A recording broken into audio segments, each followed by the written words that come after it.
VIBEBooks presents Beyond Good and Evil by Friedrich Nietzsche. Preface. Beyond Good and Evil. Supposing that truth is a woman, what then? Is there not ground for suspecting that all philosophers, insofar as they have been dogmatists, have failed to understand women, that the terrible seriousness and clumsy importunity with which they have usually paid their addresses to truth have been unskilled and unseemly methods for winning a woman? Certainly she has never allowed herself to be won. And at present every kind of dogma stands with sad and discouraged mien, if, indeed, it stands at all.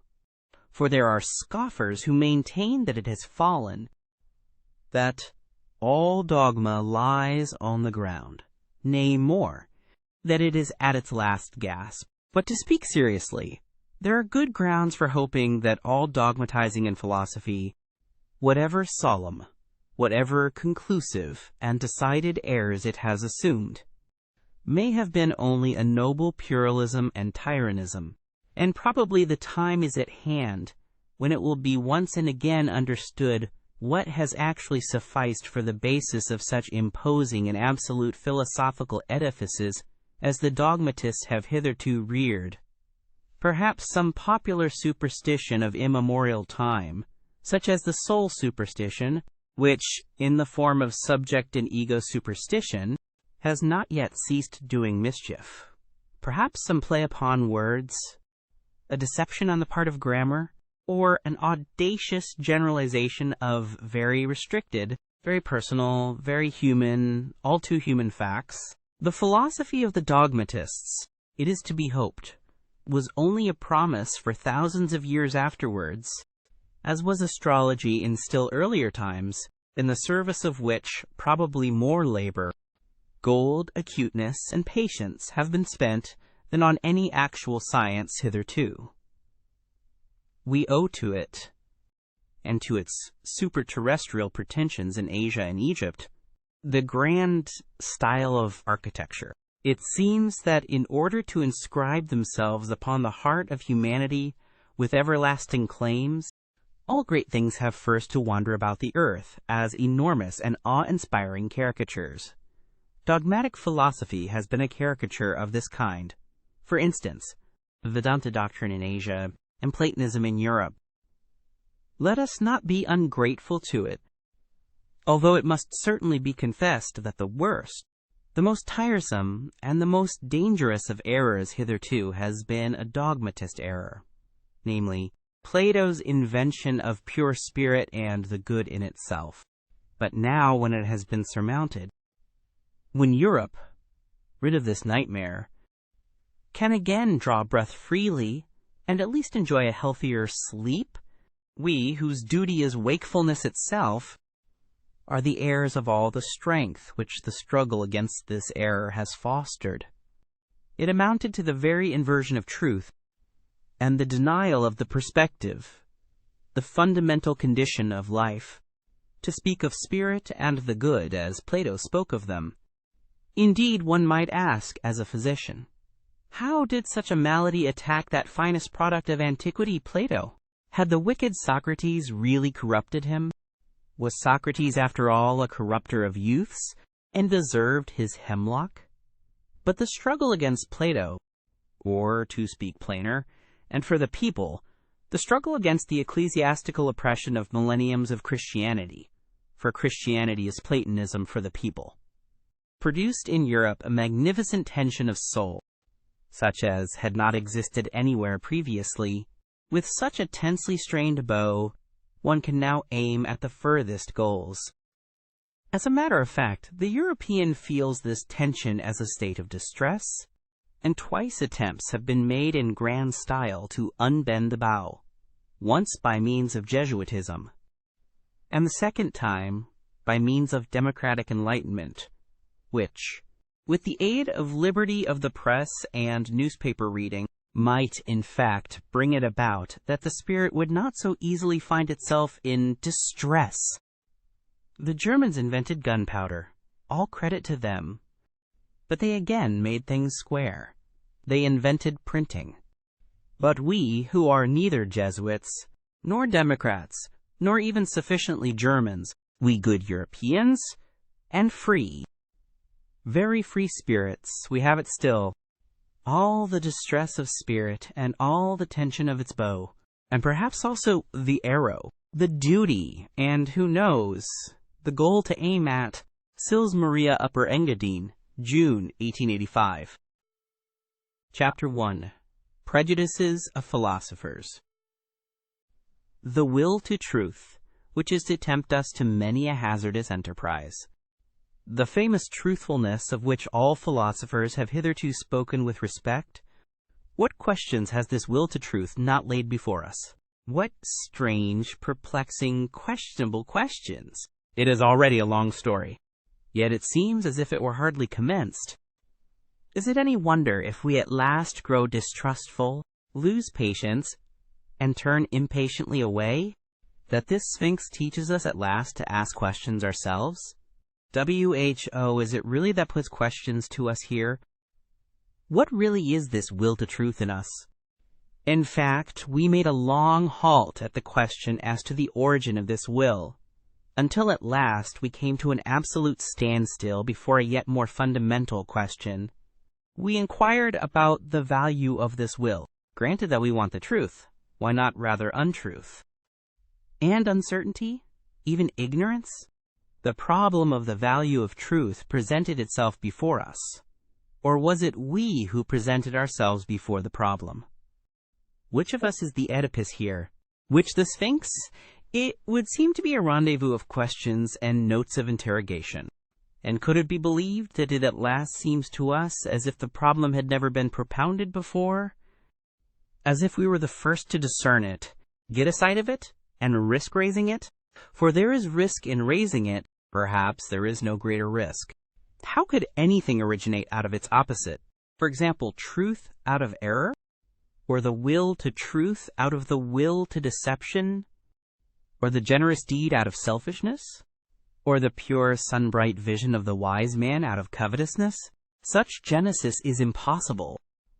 Whoever dreams of it is a fool, nay, worse than a fool. Things of the highest value must have a different origin, an origin of their own. In this transitory, seductive, illusory, paltry world, in this turmoil of delusion and cupidity, they cannot have their source, but rather in the lap of being, in the intransitory, in the concealed God, in the thing in itself, there must be their source, and nowhere else. This mode of reasoning discloses the typical prejudice by which metaphysicians of all times can be recognized. This mode of valuation is at the back of all their logical procedure. Through this belief of theirs, they exert themselves for their knowledge, for something that is in the end solemnly christened the truth. The fundamental belief of metaphysicians is the belief in antitheses of values. It never occurred even to the wariest of them to doubt here on the very threshold, where doubt, however, was most necessary, though they had made a solemn vow, de omnibus, dubitandum. For it may be doubted, firstly, whether antitheses exist at all, and secondly, whether the popular valuations and antitheses of value upon which metaphysicians have set their seal are not perhaps merely superficial estimates, merely provisional perspectives, besides being probably made from some corner, perhaps from below, frog perspectives, as it were, to borrow an expression current among painters.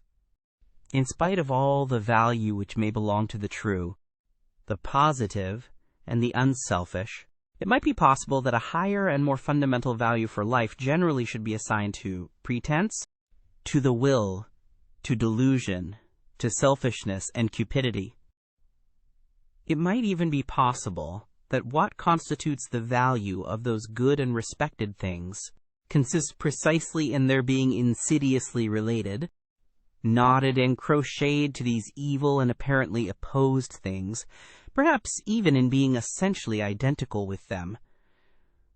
Perhaps, but who wishes to concern himself with such dangerous perhapses? For that investigation, one must await the advent of a new order of philosophers, such as will have other tastes and inclinations, the reverse of those hitherto prevalent, philosophers of the dangerous, perhaps, in every sense of the term. And to speak in all seriousness, I see such new philosophers beginning to appear.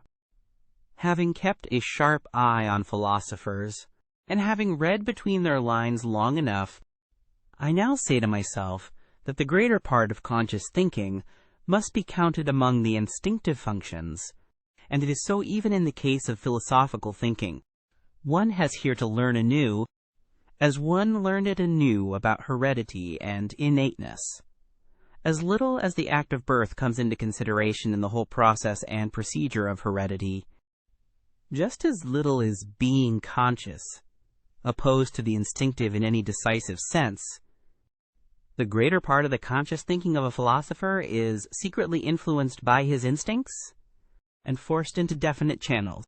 And behind all logic and its seeming sovereignty of movement, there are valuations, or to speak more plainly, physiological demands, for the maintenance of a definite mode of life.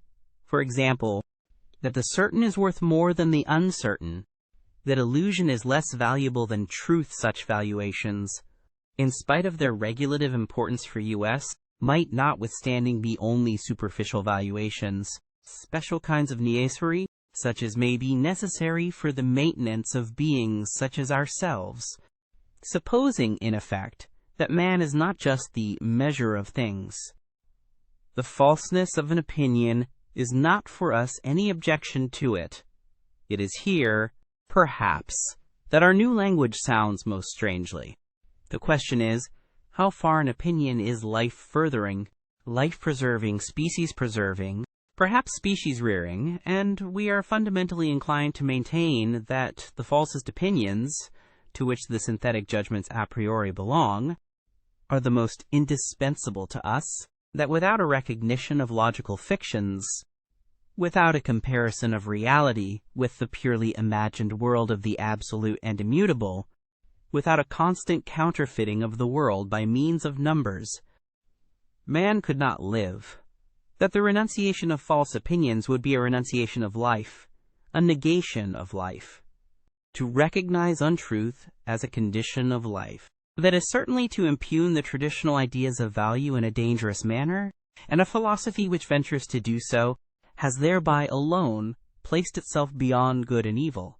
That which causes philosophers to be regarded half distrustfully and half mockingly is not the oft-repeated discovery how innocent they are, how often and easily they make mistakes and lose their way, in short, how childish and childlike they are, but that there is not enough honest dealing with them, whereas they all raise a loud and virtuous outcry when the problem of truthfulness is even hinted at in the remotest manner.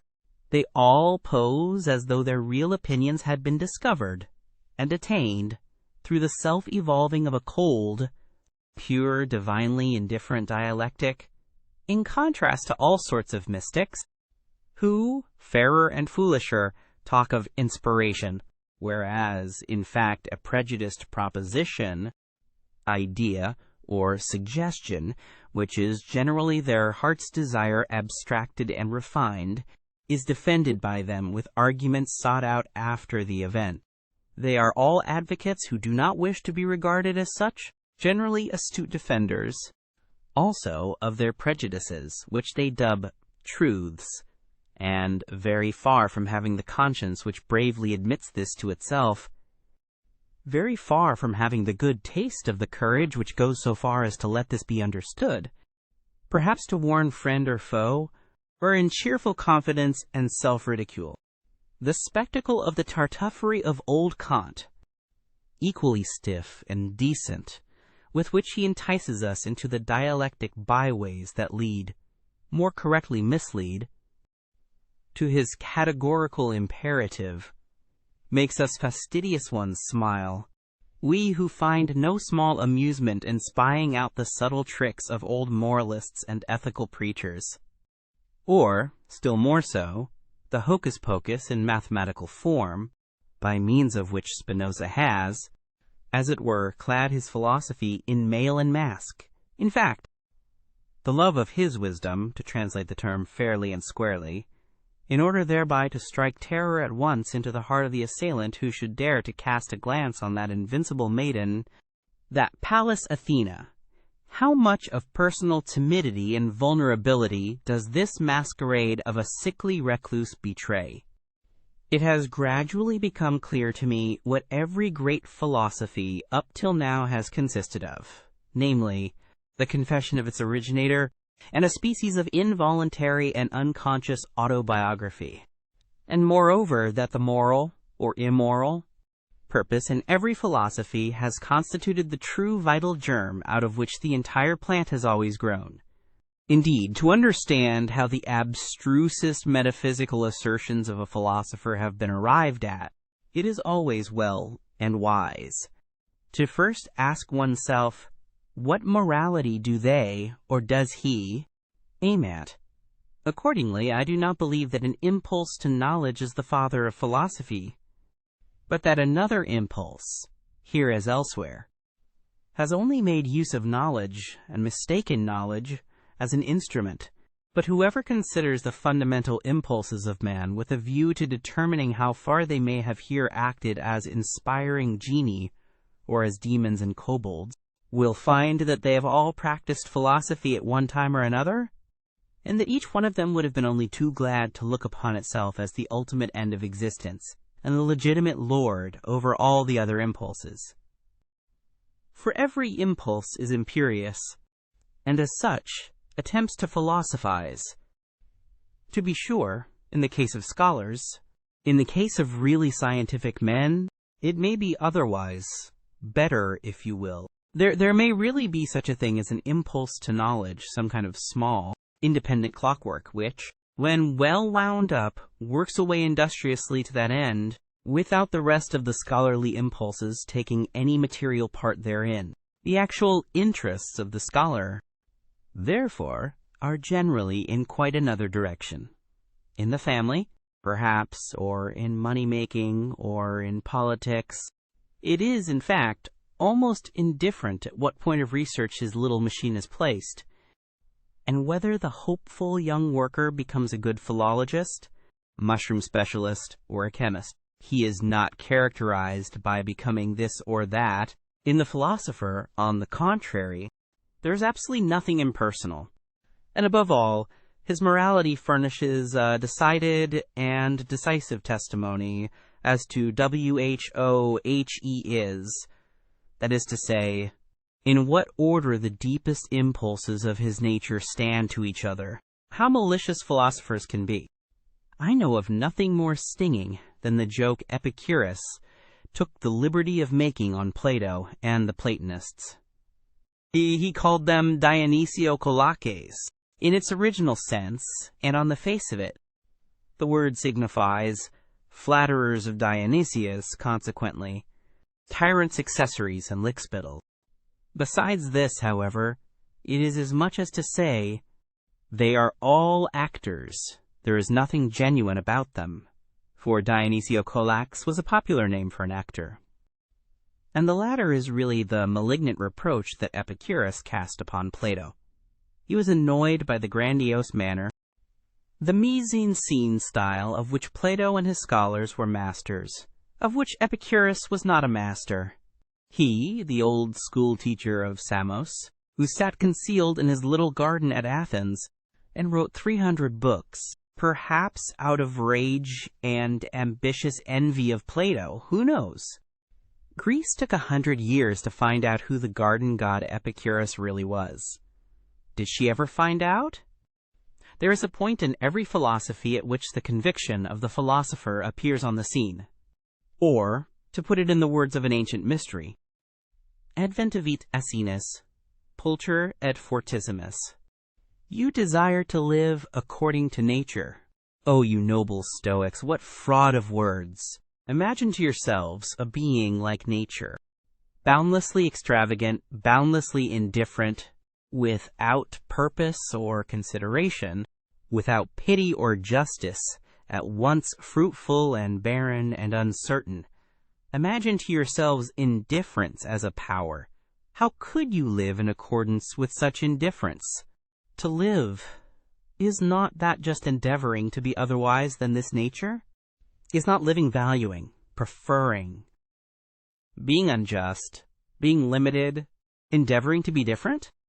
And granted that you're imperative, living according to nature means actually the same as living according to life. How could you do differently? Why should you make a principle out of what you yourselves are and must be? In reality, however, it is quite otherwise with you. While you pretend to read with rapture the canon of your law in nature, you want something quite the contrary, you extraordinary stage players and self-deluders. In your pride, you wish to dictate your morals and ideals to nature herself, and to incorporate them therein. You insist that it shall be nature according to the Stoa, and would like everything to be made after your own image, as a vast eternal glorification and generalism of Stoicism. With all your love for truth, you have forced yourselves so long, so persistently, and with such hypnotic rigidity to see nature falsely, that is to say, stoically, that you are no longer able to see it otherwise, and to crown all, some unfathomable superciliousness gives you the bedlamite hope that, because you are able to tyrannize over yourselves, Stoicism is self-tyranny, nature will also allow herself to be tyrannized over. Is not the Stoic a part of nature? But this is an old and everlasting story. What happened in old times with the Stoics still happens today. As soon as ever a philosophy begins to believe in itself, it always creates the world in its own image. It cannot do otherwise. Philosophy is this tyrannical impulse itself, the most spiritual will to power, the will to creation of the world, the will to the causa prima. The eagerness and subtlety, I should even say craftiness, with which the problem of the real and the apparent world is dealt with at present throughout Europe, furnishes food for thought and attention, and he who hears only a will to truth in the background, and nothing else, cannot certainly boast of the sharpest ears. In rare and isolated cases, it may really have happened that such a will to truth, a certain extravagant and adventurous pluck, a metaphysician's ambition of the forlorn hope, has participated therein. That which in the end always prefers a handful of certainty to a whole cartload of beautiful possibilities. There may even be puritanical fanatics of conscience who prefer to put their last trust in a sure nothing rather than in an uncertain something. But that is nihilism, and the sign of a despairing, mortally wearied soul, notwithstanding the courageous bearing such a virtue may display. It seems, however, to be otherwise with stronger and livelier thinkers who are still eager for life, in that they side against appearance, and speak superciliously of perspective, in that they rank the credibility of their own bodies about as low as the credibility of the ocular evidence that the earth stands still, and thus, apparently, allowing with complacency their securest possession to escape. For what does one at present believe in more firmly than in one's body? Who knows if they are not really trying to win back something which was formerly an even securer possession? Something of the old domain of the faith of former times. Perhaps the immortal soul. Perhaps the old God. In short, ideas by which they could live better. That is to say, more vigorously and more joyously than by modern ideas. There is distrust of these modern ideas in this mode of looking at things, a disbelief in all that has been constructed yesterday and today. There is perhaps some slight admixture of satiety and scorn, which can no longer endure the bric-a-brac of ideas of the most varied origin, such as so-called positivism at present throws on the market. a disgust of the more refined taste at the village fair mottliness and patchiness of all these reality philosophasters, in whom there is nothing either new or true, except this mottliness. Therein it seems to me that we should agree with those skeptical anti-realists and knowledge microscopists of the present day. Their instinct, which repels them from modern reality, is unrefuted. What do their retrograde bypaths concern us? The main thing about them is not that they wish to go back, but that they wish to get away therefrom. Little more strength, swing, courage, and artistic power, and they would be off, and not back. It seems to me that there is everywhere an attempt at present to divert attention from the actual influence which Kant exercised on German philosophy, and especially to ignore prudently the value which he set upon himself. Kant was first and foremost proud of his table of categories. With it in his hand, he said, "This is the most difficult thing that could ever be undertaken on behalf of metaphysics. Let us only understand this could be." He was proud of having discovered a new faculty in man, the faculty of synthetic judgment a priori. Granting that he deceived himself in this matter, the development and rapid flourishing of German philosophy depended nevertheless on his pride, and on the eager rivalry of the younger generation to discover, if possible, something, at all events, new faculties, of which to be still prouder. But let us reflect for a moment. It is high time to do so. How were synthetic judgments a priori possible? Kant asked himself, and what is really his answer? By means of a means, faculty. But unfortunately not in 5 words, but so circumstantially, imposingly, and with such display of German profundity and verbal flourishes, that one altogether loses sight of the comical niaiserie allemande involved in such an answer. People were beside themselves with delight over this new faculty, and the jubilation reached its climax when Kant further discovered a moral faculty in man, for at that time Germans were still moral, not yet dabbling in the politics of hard fact. Then came the honeymoon of German philosophy. All the young theologians of the Tübingen institution went immediately into the groves, all seeking for faculties.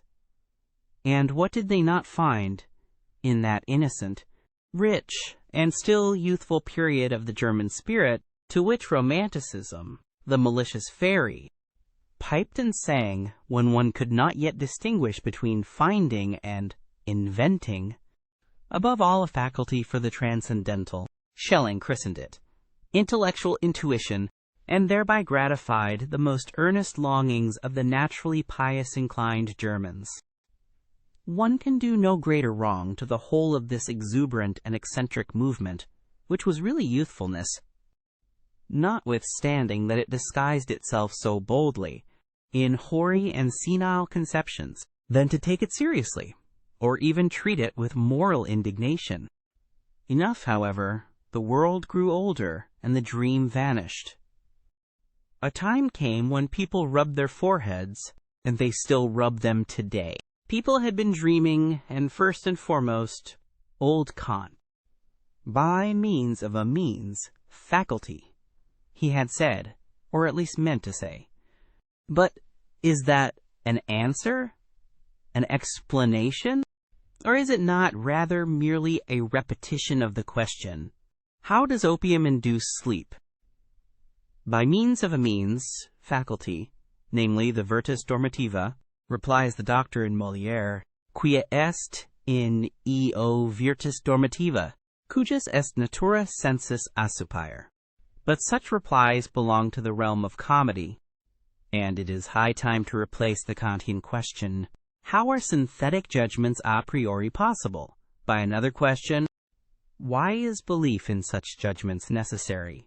In effect, it is high time that we should understand that such judgments must be believed to be true for the sake of the preservation of creatures like ourselves, though they still might naturally be false judgments, or, more plainly spoken and roughly and readily, synthetic judgments, a priori should not be possible at all. We have no right to them. In our mouths they are nothing but false judgments. Only, of course, the belief in their truth is necessary, as plausible belief and ocular evidence belonging to the perspective view of life.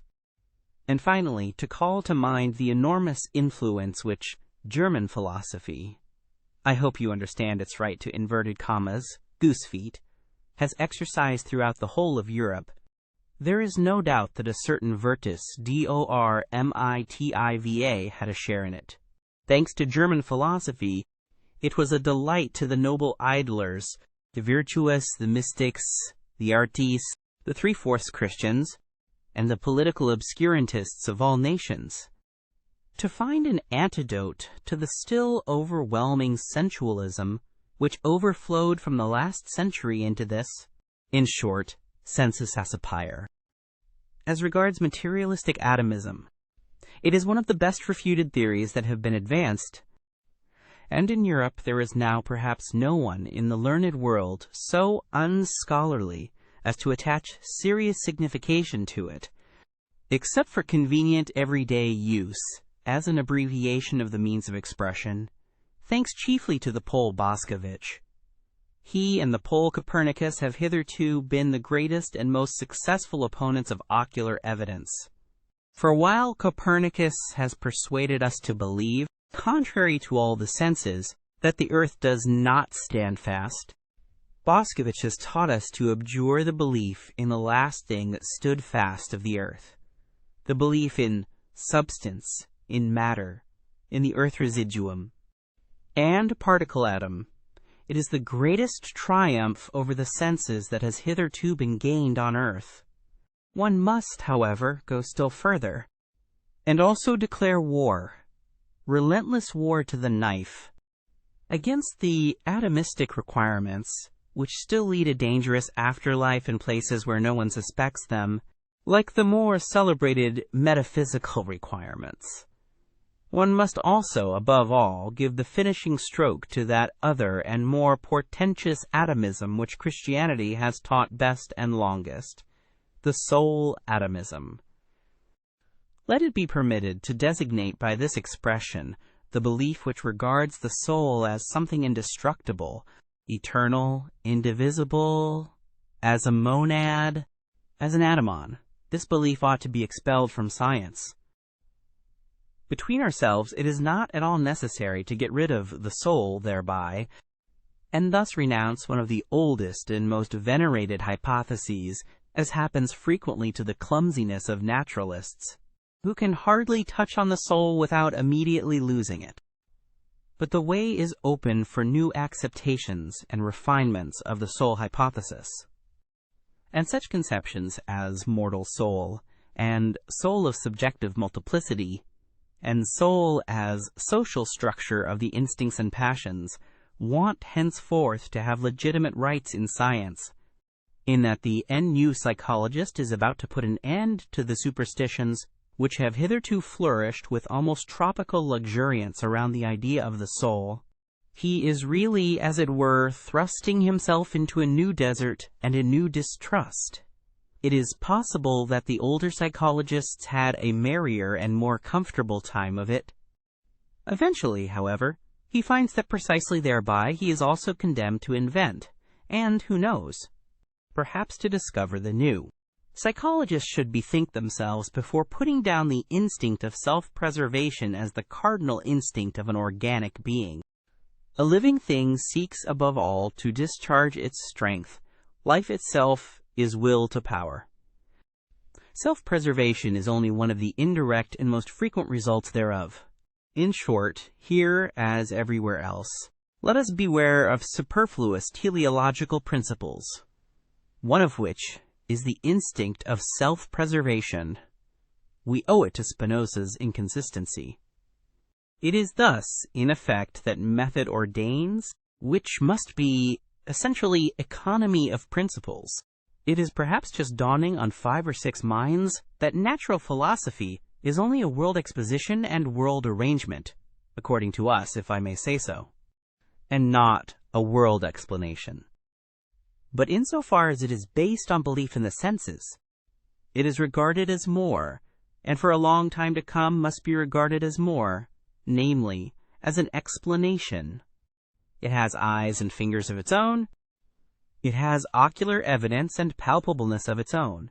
This operates fascinatingly, persuasively, and convincingly upon an age with fundamentally plebeian tastes.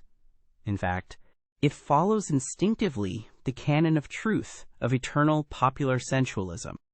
What is clear? What is explained? Only that which can be seen and felt. One must pursue every problem thus far. Obversely, however, the charm of the Platonic mode of thought, which was an aristocratic mode, consisted precisely in resistance to obvious sense evidence.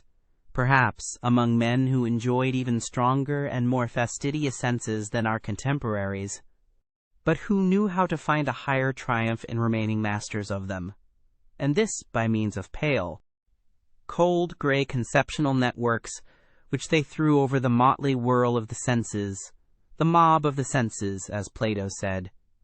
In this overcoming of the world, and interpreting of the world in the manner of Plato, there was an enjoyment different from that which the physicists of today offer us, and likewise the Darwinists and anti-teleologists among the physiological workers, with their principle of the smallest possible effort and the greatest possible blunder. Where there is nothing more to see or to grasp, there is also nothing more for men to do. That is certainly an imperative different from the Platonic one, but it may notwithstanding be the right imperative for a hardy, laborious race of machinists and bridge builders of the future, who have nothing but rough work to perform. To study physiology with a clear conscience, one must insist on the fact that the sense organs are not phenomena in the sense of the idealistic philosophy. As such, they certainly could not be causes. Sensualism, therefore, at least as regulative hypothesis, if not as heuristic principle. What? And others say even that the external world is the work of our organs? But then our body, as a part of this external world, would be the work of our organs. But then our organs themselves would be the work of our organs. It seems to me that this is a complete reductio ad absurdum. If the conception causacy is something fundamentally absurd, consequently the external world is not the work of our organs. There are still harmless self-observers who believe that there are immediate certainties. For instance, I think, or as the superstition of Schopenhauer puts it, I will, as though cognition here got hold of its object purely and simply as the thing in itself, without any falsification taking place either on the part of the subject or the object. I would repeat it, however, 100 times, that immediate certainty, as well as absolute knowledge, and the thing in itself, involve a contradictio in adjecto. We really ought to free ourselves from the misleading significance of words. The people on their part may think that cognition is knowing all about things, but the philosopher must say to himself, when I analyze the process that is expressed in the sentence, I think, I find a whole series of daring assertions, the argumentative proof of which would be difficult, perhaps impossible. For instance, that it is I who think that there must necessarily be something that thinks, that thinking is an activity and operation on the part of a being who is thought of as a cause, that there is an ego, and finally, that it is already determined what is to be designated by thinking, that I know what thinking is. For if I had not already decided within myself what it is, by what standard could I determine whether that which is just happening is not, perhaps, willing or feeling? In short, the assertion, I think, assumes that I compare my state at the present moment with other states of myself which I know, in order to determine what it is. On account of this retrospective connection with further knowledge, it has, at any rate, no immediate certainty for me. In place of the immediate certainty in which the people may believe in the special case, the philosopher thus finds a series of metaphysical questions presented to him, veritable conscience questions of the intellect, to wit: whence did I get the notion of thinking? Why do I believe in cause and effect? What gives me the right to speak of an ego, and even of an ego as cause, and finally of an ego as cause of thought? He who ventures to answer these metaphysical questions at once by an appeal to a sort of intuitive perception, like the person who says, "I think, and know that this, at least, is true, actual, and certain," will encounter a smile and 2 notes of interrogation in a philosopher nowadays. "Sir," the philosopher will perhaps give him to understand, "it is improbable that you are not mistaken. But why should it be the truth? With regard to the superstitions of logicians, I shall never tire of emphasizing a small, terse fact, which is unwillingly recognized by these credulous minds, namely, that a thought comes when it wishes, and not when I wish. So that it is a perversion of the facts of the case to say that the subject I is the condition of the predicate think, one thinks, but that this one is precisely the famous old ego is, to put it mildly, only a supposition, an assertion, and assuredly not an immediate certainty. After all, one has even gone too far with this one thinks. Even the one contains an interpretation of the process, and does not belong to the process itself. One infers here, according to the usual grammatical formula, to think is an activity. Every activity requires an agency that is active. Consequently, it was pretty much on the same lines that the older atomism sought. Besides the operating power, the material particle wherein it resides and out of which it operates, the atom. More rigorous minds, however, learnt at last to get along without this earth residuum, and perhaps some day we shall accustom ourselves, even from the logician's point of view, to get along without the little one, to which the worthy old ego has refined itself. It is certainly not the least charm of a theory that it is refutable. It is precisely thereby that it attracts the more subtle minds. It seems that the 100 times refuted theory of the free will owes its persistence to this charm alone. Someone is always appearing who feels himself strong enough to refute it. Philosophers are accustomed to speak of the will as though it were the best-known thing in the world. Indeed, Schopenhauer has given us to understand that the will alone is really known to us, absolutely and completely known, without deduction or addition. But it again and again seems to me that in this case Schopenhauer also only did what philosophers are in the habit of doing. He seems to have adopted a popular prejudice and exaggerated it.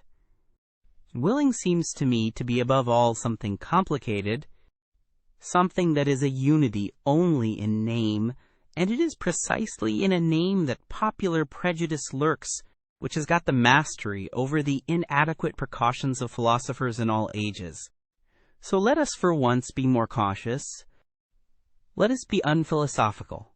Let us say that in all willing there is firstly a plurality of sensations, namely, the sensation of the condition away from which we go, the sensation of the condition towards which we go, the sensation of this from and towards itself, and then besides, an accompanying muscular sensation, which, even without our putting in motion arms and legs, commences its action by force of habit, directly we will anything. Therefore, just as sensations, and indeed many kinds of sensations, are to be recognized as ingredients of the will, so in the second place, thinking is also to be recognized. In every act of the will there is a ruling thought, and let us not imagine it possible to sever this thought from the willing, as if the will would then remain over. In the third place, the will is not only a complex of sensation and thinking, but it is above all an emotion, and in fact the emotion of the command. That which is termed freedom of the will is essentially the emotion of supremacy in respect to him who must obey. I am free, he must obey. This consciousness is inherent in every will, and equally so the straining of the attention, the straight look which fixes itself exclusively on one thing, the unconditional judgment that, quote, this and nothing else is necessary now, the inward certainty that obedience will be rendered, and whatever else pertains to the position of the commander. A man who wills commands something within himself which renders obedience, or which he believes renders obedience. But now let us notice what is the strangest thing about the will, this affair so extremely complex, for which the people have only one name. Inasmuch as in the given circumstances we are at the same time the commanding and the obeying parties, and as the obeying party we know the sensations of constraint, impulsion, pressure, resistance, and motion, which usually commence immediately after the act of will. Inasmuch as, on the other hand, we are accustomed to disregard this duality, and to deceive ourselves about it by means of the synthetic term I, a whole series of erroneous conclusions, and consequently of false judgments about the will itself, has become attached to the act of willing, to such a degree that he who wills believes firmly that willing suffices for action. Since in the majority of cases there has only been exercise of will when the effect of the command, consequently obedience, and therefore action, was to be expected, the appearance has translated itself into the sentiment as if there were a necessity of effect. In a word, he who wills believes with a fair amount of certainty that will and action are somehow one. He ascribes the success, the carrying out of the willing, to the will itself, and thereby enjoys an increase of the sensation of power which accompanies all success. Freedom of will, that is the expression for the complex state of delight of the person exercising volition, who commands and at the same time identifies himself with the executor of the order, who, as such, enjoys also the triumph over obstacles, but thinks within himself that it was really his own will that overcame them. In this way, the person exercising volition adds the feelings of delight of his successful executive instruments, the useful underwills or undersouls. Indeed, our body is but a social structure composed of many souls, to his feelings of delight as commander. Le fait c'est moi. What happens here is what happens in every well-constructed and happy commonwealth, namely, that the governing class identifies itself with the successes of the commonwealth. In all willing, it is absolutely a question of commanding and obeying, on the basis, as already said, of a social structure composed of many souls, on which account a philosopher should claim the right to include willing as such within the sphere of morals, regarded as the doctrine of the relations of supremacy under which the phenomenon of life manifests itself. That the separate philosophical ideas are not anything optional or autonomously evolving, but grow up in connection and relationship with each other, that, however suddenly and arbitrarily they seem to appear in the history of thought, they nevertheless belong just as much to a system as the collective members of the fauna of a continent, is betrayed in the end by the circumstance. How unfailingly the most diverse philosophers always fill in again a definite fundamental scheme of possible philosophies. Under an invisible spell, they always revolve once more in the same orbit.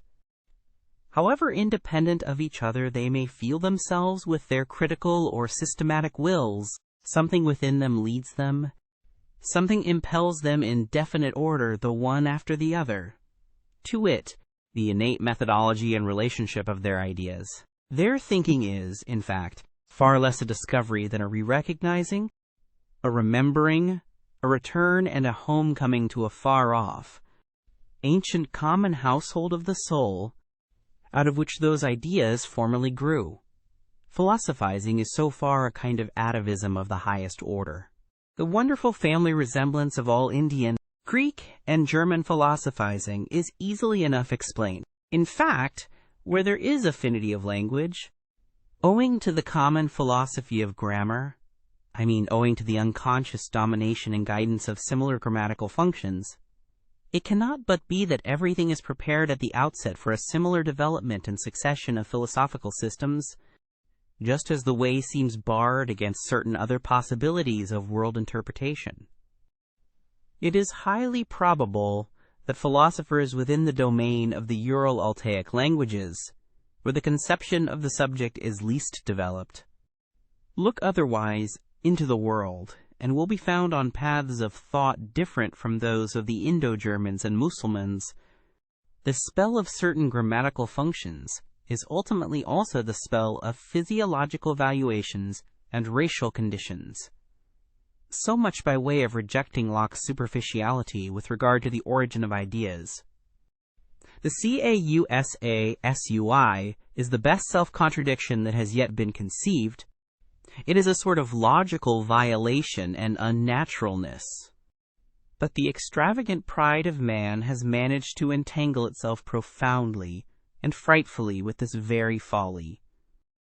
The desire for freedom of will in the superlative, metaphysical sense, such as still holds sway, unfortunately, in the minds of the half-educated, the desire to bear the entire and ultimate responsibility for one's actions oneself, and to absolve God, the world, ancestors, chance, and society therefrom, involves nothing less than to be precisely this causasui,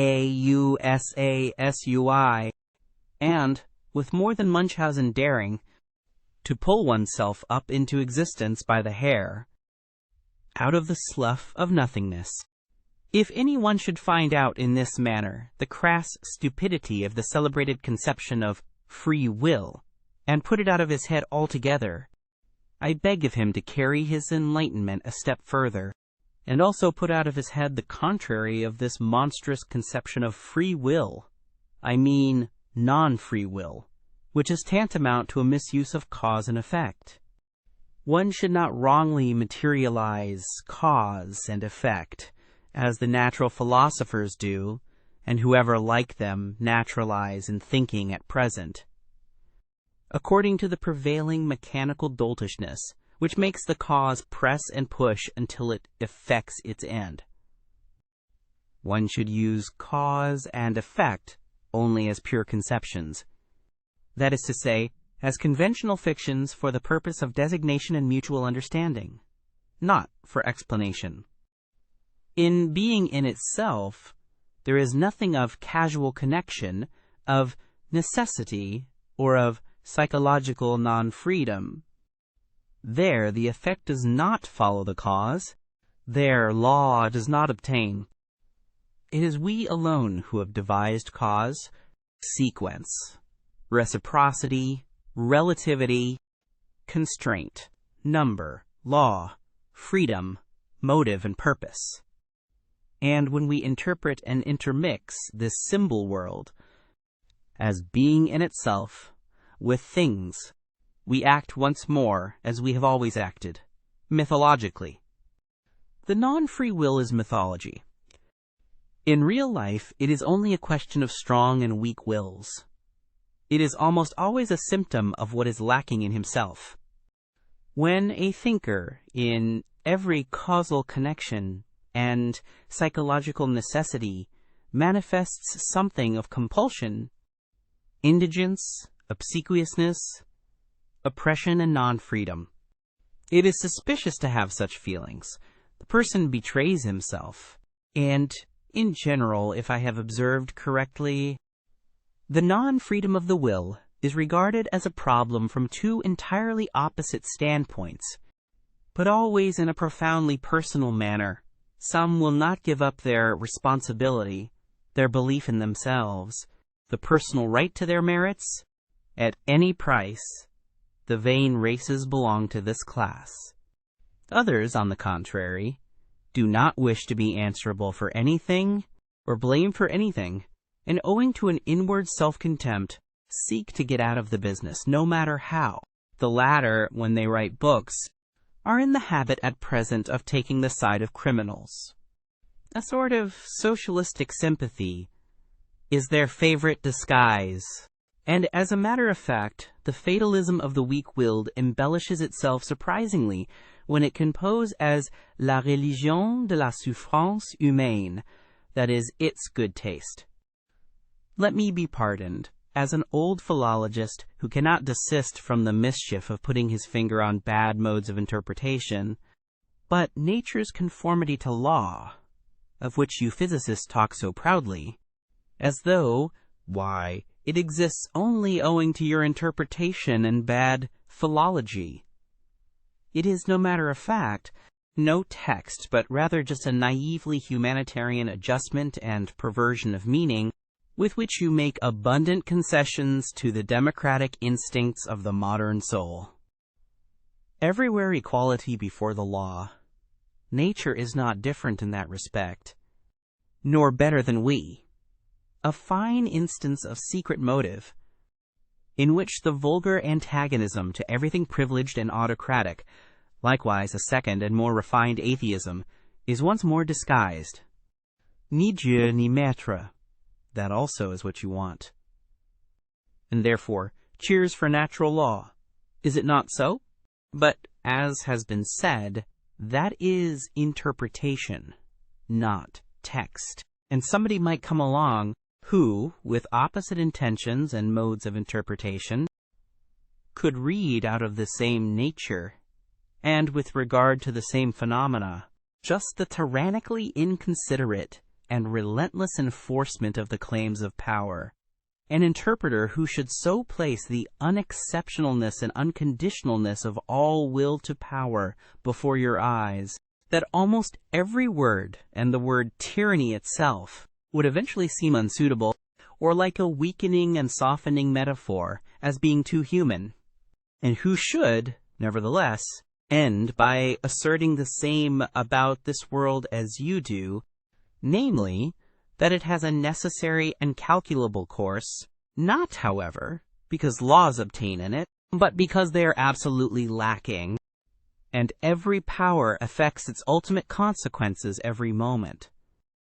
Granted that this also is only interpretation, and you will be eager enough to make this objection, well, so much the better. All psychology hitherto has run aground on moral prejudices and timidities. It has not dared to launch out into the depths. Insofar as it is allowable to recognize in that which has hitherto been written evidence of that which has hitherto been kept silent, it seems as if nobody had yet harbored the notion of psychology as the morphology and development doctrine of the will to power, as I conceive of it. The power of moral prejudices has penetrated deeply into the most intellectual world, the world apparently most indifferent and unprejudiced, and has obviously operated in an injurious, obstructive, blinding, and distorting manner.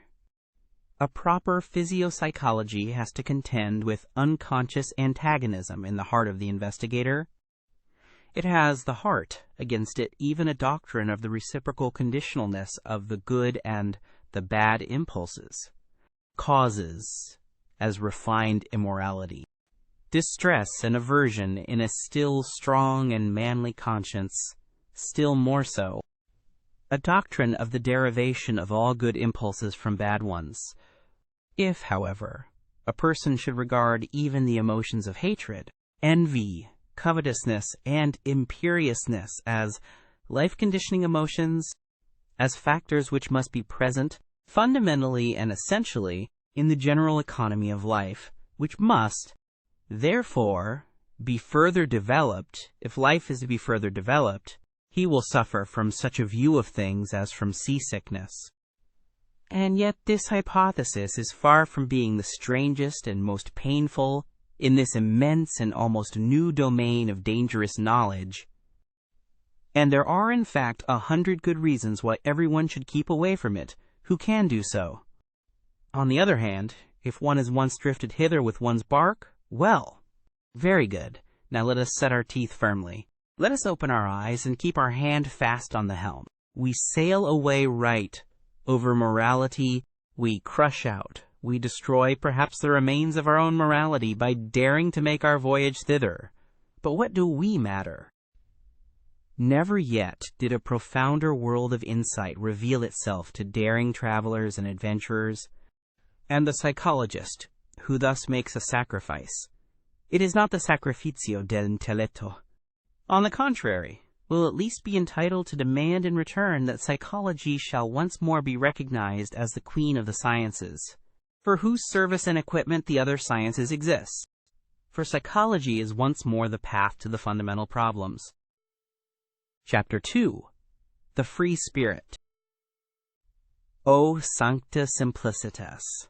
In what strange simplification and falsification man lives! One can never cease wondering when once one has got eyes for beholding this marvel. How we have made everything around us clear and free and easy and simple. How we have been able to give our senses a passport to everything superficial, our thoughts a godlike desire for wanton pranks and wrong inferences. How, from the beginning, we have contrived to retain our ignorance in order to enjoy an almost inconceivable freedom, thoughtlessness, imprudence, heartiness, and gaiety, in order to enjoy life. And only on this solidified, granite-like foundation of ignorance could knowledge rear itself hitherto, the will to knowledge on the foundation of a far more powerful will, the will to ignorance, to the uncertain, to the untrue, not as its opposite, but as its refinement. It is to be hoped, indeed, that language, here as elsewhere, will not get over its awkwardness, and that it will continue to talk of opposites, where there are only degrees and many refinements of gradation. It is equally to be hoped that the incarnated tartuffery of morals, which now belongs to our unconquerable flesh and blood, will turn the words round in the mouths of us discerning ones. Here and there we understand it, and laugh at the way in which precisely the best knowledge seeks most to retain us in this simplified, thoroughly artificial, suitably imagined, and suitably falsified world, at the way in which, whether it will or not, it loves error, because, as living itself, it loves life. After such a cheerful commencement, a serious word would fain be heard. It appeals to the most serious minds. Take care, ye philosophers and friends of knowledge, and beware of martyrdom, of suffering for the truth's sake. Even in your own defense, it spoils all the innocence and fine neutrality of your conscience. It makes you headstrong against objections and red rags. It stupefies, animalizes, and brutalizes, when in the struggle with danger, slander, suspicion, expulsion, and even worse consequences of enmity, ye have at last to play your last card as protectors of truth upon earth, as though the truth were such an innocent and incompetent creature as to require protectors. And you of all people, ye knights of the sorrowful countenance, messers, loafers, and cobweb spinners of the spirit, finally, ye know sufficiently well that it cannot be of any consequence if why ye just carry your point. Ye know that hitherto no philosopher has carried his point, and that there might be a more laudable truthfulness in every little interrogative mark which you place after your special words and favorite doctrines, and occasionally after yourselves, than in all the solemn pantomime and trumping games before accusers and law courts. Rather go out of the way, flee into concealment, and have your masks and your ruses, that ye may be mistaken for what you are, or somewhat feared. And pray, don't forget the garden with golden trellis work, and have people around you who are as a garden or as music on the waters at eventide, when already the day becomes a memory. Choose the good solitude, the free, wanton, lightsome solitude, which also gives you the right still to remain good in any sense whatsoever. How poisonous, how crafty, How bad? Does every long war make one, which cannot be waged openly by means of force? How personal does a long fear make? One, a long watching of enemies, of possible enemies, these pariahs of society, these long pursued, badly persecuted ones. Also the compulsory recluses, the Spinozas, or Giordano Brunos, always become in the end, even under the most intellectual masquerade, and perhaps without being themselves aware of it, refined vengeance seekers and poison brewers just lay bare the foundation of Spinoza's ethics and theology, not to speak of the stupidity of moral indignation, which is the unfailing sign in a philosopher that the sense of philosophical humor has left him. The martyrdom of the philosopher, his sacrifice for the sake of truth, forces into the light whatever of the agitator and actor lurks in him. And if one has hitherto contemplated him only with artistic curiosity, with regard to many a philosopher it is easy to understand the dangerous desire to see him also in his deterioration, deteriorated into a martyr, into a stage and tribune baller.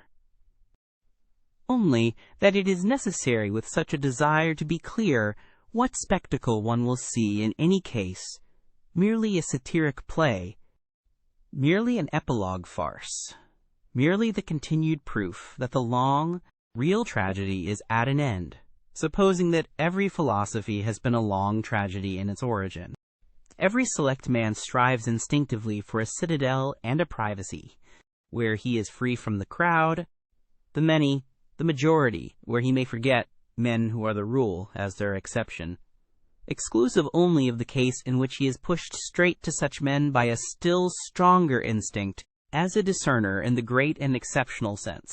Whoever, in intercourse with men, does not occasionally glisten in all the green and gray colors of distress, owing to disgust, satiety, sympathy, gloominess, and solitariness, is assuredly not a man of elevated tastes. Supposing, however, that he does not voluntarily take all this burden and disgust upon himself, that he persistently avoids it, and remains, as I said, quietly and proudly hidden in his citadel, one thing is then certain. He was not made, he was not predestined for knowledge. For as such he would one day have to say to himself, "The devil take my good taste." But the rule is more interesting than the exception. Than myself. The exception! And he would go down, and above all he would go inside. The long and serious study of the average man, and consequently much disguise, self-overcoming, familiarity, and bad intercourse. All intercourse is bad intercourse except with one's equals. That constitutes a necessary part of the life history of every philosopher. Perhaps the most disagreeable, odious, and disappointing part, if he is fortunate, however, as a favorite child of knowledge should be. He will meet with suitable auxiliaries who will shorten and lighten his task. I mean so-called cynics, those who simply recognize the animal, the commonplace, and the rule in themselves, and at the same time have so much spirituality and ticklishness as to make them talk of themselves and their like. Before witnesses, sometimes they wallow, even in books, as on their own dunghill. Cynicism is the only form in which base souls approach what is called honesty, and the higher man must open his ears to all the coarser or finer cynicism, and congratulate himself when the clown becomes shameless right before him, or the scientific satyr speaks out. There are even cases where enchantment mixes with the disgust, namely, whereby a freak of nature, genius is bound to some such indiscreet billy-goat and ape, as in the case of the Abbe Galiani, the profoundest, acutest, and perhaps also filthiest man of his century. He was far profounder than Voltaire, and consequently also a good deal more silent.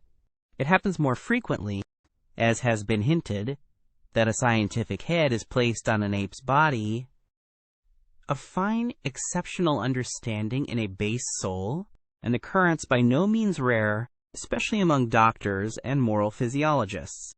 And whenever anyone speaks without bitterness, or rather quite innocently, of man as a belly with two requirements, and a head with one, whenever anyone sees, seeks, and wants to see only hunger, sexual instinct, and vanity as the real and only motives of human actions.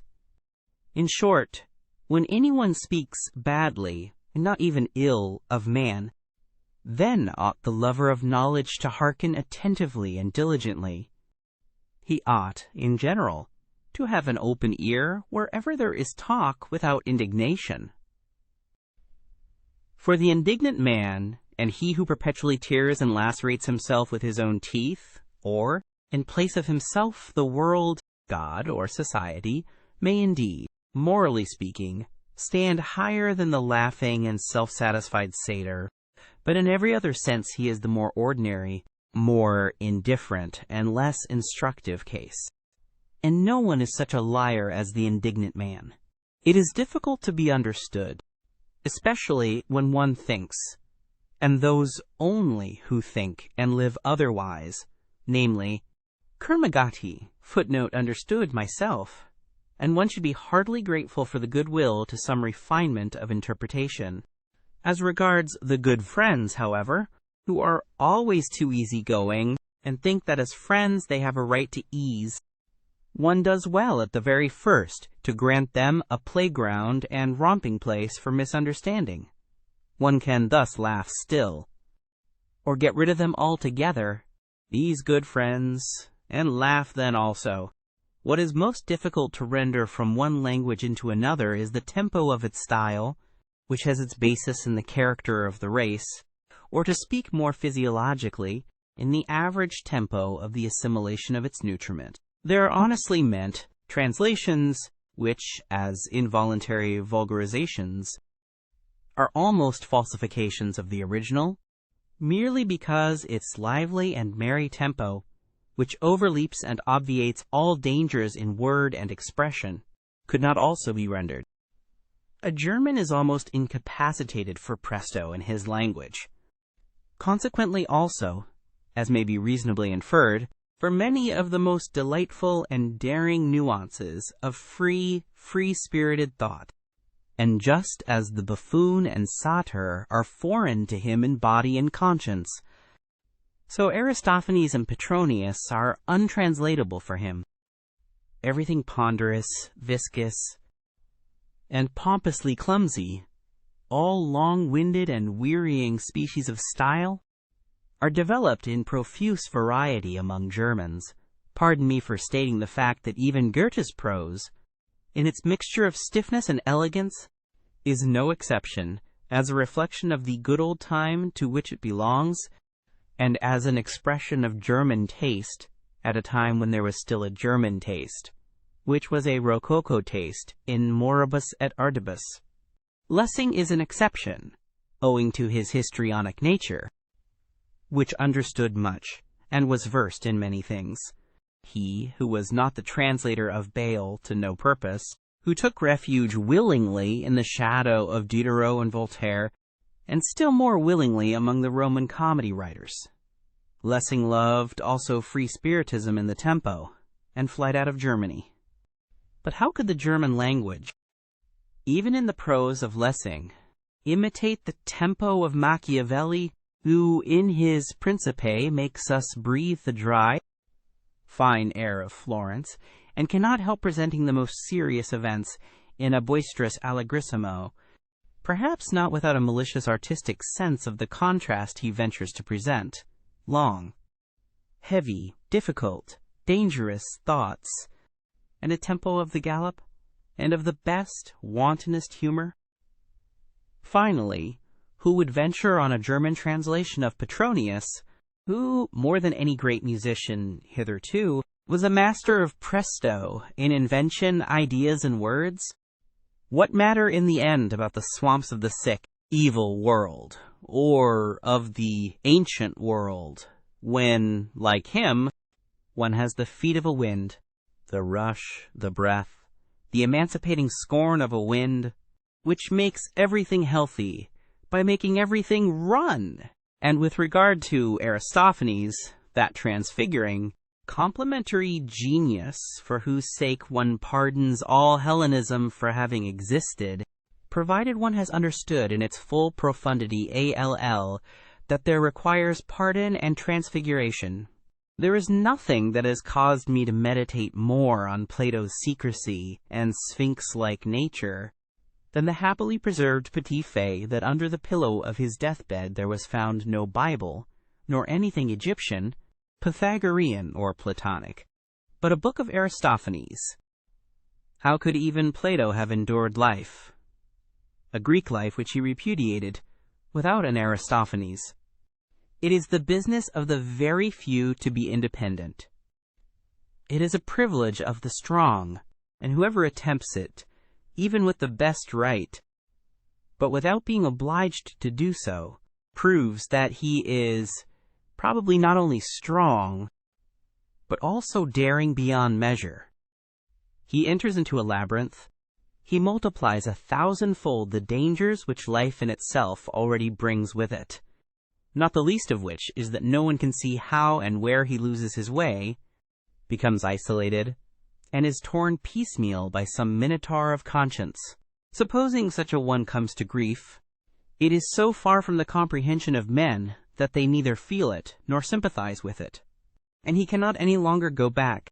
He cannot even go back again to the sympathy of men. Our deepest insights must, and should, appear as follies, and under certain circumstances as crimes, when they come unauthorizedly to the ears of those who are not disposed and predestined for them. The exoteric and the esoteric, as they were formerly distinguished by philosophers among the Indians, as among the Greeks, Persians, and Mussulmans, in short, wherever people believed in gradations of rank and not in equality and equal rights, are not so much in contradistinction to one another in respect to the exoteric class, standing without and viewing, estimating, measuring, and judging from the outside and not from the inside. The more essential distinction is that the class in question views things from below upwards, while the esoteric class views things from above downwards. There are heights of the soul from which tragedy itself no longer appears to operate tragically. And if all the woe in the world were taken together, who would dare to decide whether the sight of it would necessarily seduce and constrain to sympathy, and thus to a doubling of the woe, that which serves the higher class of men for nourishment or refreshment must be almost poison to an entirely different and lower order of human beings. The virtues of the common man would perhaps mean vice and weakness in a philosopher. It might be possible for a highly developed man, supposing him to degenerate and go to ruin, to acquire qualities thereby alone, for the sake of which he would have to be honored as a saint in the lower world into which he had sunk. There are books which have an inverse value for the soul and the health according as the inferior soul and the lower vitality, or the higher and more powerful, make use of them. In the former case they are dangerous, disturbing, unsettling books. In the latter case they are herald calls which summon the bravest to their bravery. Books for the general reader are always ill-smelling books. The odor of paltry people clings to them, where the populace eat and drink, and even where they reverence, it is accustomed to stink. One should not go into churches if one wishes to breathe pure air. In our youthful years we still venerate and despise without the art of nuance, which is the best gain of life, and we have rightly to do hard penance for having fallen upon men and things with yea and nay. Everything is so arranged that the worst of all tastes, the taste for the unconditional, is cruelly befooled and abused, until a man learns to introduce a little art into his sentiments, and prefers to try conclusions with the artificial, as do the real artists of life. The angry and reverent spirit peculiar to youth appears to allow itself no peace, until it has suitably falsified men and things to be able to vent its passion upon them. youth in itself even, is something falsifying and deceptive. Later on, when the young soul, tortured by continual disillusions, finally turns suspiciously against itself, still ardent and savage even in its suspicion and remorse of conscience, how it upbraids itself, how impatiently it tears itself, how it revenges itself for its long self-blinding, as though it had been a voluntary blindness. In this transition, one punishes oneself by distrust of one's sentiments. One tortures one's enthusiasm with doubt.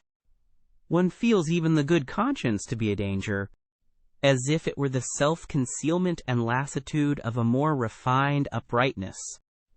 And above all, one espouses upon principle the cause against youth. A decade later, and one comprehends that all this was also still youth. Throughout the longest period of human history, one calls it the prehistoric period, the value or non-value of an action was inferred from its consequences. The action in itself was not taken into consideration, any more than its origin, but pretty much, as in China at present, where the distinction or disgrace of a child redounds to its parents, the retro-operating power of success or failure was what induced men to think well or ill of an action. Let us call this period the pre-moral period of mankind. The imperative, know thyself, was then still unknown. In the last 10,000 years, on the other hand, on certain large portions of the earth, one has gradually got so far that one no longer lets the consequences of an action, but its origin, decide with regard to its worth. A great achievement as a whole, an important refinement of vision and of criterion, the unconscious effect of the supremacy of aristocratic values and of the belief in origin, the mark of a period which may be designated in the narrower sense as the moral one. The first attempt at self-knowledge is thereby made. Instead of the consequences, the origin. What an inversion of perspective! And assuredly an inversion effected only after long struggle and wavering. To be sure, an ominous new superstition, a peculiar narrowness of interpretation, attained supremacy precisely thereby. The origin of an action was interpreted in the most definite sense possible, as origin out of an intention. People were agreed in the belief that the value of an action lay in the value of its intention. The intention as the sole origin and antecedent history of an action. Under the influence of this prejudice, moral praise and blame have been bestowed, and men have judged and even philosophized almost up to the present day. Is it not possible, however, that the necessity may now have arisen of again making up our minds with regard to the reversing and fundamental shifting of values, owing to a new self-consciousness and acuteness in man? Is it not possible that we may be standing on the threshold of a period which, to begin with, would be distinguished negatively as ultra-moral, nowadays when, at least among us immoralists, the suspicion arises that the decisive value of an action lies precisely in that which is not intentional, and that all its intentionalness, all that is seen, sensible, or sensed in it, belongs to its surface or skin, which, like every skin, betrays something, but conceals still more? In short, we believe that the intention is only a sign or symptom, which first requires an explanation. A sign, moreover, which has too many interpretations, and consequently hardly any meaning in itself alone, that morality, in the sense in which it has been understood hitherto, as intention morality, has been a prejudice, perhaps a prematureness or preliminariness, probably something of the same rank as astrology and alchemy, but in any case something which must be surmounted. The surmounting of morality, in a certain sense even the self-mounting of morality, let that be the name for the long secret labor which has been reserved for the most refined, the most upright, and also the most wicked consciences of today, as the living touchstones of the soul. It cannot be helped.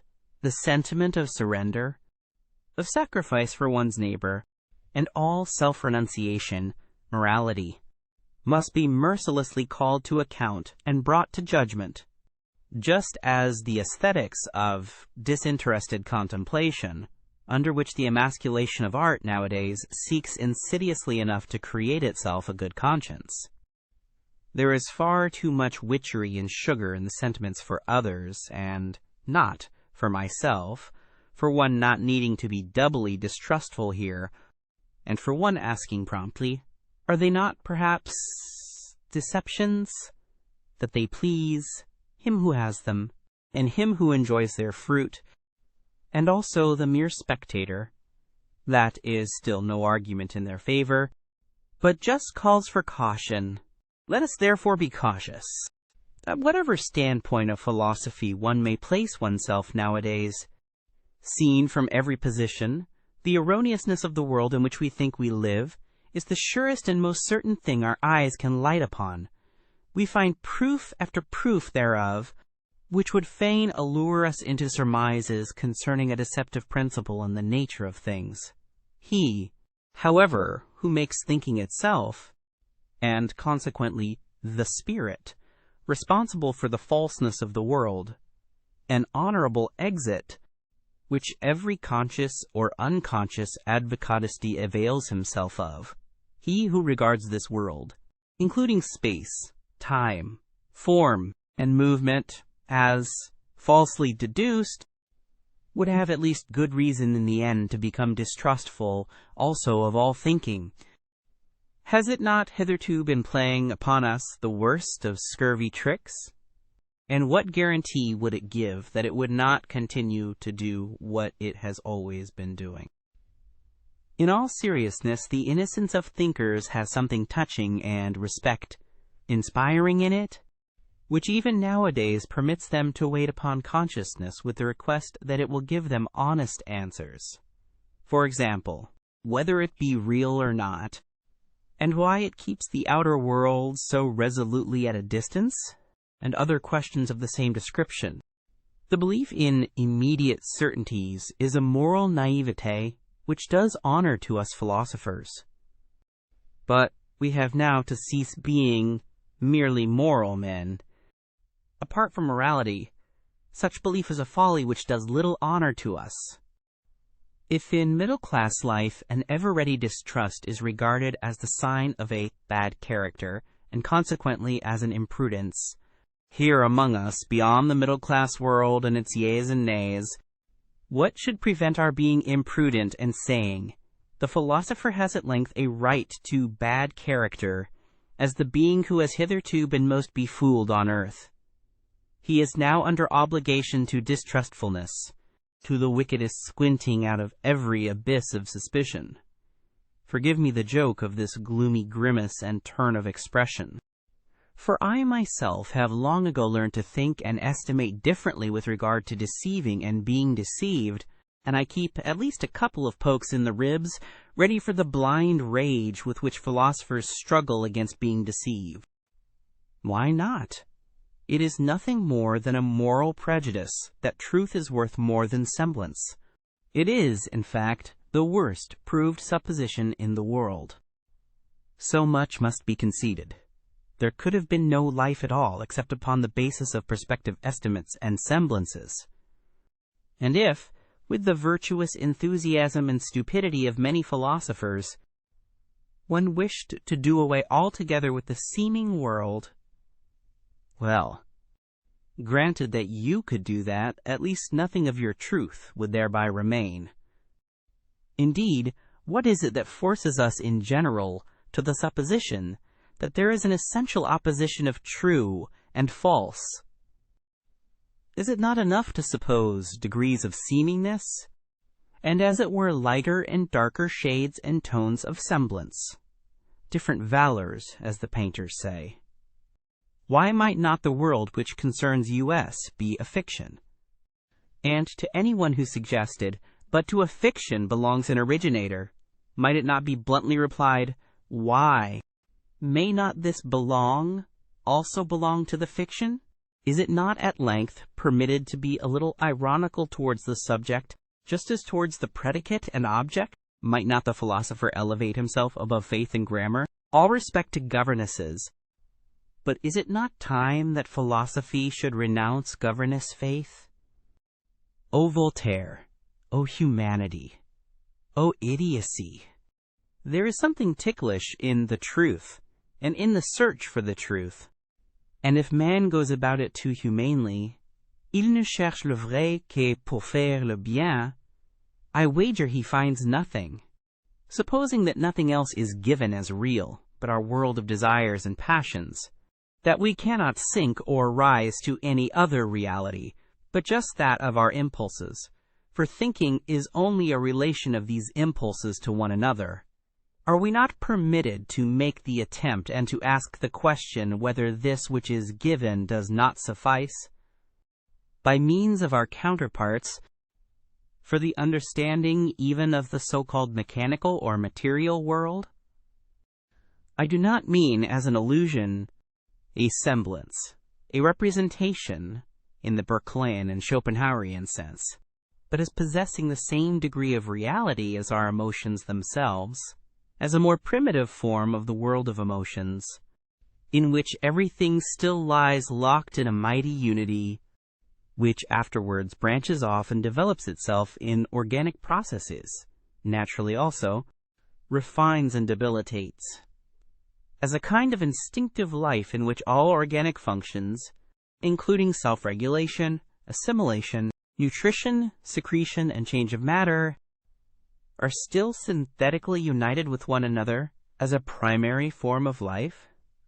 In the end, it is not only permitted to make this attempt, it is commanded by the conscience of logical method, not to assume several kinds of causality, so long as the attempt to get along with a single one has not been pushed to its furthest extent, to absurdity, if I may be allowed to say so. That is a morality of method which one may not repudiate nowadays. It follows, from its definition, as mathematicians say. The question is ultimately whether we really recognize the will as operating, whether we believe in the causality of the will. If we do so, and fundamentally our belief in this is just our belief in causality itself, we must make the attempt to posit hypothetically the causality of the will as the only causality. Will can naturally only operate on will, and not on matter, not on nerves, for instance. In short, the hypothesis must be hazarded, whether will does not operate on will wherever effects are recognized, and whether all mechanical action, inasmuch as a power operates therein, is not just the power of will, the effect of will.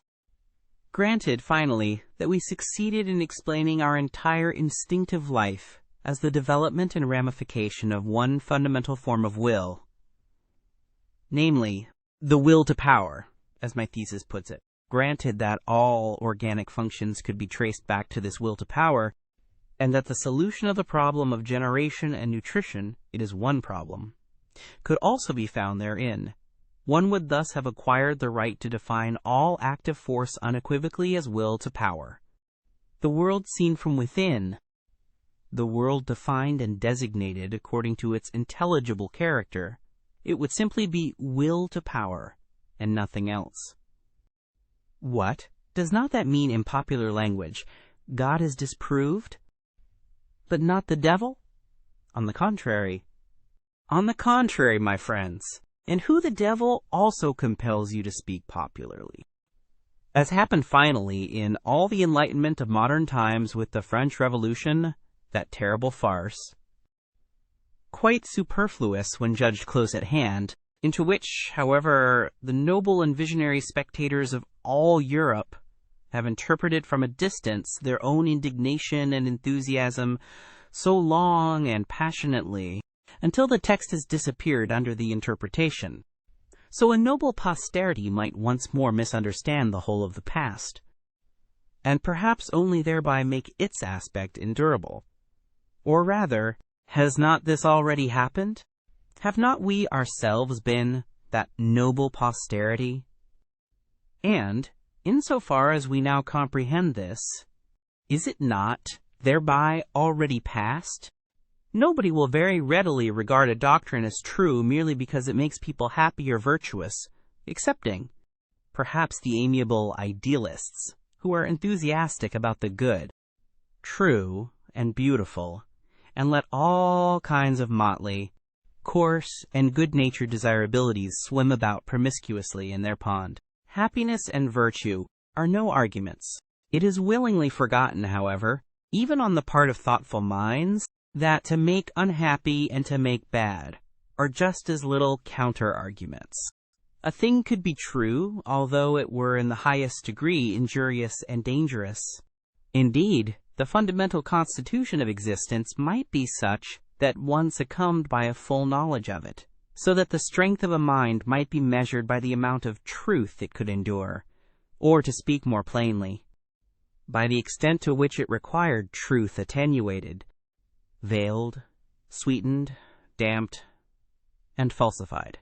But there is no doubt that for the discovery of certain portions of truth, the wicked and unfortunate are more favorably situated and have a greater likelihood of success. Not to speak of the wicked who are happy, a species about whom moralists are silent. Perhaps severity and craft are more favorable conditions for the development of strong, independent spirits and philosophers than the gentle, refined, yielding good nature and habit of taking things easily, which are prized, and rightly prized, in a learned man, presupposing always, to begin with, that the term philosopher be not confined to the philosopher who writes books, or even introduces his philosophy into books. Stendhal furnishes a last feature of the portrait of the free-spirited philosopher, which, for the sake of German taste, I will not omit to underline, for it is opposed to German taste. Pour être bon philosophe, says this last great psychologist, il faut être sec, clair, sans illusion. Un banquier qui a fait fortune a une partie du caractère requis pour faire des découvertes en philosophie, c'est-à-dire pour voir clair dans ce qui est. Everything that is profound loves the mask. The profoundest things have a hatred even of figure and likeness. Should not the contrary only be the right disguise for the shame of a god to go about in? A question worth asking. It would be strange if some mystic has not already ventured on the same kind of thing. There are proceedings of such a delicate nature that it is well to overwhelm them with coarseness and make them unrecognizable. There are actions of love and of an extravagant magnanimity after which nothing can be wiser than to take a stick and thrash the witness soundly.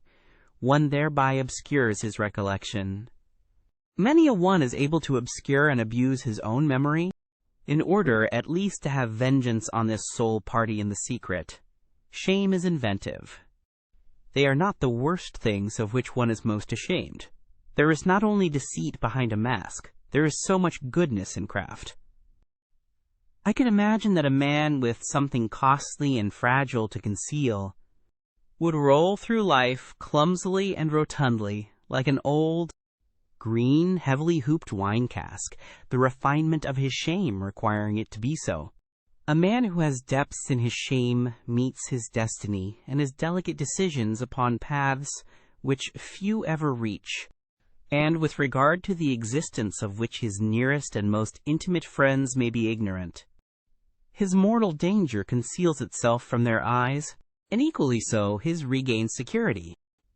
Such a hidden nature, which instinctively employs speech for silence and concealment, and is inexhaustible in evasion of communication, desires and insists that a mask of himself shall occupy his place in the hearts and heads of his friends.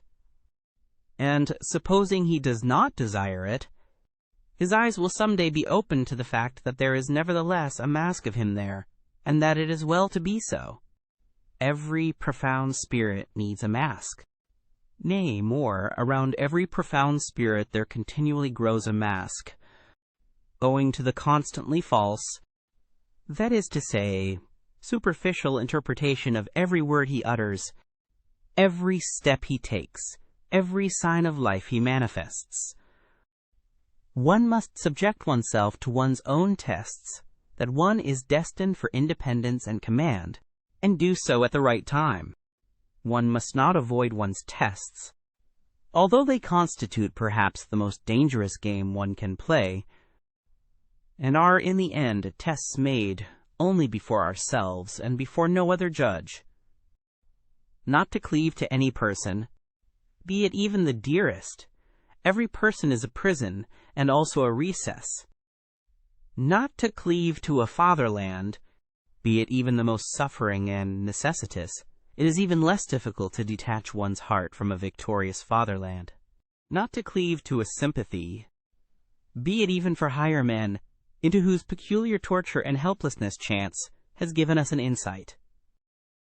Not to cleave to a science, though it tempt one with the most valuable discoveries, apparently specially reserved for us.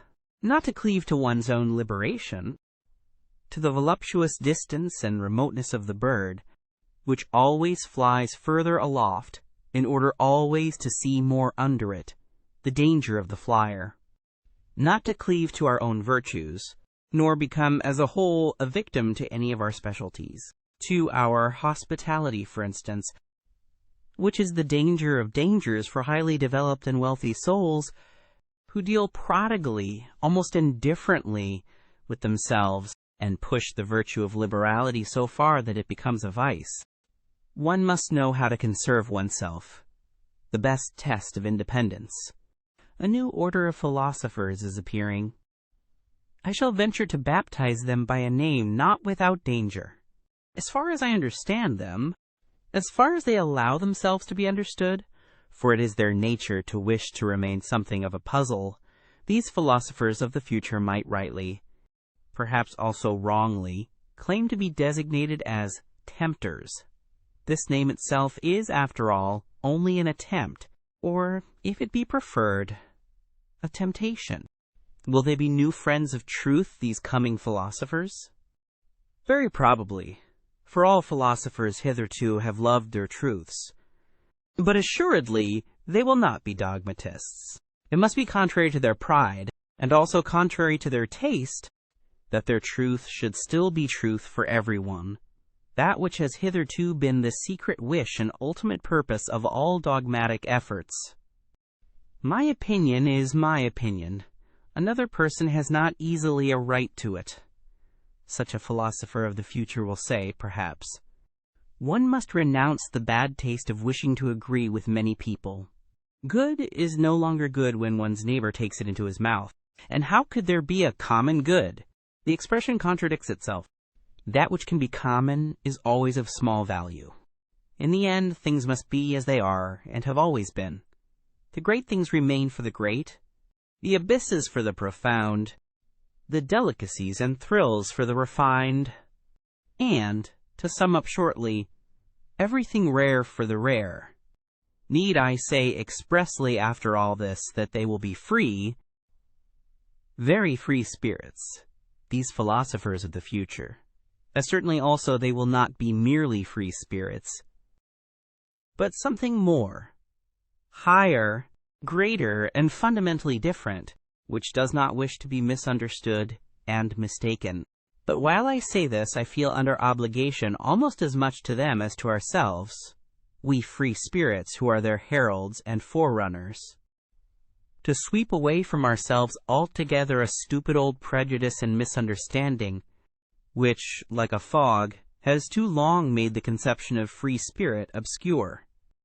In every country of Europe, and the same in America, there is at present something which makes an abuse of this name a very narrow, prepossessed, enchained class of spirits, who desire almost the opposite of what our intentions and instincts prompt, not to mention that in respect to the new philosophers who are appearing, they must still more be closed windows and bolted doors. Briefly and regrettably, they belong to the levelers. These wrongly named free spirits, as glib-tongued and scribe-fingered slaves of the democratic taste and its modern ideas, all of them men without solitude. Without personal solitude, blunt honest fellows, to whom neither courage nor honorable conduct ought to be denied. Only they are not free, and are ludicrously superficial, especially in their innate partiality for seeing the cause of almost all human misery and failure in the old forms in which society has hitherto existed, a notion which happily inverts the truth entirely. What they would fain attain with all their strength is the universal green meadow happiness of the herd, together with security, safety, comfort, and alleviation of life for everyone. Their two most frequently chanted songs and doctrines are called equality of rights and sympathy with all sufferers. And suffering itself is looked upon by them as something which must be done away with. We opposite ones, however, who have opened our eye and conscience to the question how and where the plant man has hitherto grown most vigorously, believe that this has always taken place under the opposite conditions, that for this end the dangerousness of his situation had to be increased enormously. His inventive faculty and dissembling power, his spirit, had to develop into subtlety and daring under long oppression and compulsion, and his will to life had to be increased to the unconditioned will to power. We believe that severity, violence, slavery, danger in the street and in the heart, secrecy, stoicism, tempter's art and devilry of every kind, that everything wicked, terrible, tyrannical, predatory, and serpentine in man serves as well for the elevation of the human species as its opposite. We do not even say enough when we only say this much. And in any case, we find ourselves here, both with our speech and our silence, at the other extreme of all modern ideology and gregarious desirability, as their antipodes, perhaps. What wonder that we free spirits are not exactly the most communicative spirits, that we do not wish to betray in every respect. What a spirit can free itself from, and where perhaps it will then be driven. And as to the import of the dangerous formula, beyond good and evil, with which we at least avoid confusion, we are something else than libre penseurs, liben pensatori, freethinkers, and whatever these honest advocates of modern ideas like to call themselves. Having been at home, or at least guests, in many realms of the spirit, having escaped again and again from the gloomy, agreeable nooks in which preferences and prejudices, youth, origin, the accident of men and books, or even the weariness of travel seem to confine us, full of malice against the seductions of dependency which he concealed in honors, money, positions, or exaltation of the senses, grateful even for distress and the vicissitudes of illness, because they always free us from some rule, and its prejudice, grateful to the god, devil, sheep, and worm in us, inquisitive to a fault, investigators to the point of cruelty, with unhesitating fingers for the intangible, with teeth and stomachs for the most indigestible, ready for any business that requires sagacity and acute senses, ready for every adventure, owing to an excess of free will, with anterior and posterior souls, into the ultimate intentions of which it is difficult to pry, with foregrounds and backgrounds to the end of which no foot may run, hidden ones under the mantles of light, appropriators, although we resemble heirs and spendthrifts, arrangers and collectors from morning till night, misers of our wealth and our full-crammed drawers, economical in learning and forgetting, inventive in scheming, sometimes proud of tables of categories, sometimes pedants, sometimes night owls of work, even in full day, yea, if necessary, even scarecrows, and it is necessary nowadays. That is to say, inasmuch as we are the born, sworn, jealous friends of solitude, of our own profoundest midnight and midday solitude, such kind of men are we free spirits, And perhaps ye are also something of the same kind. Ye coming ones? Ye new philosophers? Chapter 3. The Religious Mood. The human soul and its limit, the range of man's inner experiences hitherto attained, the heights, depths, and distances of these experiences, the entire history of the soul, up to the present time, and its still unexhausted possibilities. This is the preordained hunting domain for a born psychologist and lover of a big hunt. But how often must he say despairingly to himself, a single individual? Alas, only a single individual, and this great forest, this virgin forest.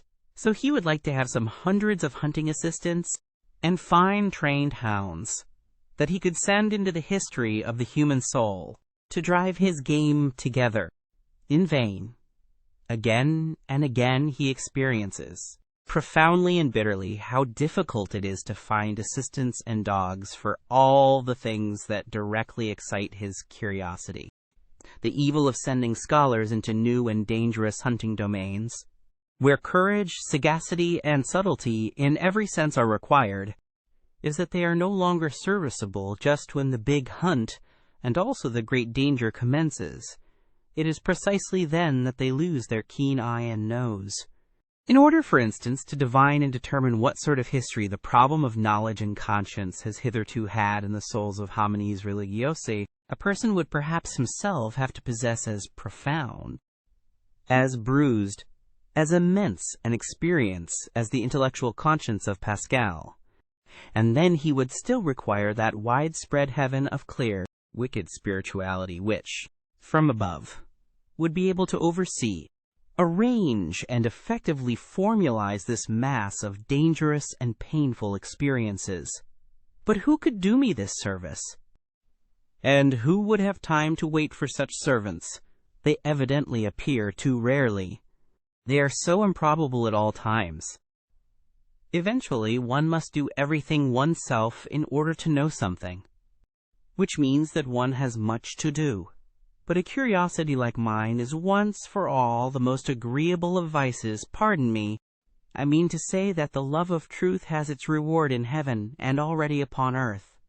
Faith, such as early Christianity desired, and not infrequently achieved in the midst of a skeptical and southernly free-spirited world, which had centuries of struggle between philosophical schools behind it and in it, counting besides the education and tolerance which the Imperium Romanum gave, this faith is not that sincere, austere slave faith, by which perhaps a Luther or a Cromwell, or some other northern barbarian of the spirit, remained attached to his God and Christianity.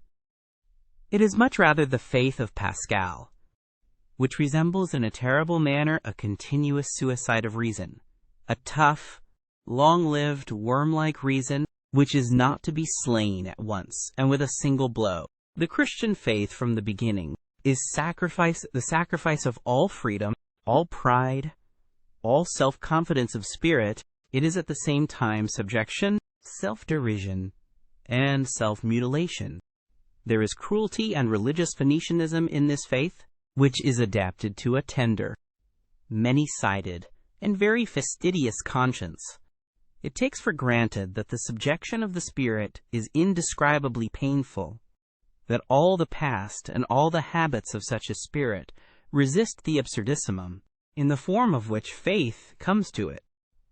Modern men, with their obtuseness as regards all Christian nomenclature, have no longer the sense for the terribly superlative conception which was implied to an antique taste by the paradox of the formula, God on the cross.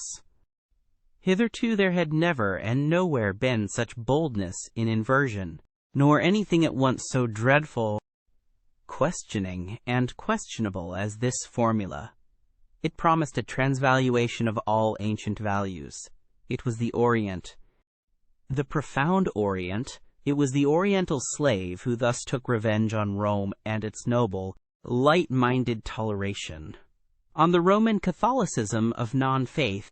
And it was always not the faith, but the freedom from the faith, the half-stoical and smiling indifference to the seriousness of the faith, which made the slaves indignant at their masters and revolt against them.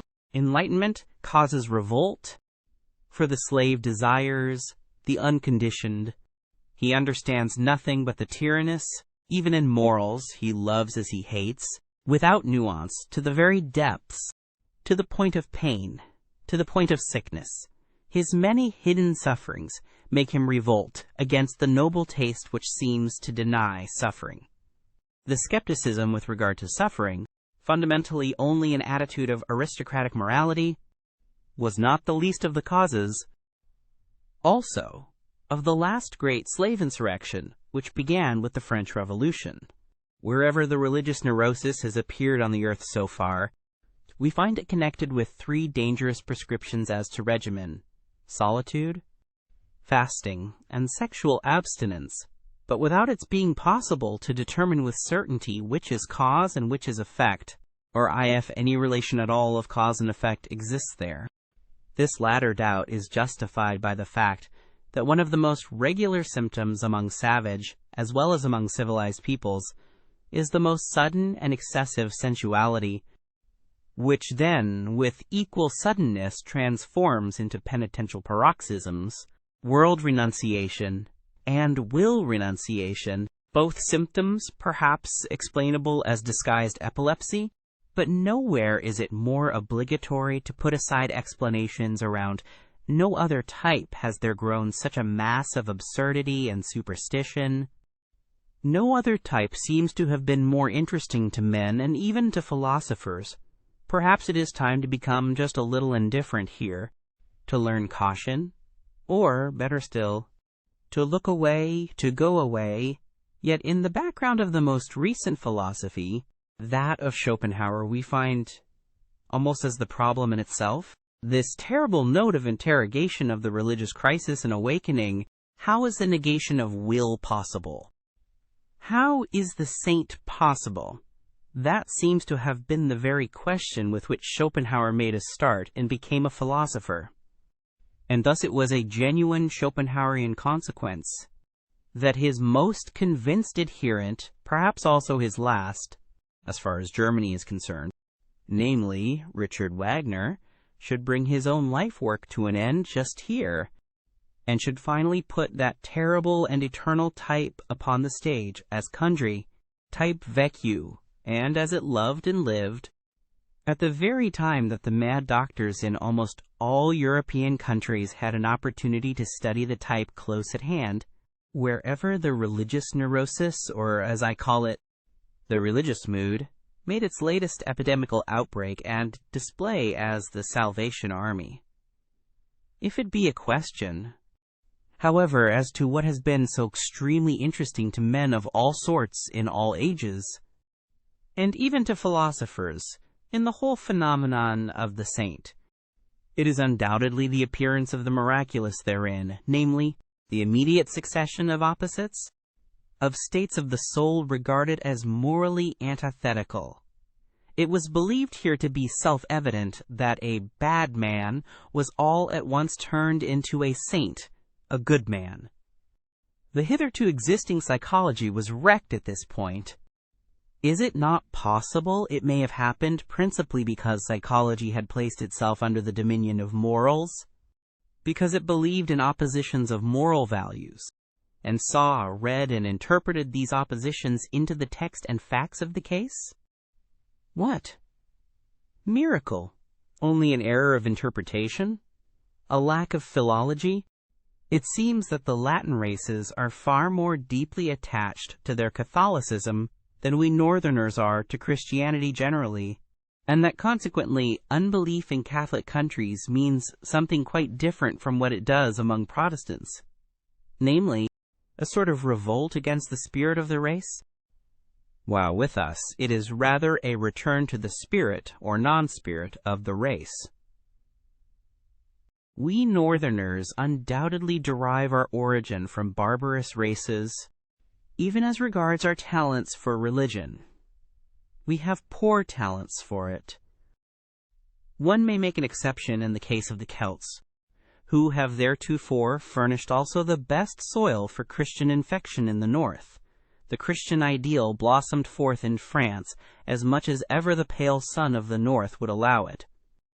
How strangely pious for our taste are still these later French skeptics, whenever there is any Celtic blood in their origin. How Catholic, how un-German does Auguste Comte's sociology seem to us, with the Roman logic of its instincts. How Jesuitical, that amiable and shrewd Cicerone of Port Royal.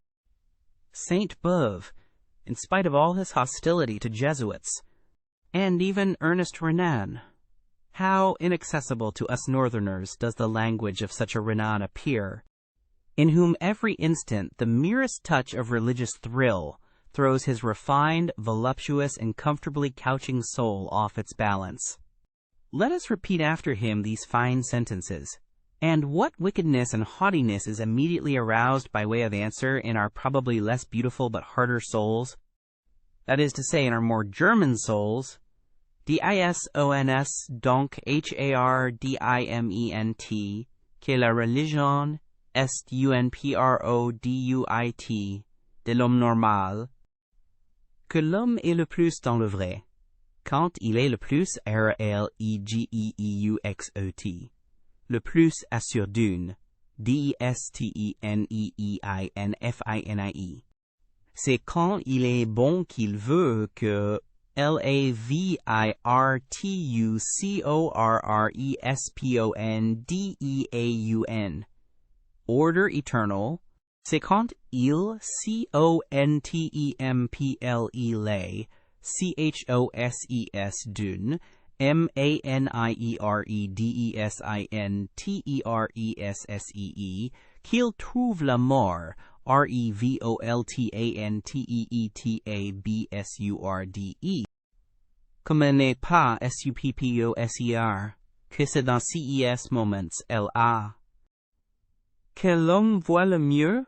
These sentences are so extremely antipodal to my ears and habits of thought that in my first impulse of rage on finding them, I wrote on the margin, LANIAISERIERELIGIEUSE par excellence, until, in my later rage, I even took a fancy to them, these sentences with their truth absolutely inverted. It is so nice and such a distinction to have one's own antipodes. That which is so astonishing in the religious life of the ancient Greeks is the irrestrainable stream of gratitude which it pours forth. It is a very superior kind of man who takes such an attitude towards nature and life. Later on, when the populace got the upper hand in Greece, fear became rampant also in religion, and Christianity was preparing itself. The passion for God. There are churlish, honest-hearted, and importunate kinds of it, like that of Luther. The whole of Protestantism lacks the southern delicatezza.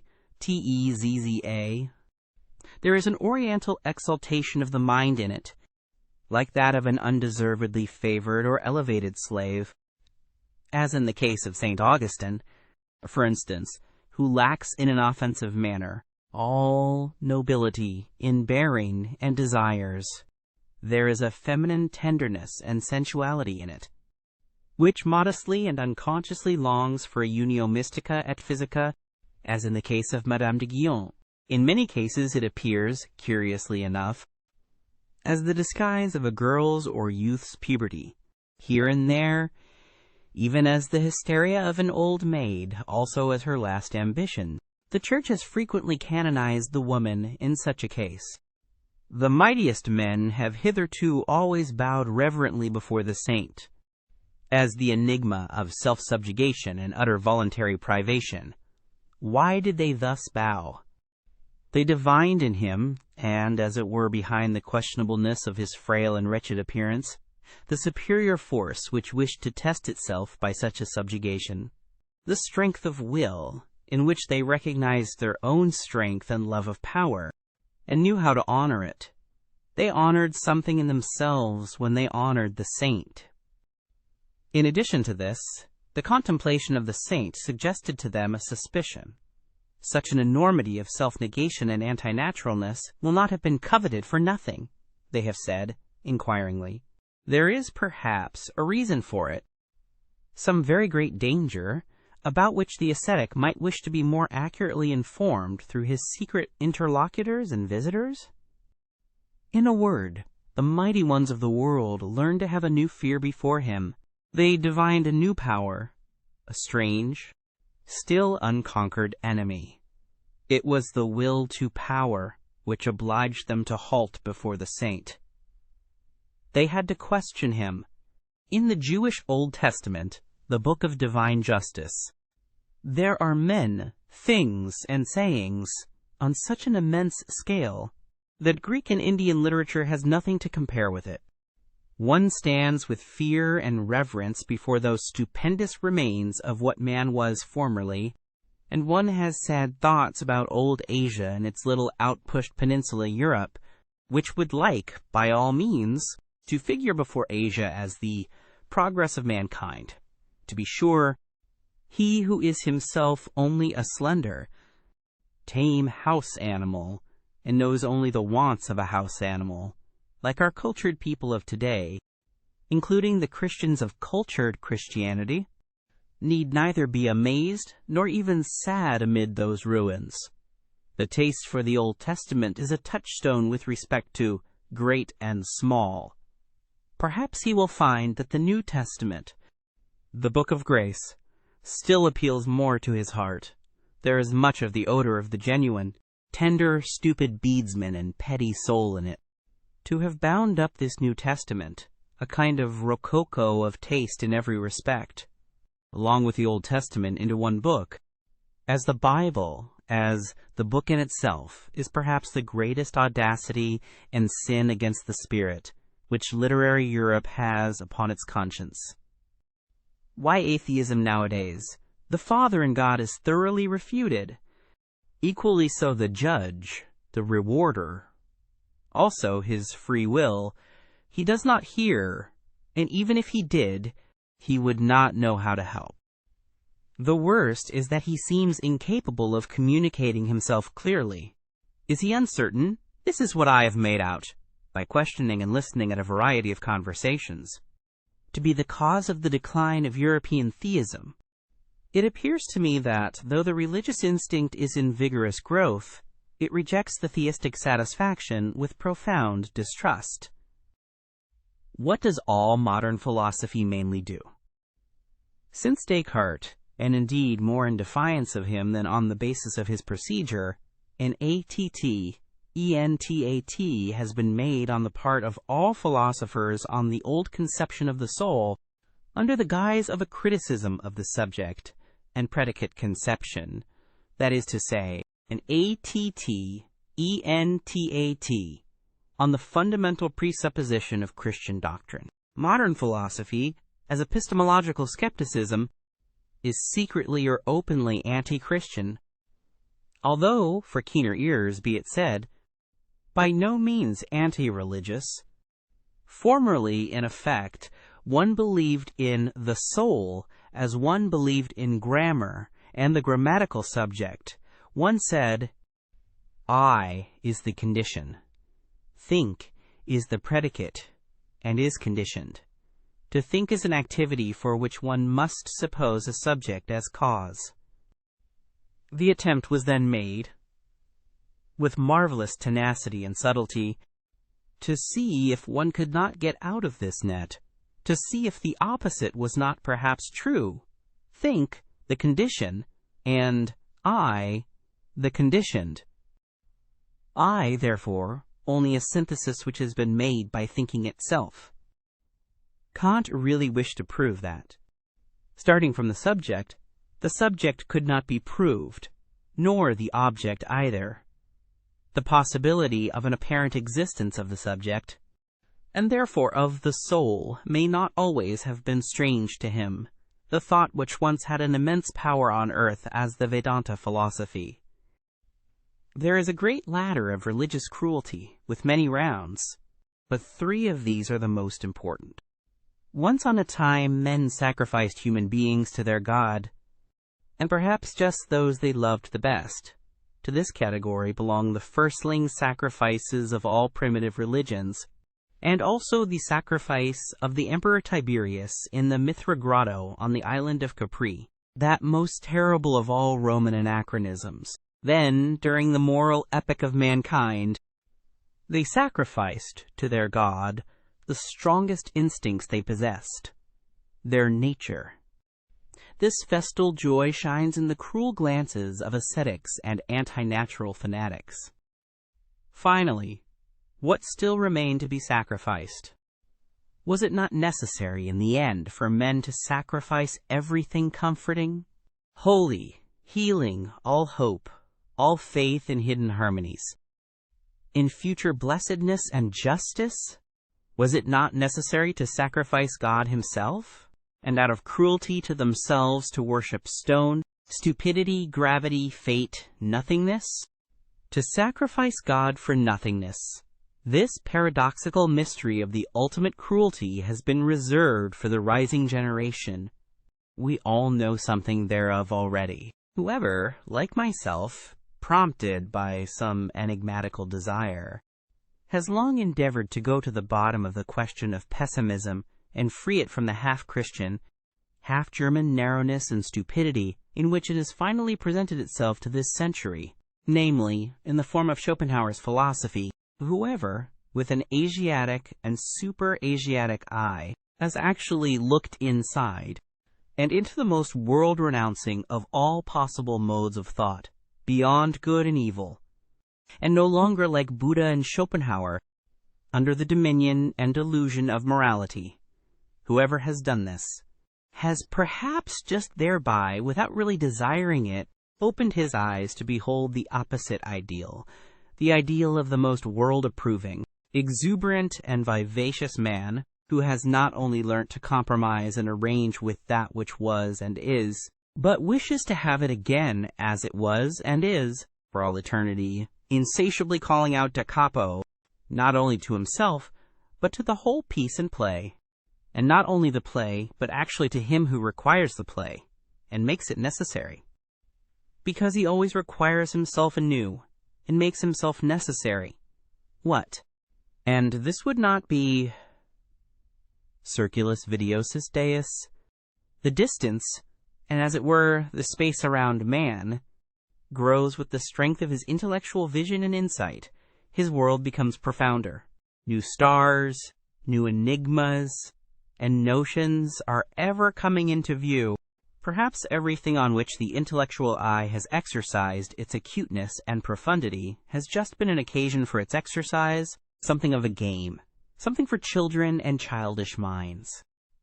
Perhaps the most solemn conceptions that have caused the most fighting and suffering, the conceptions God and sin, will one day seem to us of no more importance than a child's plaything or a child's pain seems to an old man. And perhaps another plaything and another pain will then be necessary once more for the old man, always childish enough, an eternal child. Has it been observed to what extent outward idleness, or semi-idleness, is necessary to a real religious life, alike for its favorite microscopic labor of self-examination, and for its soft placidity called prayer, the state of perpetual readiness for the coming of God? I mean the idleness with a good conscience, the idleness of olden times and of blood, to which the aristocratic sentiment that work is dishonoring, that it vulgarizes body and soul, is not quite unfamiliar, and that consequently the modern, noisy, time-engrossing, conceited, foolishly proud laboriousness educates and prepares for unbelief more than anything else?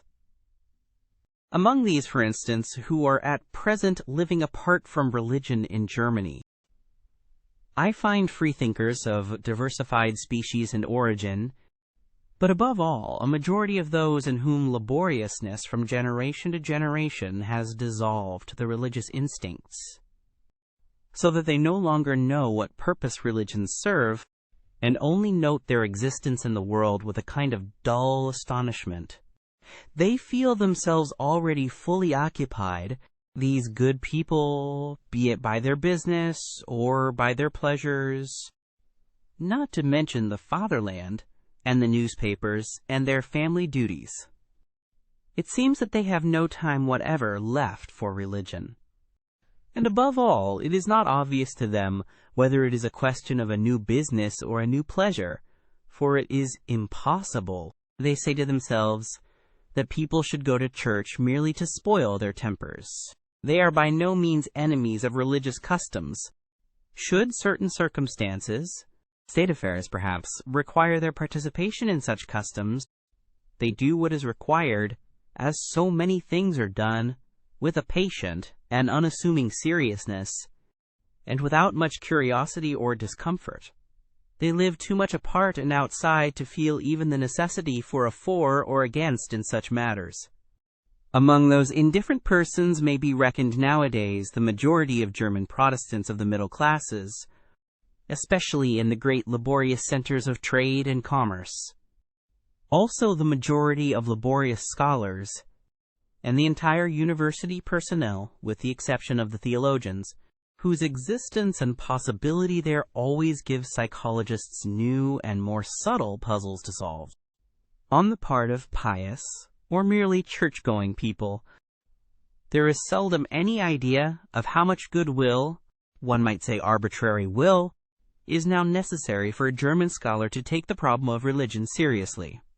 His whole profession, and, as I have said, his whole workmanlike laboriousness, to which he is compelled by his modern conscience, inclines him to a lofty and almost charitable serenity as regards religion, with which is occasionally mingled a slight disdain for the uncleanliness of spirit which he takes for granted, wherever anyone still professes to belong to the Church.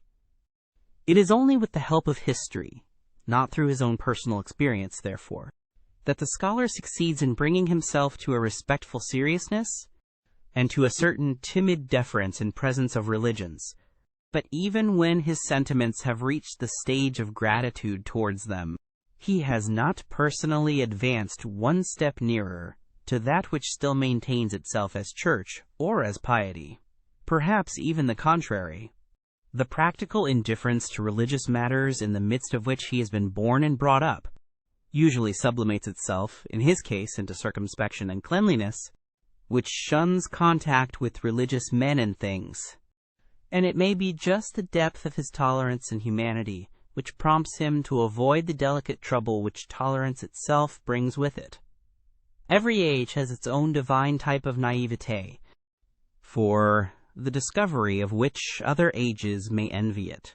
And how much naivete, adorable, childlike, and boundlessly foolish naivete is involved in this belief of the scholar in his superiority, in the good conscience of his tolerance, in the unsuspecting, simple certainty with which his instinct treats the religious man as a lower and less valuable type, beyond, before, and above, which he himself has developed. He, the little arrogant dwarf and mob-man, the sedulously alert, head-in-hand drudge of ideas, of modern ideas. Whoever has seen deeply into the world has doubtless divined what wisdom there is in the fact that men are superficial. It is their preservative instinct which teaches them to be flighty, lightsome, and false. Here and there one finds a passionate and exaggerated adoration of pure forms in philosophers, as well as in artists.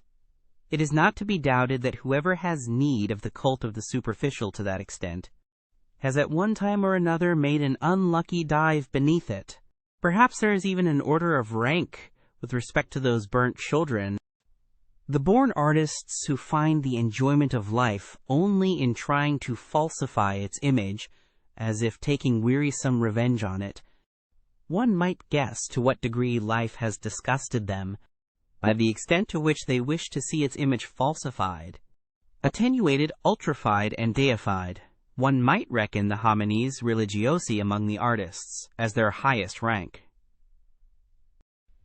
It is the profound, suspicious fear of an incurable pessimism which compels whole centuries to fasten their teeth into a religious interpretation of existence. The fear of the instinct which divines that truth might be attained too soon, before man has become strong enough, hard enough, artist enough. Piety, the life in God, regarded in this light, would appear as the most elaborate and ultimate product of the fear of truth, as artist adoration and artist intoxication in presence of the most logical of all falsifications, as the will to the inversion of truth to untruth at any price. Perhaps there has hitherto been no more effective means of beautifying man than piety. By means of it, man can become so artful, so superficial, so iridescent, and so good that his appearance no longer offends. To love mankind for God's sake, this has so far been the noblest and remotest sentiment to which mankind has attained. That love to mankind, without any redeeming intention in the background, is only an additio folly and brutishness, that the inclination to this love has first to get its proportion, its delicacy, its gram of salt and sprinkling of ambergris from a higher inclination. Whoever first perceived and experienced this, however his tongue may have stammered as it attempted to express such a delicate matter, let him for all time be holy and respected, as the man who has so far flown highest and gone astray in the finest fashion. The philosopher, as we free spirits understand him, as the man of the greatest responsibility, who has the conscience for the general development of mankind, will use religion for his disciplining and educating work, just as he will use the contemporary political and economic conditions. The selecting and disciplining influence, destructive, as well as creative and fashioning, which can be exercised by means of religion, is manifold and varied, according to the sort of people placed under its spell and protection. For those who are strong and independent, destined and trained to command, in whom the judgment and skill of a ruling race is incorporated, religion is an additional means for overcoming resistance in the exercise of authority, as a bond which binds rulers and subjects in common, betraying and surrendering to the former the conscience of the latter, their inmost heart, which would fain escape obedience. And in the case of the unique natures of noble origin, if by virtue of superior spirituality they should incline to a more retired and contemplative life, reserving to themselves only the more refined forms of government, over chosen disciples or members of an order, religion itself may be used as a means for obtaining peace from the noise and trouble of managing grosser affairs, and for securing immunity from the unavoidable filth of all political agitation. The Brahmins, for instance, understood this fact. With the help of a religious organization, they secured to themselves the power of nominating kings for the people, while their sentiments prompted them to keep apart and outside, as men with a higher and superregal mission. At the same time, religion gives inducement and opportunity to some of the subjects to qualify themselves for future ruling and commanding the slowly ascending ranks and classes, in which, through fortunate marriage customs, volitional power and delight in self-control are on the increase. To them, religion offers sufficient incentives and temptations to aspire to higher intellectuality and to experience the sentiments of authoritative self-control, of silence, and of solitude. Asceticism and Puritanism are almost indispensable means of educating and ennobling a race which seeks to rise above its hereditary baseness and work itself upwards to future supremacy. And finally, to ordinary men, to the majority of the people who exist for service and general utility, and are only so far entitled to exist, religion gives invaluable contentedness with their lot and condition, peace of heart, ennoblement of obedience, additional social happiness and sympathy, with something of transfiguration and embellishment, something of justification, of all the commonplaceness, all the meanness, all the semi-animal poverty of their souls. Religion, together with the religious significance of life, sheds sunshine over such perpetually harassed men, and makes even their own aspect endurable to them. It operates upon them as the Epicurean philosophy usually operates upon sufferers of a higher order, in a refreshing and refining manner, almost turning suffering to account, and in the end even hallowing and vindicating it. There is perhaps nothing so admirable in Christianity and Buddhism as their art of teaching even the lowest to elevate themselves by piety to a seemingly higher order of things, and thereby to retain their satisfaction with the actual world in which they find it difficult enough to live, this very difficulty being necessary. To be sure, to make also the bad counter-reckoning against such religions, and to bring to light their secret dangers, the cost is always excessive and terrible when religions do not operate as an educational and disciplinary medium in the hands of the philosopher, but rule voluntarily and paramountly when they wish to be the final end, and not a means along with other means. Among men, as among all other animals, there is a surplus of defective, diseased, degenerating, infirm, and necessarily suffering individuals. The successful cases among men also are always the exception, and in view of the fact that man is the animal not yet properly adapted to his environment, the rare exception. But worse still, the higher the type a man represents, the greater is the improbability that he will succeed. The accidental, the law of irrationality in the general constitution of mankind, manifests itself most terribly in its destructive effect on the higher orders of men, the conditions of whose lives are delicate, diverse, and difficult to determine. What, then, is the attitude of the two greatest religions above mentioned to the surplus of failures in life? They endeavor to preserve and keep alive whatever can be preserved. In fact, as the religions for sufferers, they take the part of these upon principle. They are always in favor of those who suffer from life as from a disease, and they would fain treat every other experience of life as false and impossible. However highly we may esteem this indulgent and preservative care, inasmuch as in applying to others, it has applied, and applies also to the highest and usually the most suffering type of man, the hitherto paramount religions, to give a general appreciation of them, are among the principal causes which have kept the type of man upon a lower level. They have preserved too much that which should have perished. One has to thank them for invaluable services. And who is sufficiently rich in gratitude not to feel poor at the contemplation of all that the spiritual men of Christianity have done for Europe hitherto?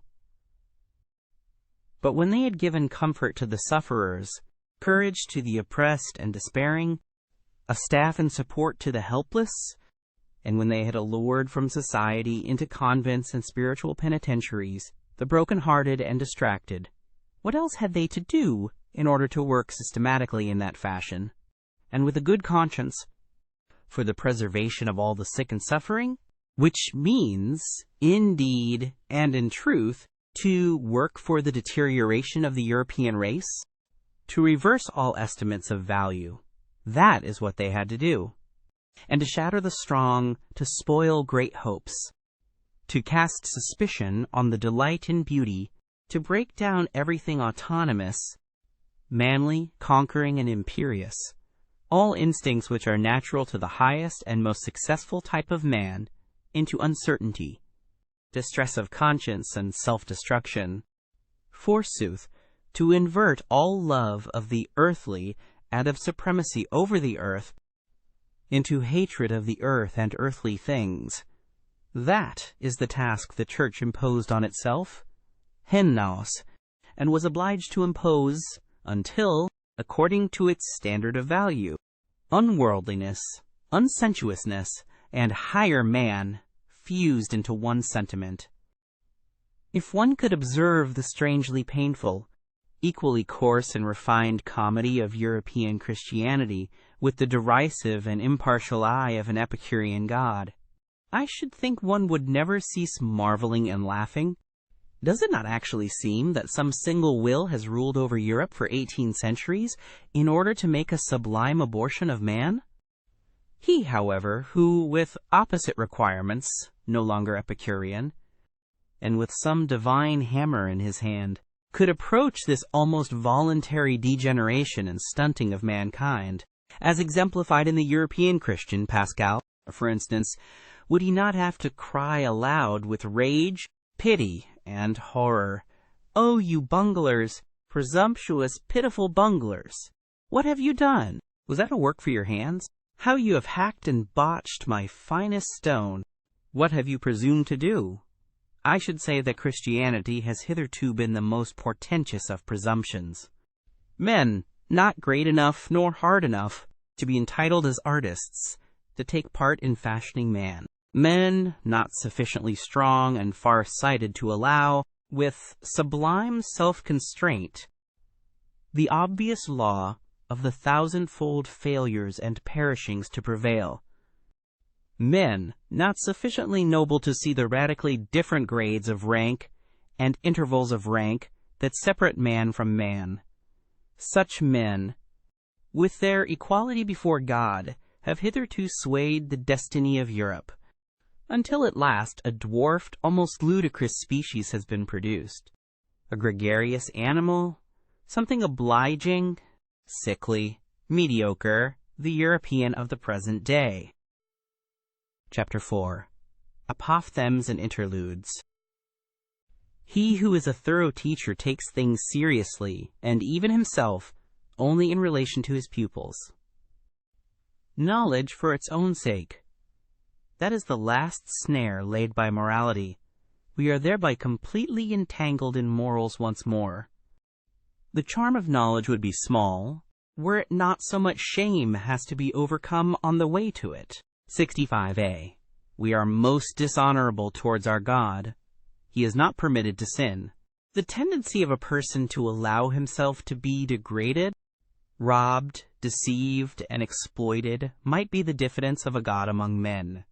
Love to one only is a barbarity, for it is exercised at the expense of all others. Love to God also. I did that, says my memory. I could not have done that, says my pride, and remains inexorable. Eventually, the memory yields. One has regarded life carelessly, if one has failed to see the hand that kills with leniency. If a man has character, he has also his typical experience, which always recurs. The sage as astronomer. So long as thou feelest the stars as an above thee, thou lackest the eye of the discerning one. It is not the strength, but the duration of great sentiments that makes great men. He who attains his ideal, precisely thereby surpasses it. 73a. Many a peacock hides his tail from every eye, and calls it his pride. A man of genius is unbearable, unless he possess at least two things besides: gratitude and purity. The degree and nature of a man's sensuality extends to the highest altitudes of his spirit. Under peaceful conditions, the militant man attacks himself. With his principles, a man seeks either to dominate, or justify, or honor, or reproach, or conceal his habits. Two men with the same principles probably seek fundamentally different ends therewith. He who despises himself, nevertheless esteems himself thereby as a despiser. A soul which knows that it is loved, but does not itself love, betrays its sediment, its dregs come up.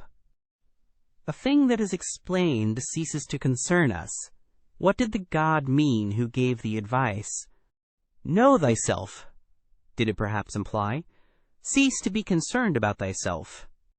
Become objective. And Socrates? And the scientific man? It is terrible to die of thirst at sea. Is it necessary that you should so salt your truth that it will no longer quench thirst? Sympathy for all would be harshness and tyranny for thee, my good neighbor. Instinct. When the house is on fire, one forgets even the dinner. Yes. But one recovers it from among the ashes. Woman learns how to hate in proportion as she forgets how to charm. The same emotions are in man and woman, but in different tempo. On that account, man and woman never cease to misunderstand each other. In the background of all their personal vanity, women themselves have still their impersonal scorn for woman. Fettered heart, free spirit. When one firmly fetters one's heart and keeps it prisoner, one can allow one's spirit many liberties. I said this once before, but people do not believe it when I say so, unless they know it already. One begins to distrust very clever persons when they become embarrassed. Dreadful experiences raise the question whether he who experiences them is not something dreadful also. Heavy, melancholy men turn lighter, and come temporarily to their surface, precisely by that which makes others heavy, by hatred and love. So cold, so icy, that one burns one's finger at the touch of him. Every hand that lays hold of him shrinks back, and for that very reason many think him red-hot. Who has not, at one time or another, sacrificed himself for the sake of his good name? In affability there is no hatred of men, but precisely on that account, a great deal too much contempt of men. The maturity of man, that means, to have reacquired the seriousness that one had as a child at play. To be ashamed of one's immorality is a step on the ladder at the end of which one is ashamed also of one's morality.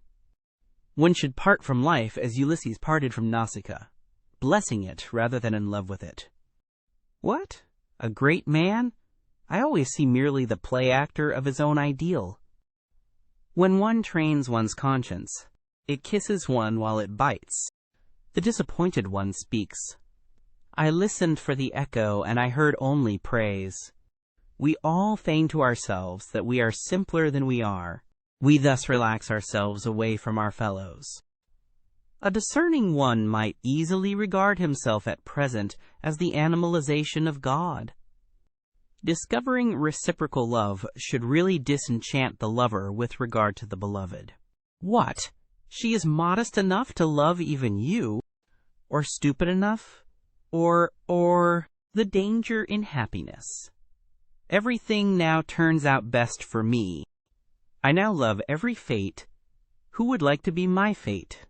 Not their love of humanity, but the impotence of their love prevents the Christians of today burning us. The Piafraus is still more repugnant to the taste, the piety, of the free spirit, the pious man of knowledge, than the Impiafraus, hence the profound lack of judgment, in comparison with the Church, characteristic of the type free spirit, as its non-freedom. By means of music, the very passions enjoy themselves. A sign of strong character, when once the resolution has been taken, to shut the ear even to the best counter-arguments. Occasionally, therefore, a will to stupidity. There is no such thing as moral phenomena, but only a moral interpretation of phenomena. The criminal is often enough not equal to his deed. He extenuates and maligns it. The advocates of a criminal are seldom artists enough to turn the beautiful terribleness of the deed to the advantage of the doer. Our vanity is most difficult to wound just when our pride has been wounded. To him who feels himself preordained to contemplation and not to belief, all believers are too noisy and obtrusive. He guards against them. You want to prepossess him in your favor? Then you must be embarrassed before him. The immense expectation with regard to sexual love, and the coyness in this expectation, spoils all the perspectives of women at the outset. Where there is neither love nor hatred in the game, woman's play is mediocre. The great epochs of our life are at the points when we gain courage to rebaptize our badness as the best in us. The will to overcome an emotion is ultimately only the will of another, or of several other emotions. There is an innocence of admiration, It is possessed by him to whom it has not yet occurred that he himself may be admired some day. Our loathing of dirt may be so great as to prevent our cleaning ourselves, justifying ourselves.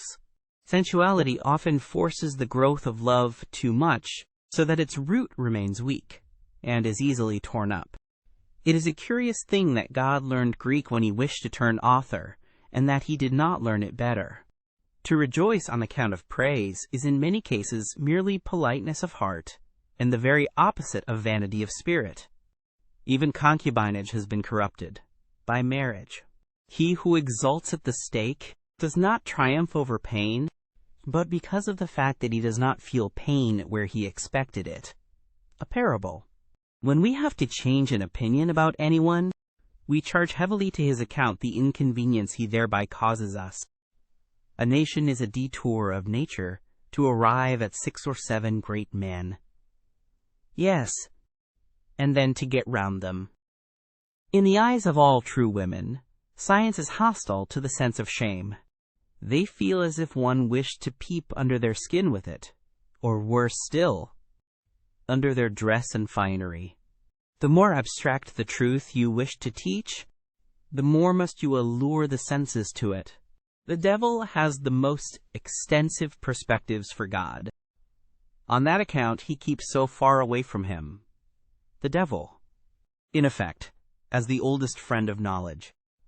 What a person is begins to betray itself when his talent decreases, when he ceases to show what he can do. Talent is also an adornment. An adornment is also a concealment. The sexes deceive themselves about each other. The reason is that in reality they honor and love only themselves, or their own ideal, to express it more agreeably. Thus man wishes woman to be peaceable, but in fact woman is essentially unpeaceable. Like the cat, however well she may have assumed the peaceable demeanor. One is punished best for one's virtues. He who cannot find the way to his ideal lives more frivolously and shamelessly than the man without an ideal. From the senses originate all trustworthiness, all good conscience, all evidence of truth. Pharisaism is not a deterioration of the good man. A considerable part of it is rather an essential condition of being good. The one seeks an accoucheur for his thoughts. The other seeks someone whom he can assist. A good conversation thus originates. In intercourse with scholars and artists, one readily makes mistakes of opposite kinds. In a remarkable scholar, one not infrequently finds a mediocre man. And often, even in a mediocre artist, one finds a very remarkable man. We do the same when awake as when dreaming. We only invent and imagine him with whom we have intercourse, and forget it immediately. In revenge and in love woman is more barbarous than man. Advice is a riddle. If the band is not to break, bite it first, secure to make. The belly is the reason why man does not so readily take himself for a god. The chastest utterance I ever heard. Dans le véritable amour, c'est l'âme qui enveloppe le corps. Our vanity would like what we do best to pass precisely for what is most difficult to us, concerning the origin of many systems of morals. When a woman has scholarly inclinations, there is generally something wrong with her sexual nature. Barrenness itself conduces to a certain virility of taste. Man, indeed, if I may say so, is the barren animal. Comparing man and woman generally, one may say that woman would not have the genius for adornment if she had not the instinct for the secondary role. He who fights with monsters should be careful lest he thereby become a monster. And if thou gaze long into an abyss, the abyss will also gaze into thee. From old Florentine novels. Moreover, from life. Buona femmina e mala femmina vuol bastone. Sacchetti, November 86.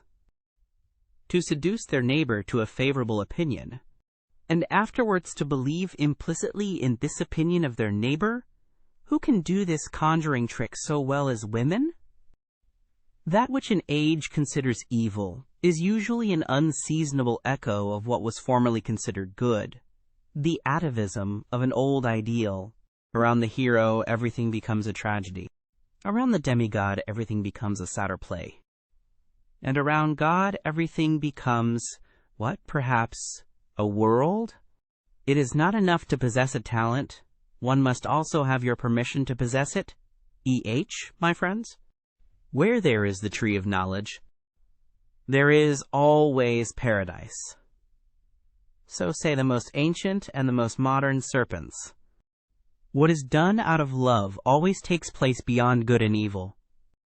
Objection, evasion, joyous distrust, and love of irony are signs of health. Everything absolute belongs to pathology. The sense of the tragic increases and declines with sensuousness.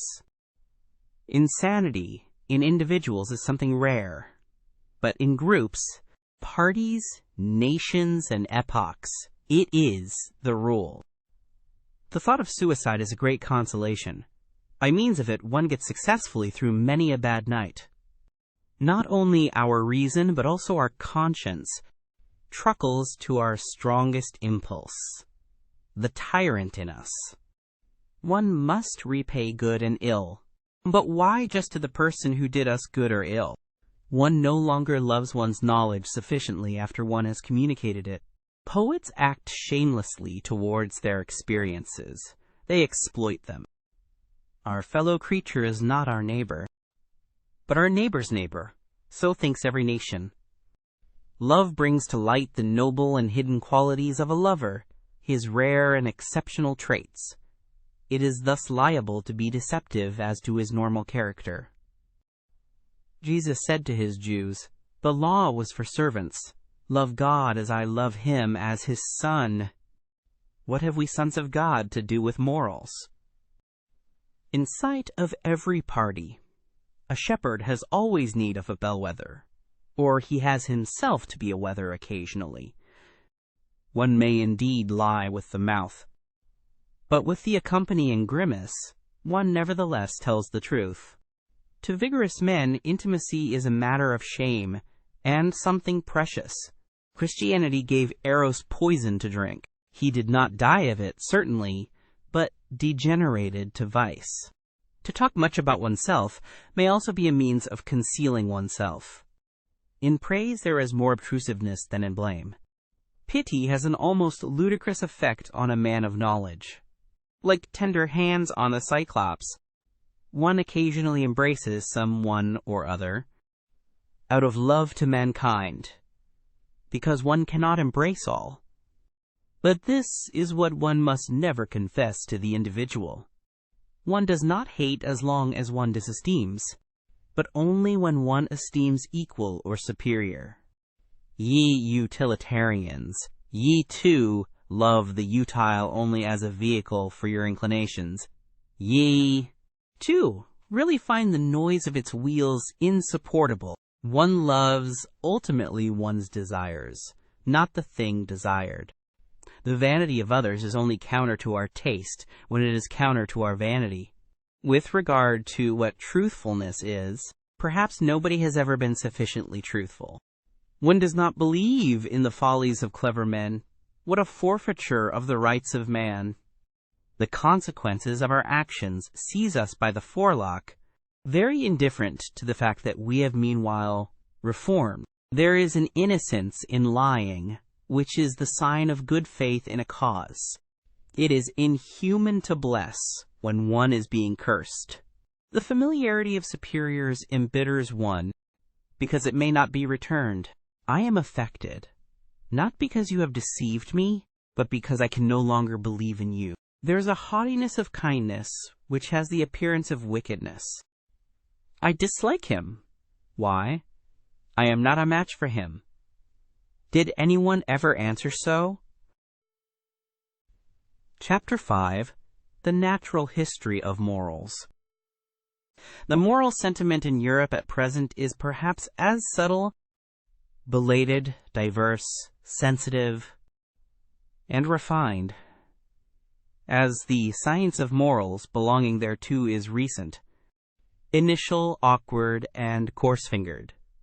An interesting contrast, which sometimes becomes incarnate and obvious in the very person of a moralist. Indeed, the expression science of morals is, in respect to what is designated thereby, far too presumptuous and counter to good taste, which is always a foretaste of more modest expressions.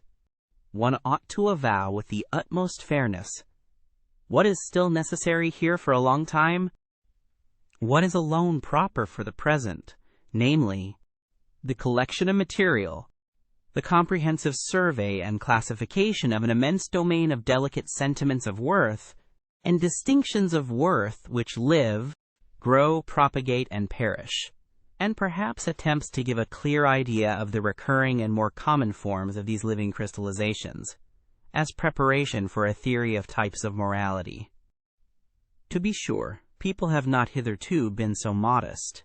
All the philosophers, with a pedantic and ridiculous seriousness, demanded of themselves something very much higher, more pretentious and ceremonious. When they concerned themselves with morality as a science, they wanted to give a basic to morality, and every philosopher hitherto has believed that he has given it a basis. Morality itself, however, has been regarded as something given.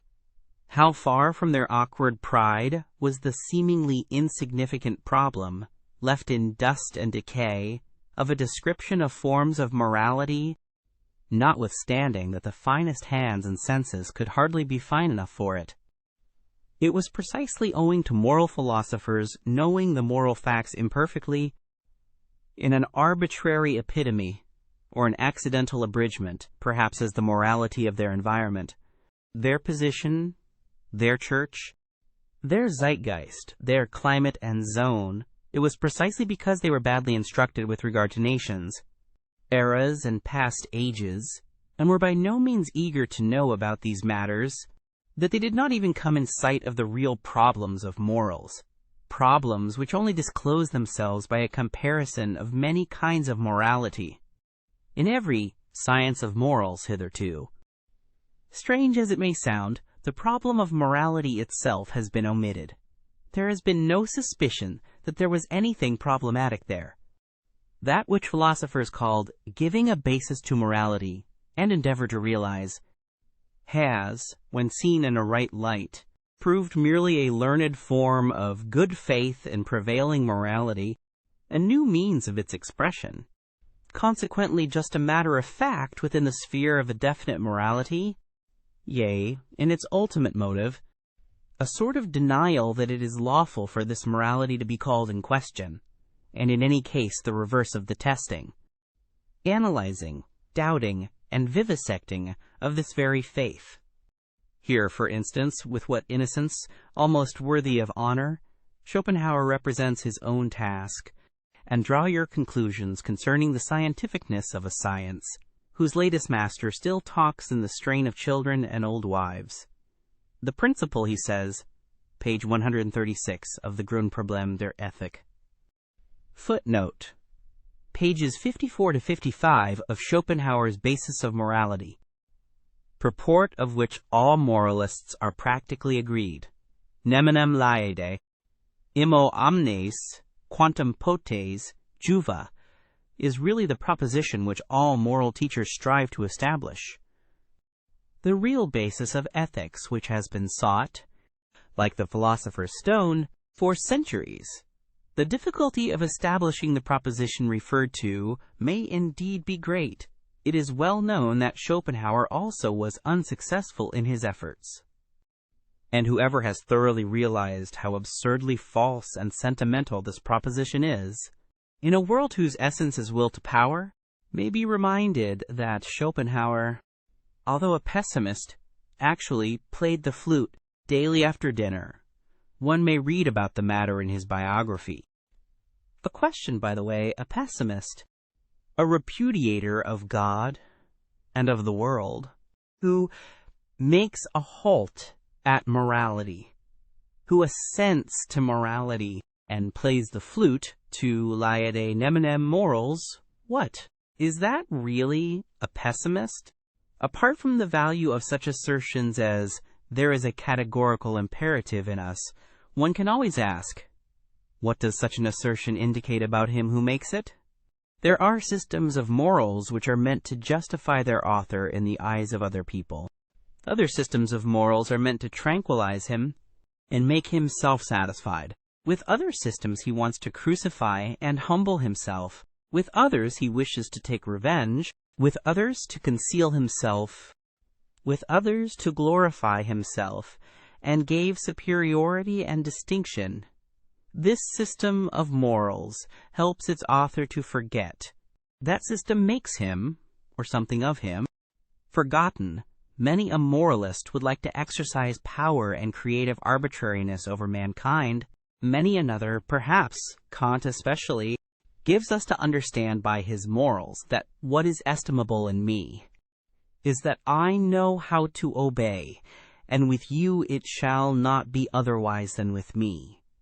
In short, systems of morals are only a sign language of the emotions. In contrast to Laser Aller, every system of morals is a sort of tyranny against nature and also against reason. That is, however, no objection, unless one should again decree by some system of morals that all kinds of tyranny and unreasonableness are unlawful. What is essential and invaluable in every system of morals is that it is a long constraint. In order to understand Stoicism, or Port Royal, or Puritanism, one should remember the constraint under which every language has attained to strength and freedom, the metrical constraint, the tyranny of rhyme and rhythm. How much trouble have the poets and orators of every nation given themselves, not excepting some of the prose writers of today, in whose ear dwells an inexorable conscientiousness, for the sake of a folly, as utilitarian bunglers say, and thereby deem themselves wise. From submission to arbitrary laws, as the anarchists say, and thereby fancy themselves free, even free-spirited. The singular fact remains, however, that everything of the nature of freedom, elegance, boldness, dance, and masterly certainty, which exists or has existed, whether it be in thought itself, or in administration, or in speaking and persuading, in art, just as in conduct, has only developed by means of the tyranny of such arbitrary law. And in all seriousness, it is not at all improbable that precisely this is nature and natural, and not laissez aller. Every artist knows how different from the state of letting himself go is his most natural condition, the free arranging, locating, disposing, and constructing in the moments of inspiration, and how strictly and delicately he then obeys 1,000 laws, which, by their very rigidness and precision, defy all formulation by means of ideas. Even the most stable idea has, in comparison therewith, something floating, manifold, and ambiguous in it. The essential thing, in heaven and in earth, is, apparently, to repeat it once more, that there should be long obedience in the same direction. Thereby results, and has always resulted in the long run, something which has made life worth living. For instance, virtue, art, music, dancing, reason, spirituality, anything whatever that is transfiguring, refined, foolish, or divine. The long bondage of the spirit, the distrustful constraint in the communicability of ideas, the discipline which the thinker imposed on himself to think in accordance with the rules of a church or a court, or conformable to Aristotelian premises, the persistent spiritual will to interpret everything that happened according to a Christian scheme, and in every occurrence to rediscover and justify the Christian God. All this violence, arbitrariness, severity, dreadfulness, and unreasonableness has proved itself the disciplinary means whereby the European spirit has attained its strength. Its remorseless curiosity and subtle mobility Granted also that much irrecoverable strength and spirit had to be stifled, suffocated, and spoilt in the process. For here, as everywhere, nature shows herself as she is, in all her extravagant and indifferent magnificence, which is shocking but nevertheless noble. That for centuries European thinkers only thought in order to prove something nowadays. On the contrary, we are suspicious of every thinker who wishes to prove something, that it was always settled beforehand what was to be the result of their strictest thinking. As it was perhaps in the Asiatic astrology of former times, or as it is still at the present day in the innocent, Christian moral explanation of immediate personal events for the glory of God or for the good of the soul. This tyranny, this arbitrariness, this severe and magnificent stupidity has educated the spirit. Slavery, both in the coarser and the finer sense, is apparently an indispensable means even of spiritual education and discipline. One may look at every system of morals in this light. It is nature therein which teaches to hate the lesser aller, the too great freedom, and implants the need for limited horizons. For immediate duties, it teaches the narrowing of perspectives, and thus, in a certain sense, that stupidity is a condition of life and development. Thou must obey someone, and for a long time. Otherwise thou wilt come to grief, and lose all respect for thyself. This seems to me to be the moral imperative of nature, which is certainly neither categorical, as old Kant wished, consequently the otherwise, nor does it address itself to the individual. What does nature care for the individual? But to nations, races, ages, and ranks. Above all, however, to the animal man generally, to mankind. Industrious races find it a great hardship to be idle. It was a master stroke of English instinct to hallow and begloom Sunday to such an extent that the Englishman unconsciously hankers for his week and work-day again, as a kind of cleverly devised, cleverly intercalated fast, such as is also frequently found in the ancient world, although, as is appropriate in southern nations, not precisely with respect to work. Many kinds of fast are necessary, and wherever powerful influences and habits prevail, legislators have to see that intercalary days are appointed, on which such impulses are fettered, and learn to hunger anew.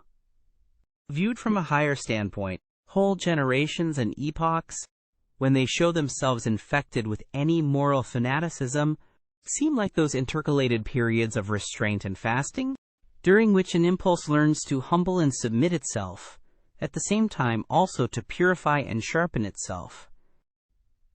Certain philosophical sects likewise admit of a similar interpretation. For instance, the Stoa, in the midst of Hellenic culture, with the atmosphere rank and overcharged with aphrodisiacal odors. Here also is a hint for the explanation of the paradox. Why it was precisely in the most Christian period of European history, and in general only under the pressure of Christian sentiments, that the sexual impulse sublimated into love, amor passion. There is something in the morality of Plato which does not really belong to Plato, but which only appears in his philosophy. One might say in spite of him, namely, Socratism, for which he himself was too noble. No one desires to injure himself, hence all evil is done unwittingly. The evil man inflicts injury on himself. He would not do so, however, if he knew that evil is evil. The evil man, therefore, is only evil through error. If one free him from error, one will necessarily make him good. This mode of reasoning savors of the populace, who perceive only the unpleasant consequences of evil doing, and practically judge that it is stupid to do wrong, while they accept good as identical with useful and pleasant, without further thought. As regards every system of utilitarianism, one may at once assume that it has the same origin, and follow the scent, one will seldom err. Plato did all he could to interpret something refined and noble into the tenets of his teacher, and above all to interpret himself into them. He, the most daring of all interpreters, lifted the entire Socrates out of the street, as a popular theme and song, to exhibit him in endless and impossible modifications, namely, in all his own disguises and multiplicities.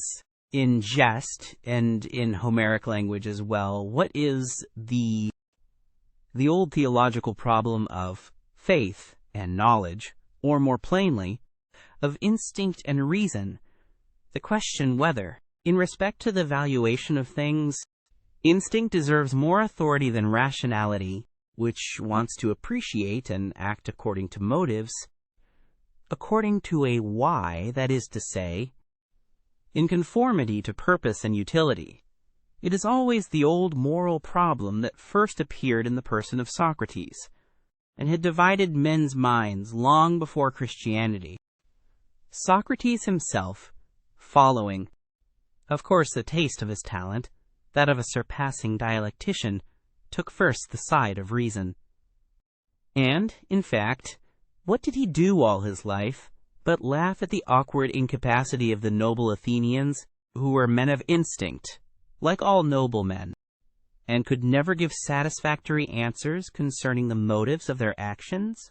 In the end, however, though silently and secretly, he laughed also at himself. With his finer conscience and introspection, he found in himself the same difficulty and incapacity. But why, he said to himself, should one on that account separate oneself from the instincts? One must set them right, and the reason also. One must follow the instincts, but at the same time persuade the reason to support them with good arguments. This was the real falseness of that great and mysterious ironist. He brought his conscience up to the point that he was satisfied with a kind of self-outwitting. In fact, he perceived the irrationality in the moral judgment. Plato, more innocent in such matters, and without the craftiness of the plebeian, wished to prove to himself, at the expenditure of all his strength, the greatest strength a philosopher had ever expended, that reason and instinct lead spontaneously to one goal, to the good, to God.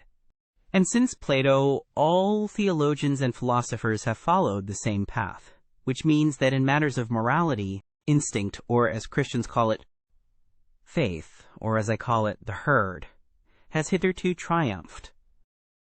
Unless one should make an exception in the case of Descartes, the father of rationalism, and consequently the grandfather of the Revolution, who recognized only the authority of reason, but reason is only a tool, and Descartes was superficial. Whoever has followed the history of a single science finds in its development a clue to the understanding of the oldest and commonest processes of all knowledge and cognizance.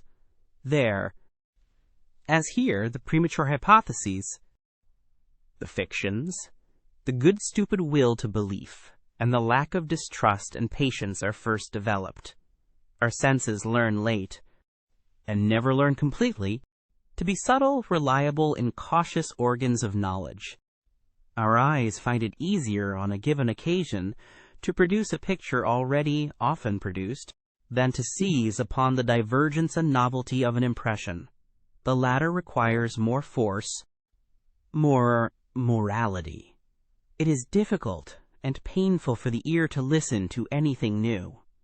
We hear strange music badly. When we hear another language spoken, we involuntarily attempt to form the sounds into words with which we are more familiar and conversant. It was thus, for example, that the Germans modified the spoken word arcubalista into armbrust, crossbow. Our senses are also hostile and averse to the new, and generally, even in the simplest processes of sensation, the emotions dominate, such as fear, love, hatred, and the passive emotion of indolence. As little as a reader nowadays reads all the single words, not to speak of syllables, of a page, he rather takes about 5 out of every 20 words at random, and guesses the probably appropriate sense to them.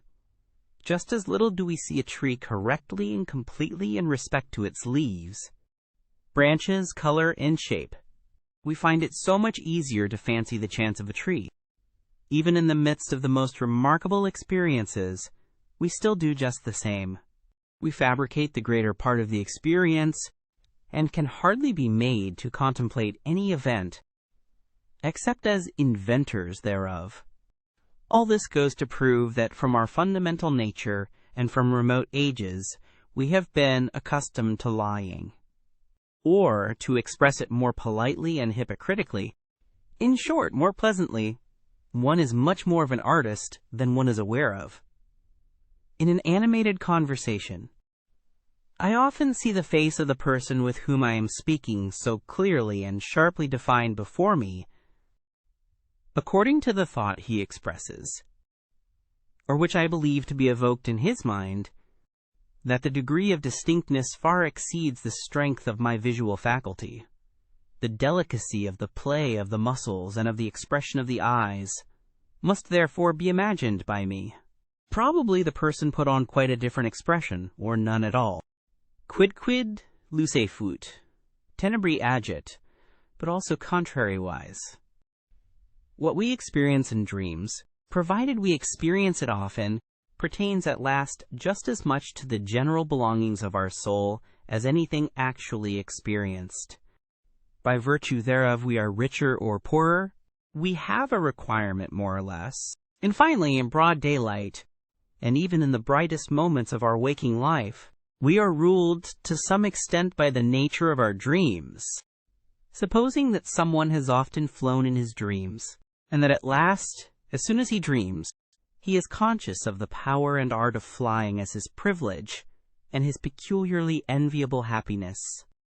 Such a person, who believes that on the slightest impulse he can actualize all sorts of curves and angles, who knows the sensation of a certain divine levity, and upwards without effort or constraint, a downwards without descending or lowering, without trouble. How could the man with such dream experiences and dream habits fail to find happiness differently colored and defined, even in his waking hours? How could he fail to long differently for happiness? Flight, such as is described by poets, must, when compared with his own flying, be far too earthly, muscular, violent, far too troublesome for him. The difference among men does not manifest itself only in the difference of their lists of desirable things, in their regarding different good things as worth striving for, and being disagreed as to the greater or less value, the order of rank of the commonly recognized desirable things. It manifests itself much more in what they regard as actually having and possessing a desirable thing. As regards a woman, for instance, the control over her body and her sexual gratification serves as an amply sufficient sign of ownership and possession to the more modest man. Another with a more suspicious and ambitious thirst for possession sees the questionableness, the mere apparentness of such ownership, and wishes to have finer tests in order to know especially whether the woman not only gives herself to him, but also gives up for his sake what she has or would like to have. Only then does he look upon her as possessed. A third, however, has not even here got to the limit of his distrust and his desire for possession. He asks himself whether the woman, when she gives up everything for him, does not perhaps do so for a phantom of him.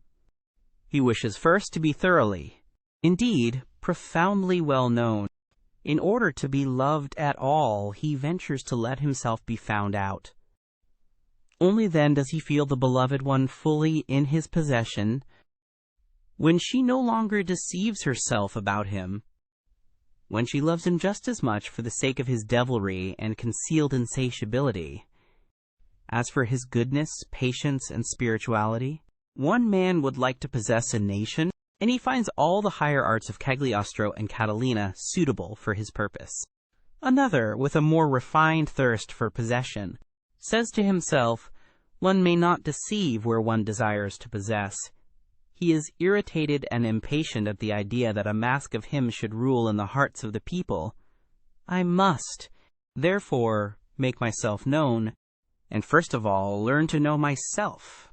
Among helpful and charitable people, one almost always finds the awkward craftiness which first gets up suitably him who has to be helped, as though, for instance, he should merit help, seek just their help, and would show himself deeply grateful, attached and subservient to them for all help. With these conceits, they take control of the needy as a property, just as in general they are charitable and helpful out of a desire for property. One finds them jealous when they are crossed or forestalled in their charity. Parents involuntarily make something like themselves out of their children. They call that education. No mother doubts at the bottom of her heart that the child she has borne is thereby her property. No father hesitates about his right to his own ideas and notions of worth. Indeed, in former times, fathers deemed it right to use their discretion concerning the life or death of the newly born, as among the ancient Germans.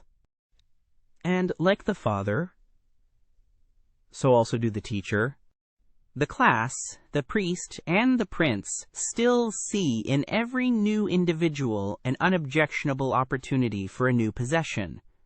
The consequence is the Jews, a people born for slavery, as Tacitus and the whole ancient world say of them, the chosen people among the nations, as they themselves say and believe, the Jews performed the miracle of the inversion of valuations, by means of which life on earth obtained a new and dangerous charm for a couple of millenniums.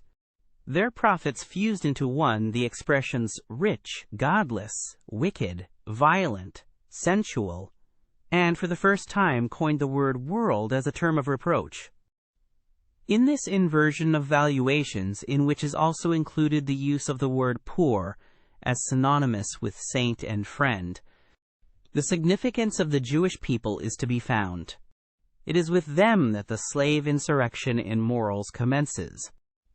It is to be inferred that there are countless dark bodies near the sun, such as we shall never see.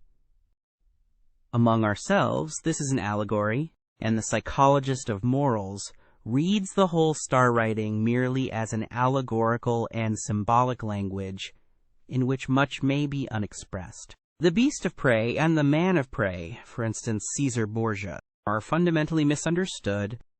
Nature is misunderstood. So long as one seeks a morbidness in the constitution of these healthiest of all tropical monsters and growths, or even an innate hell in them, as almost all moralists have done hitherto, does it not seem that there is a hatred of the virgin forest and of the tropics among moralists? And that the tropical man must be discredited at all costs, whether as disease and deterioration of mankind, or as his own hell and self-torture? And why? In favor of the temperate zones? In favor of the temperate men? The moral? The mediocre? This for the chapter, Morals as Timidity.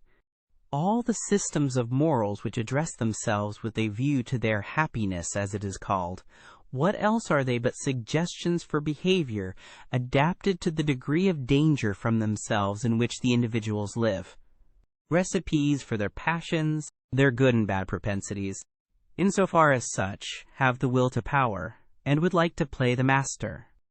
Small and great expediencies and elaborations, permeated with the musty odor of old family medicines and old wife wisdom, all of them grotesque and absurd in their form, because they address themselves to all, because they generalize where generalization is not authorized. All of them speaking unconditionally, and taking themselves unconditionally. All of them flavored not merely with one grain of salt, but rather endurable only, and sometimes even seductive, when they are overspiced and begin to smell dangerously, especially of the other world, that is all of little value when estimated intellectually, and is far from being science, much less wisdom.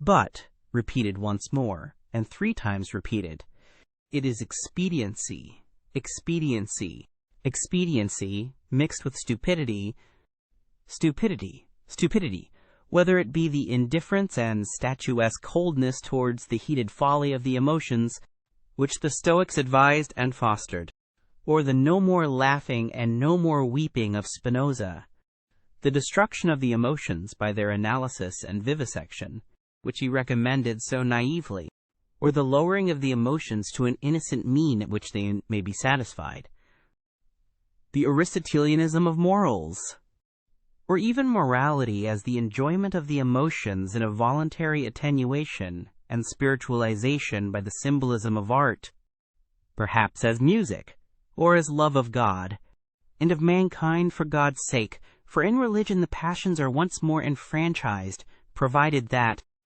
or, finally, even the complacent and wanton surrender to the emotions, as has been taught by Hafiz and Gerha, the bold letting go of the reins, the spiritual and corporeal licentia morum, in the exceptional cases of wise old codgers and drunkards, with whom it no longer has much danger.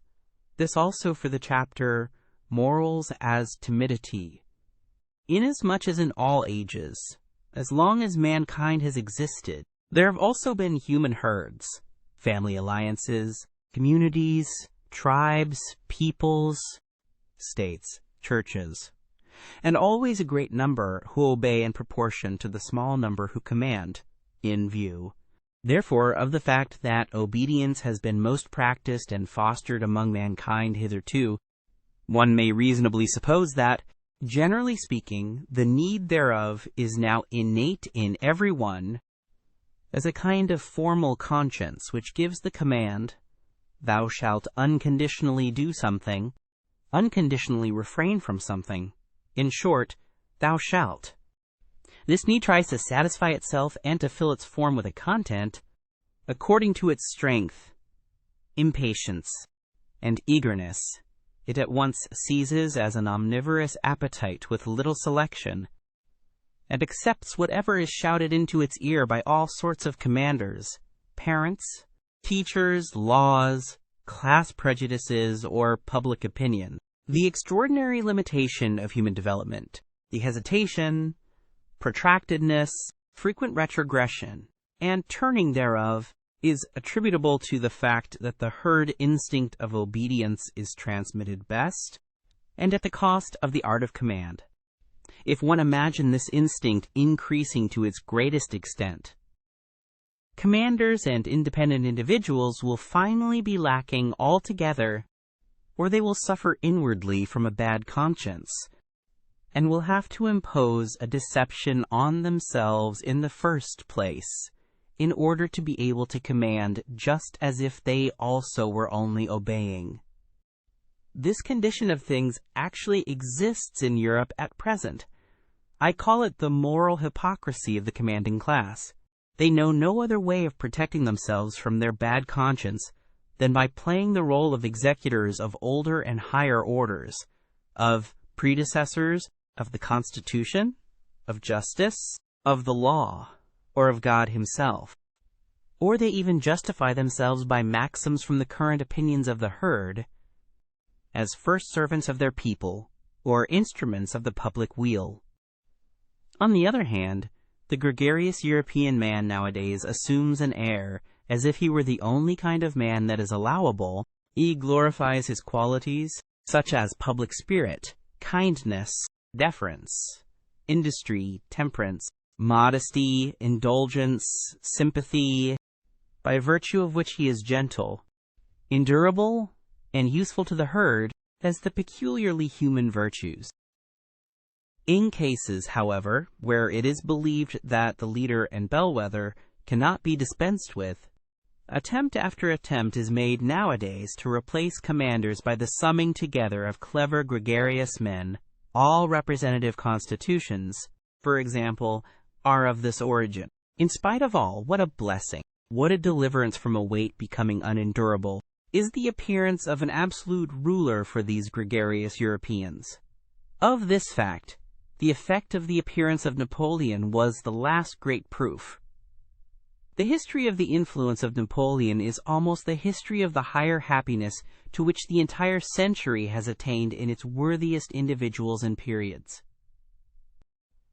The man of an age of dissolution which mixes the races with one another, who has the inheritance of a diversified descent in his body, that is to say, contrary, and often not only contrary, instincts and standards of value, which struggle with one another, and are seldom at peace.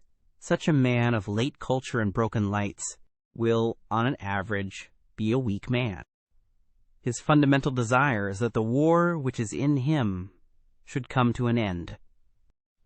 Happiness appears to him in the character of a soothing medicine and mode of thought, for instance, Epicurean or Christian.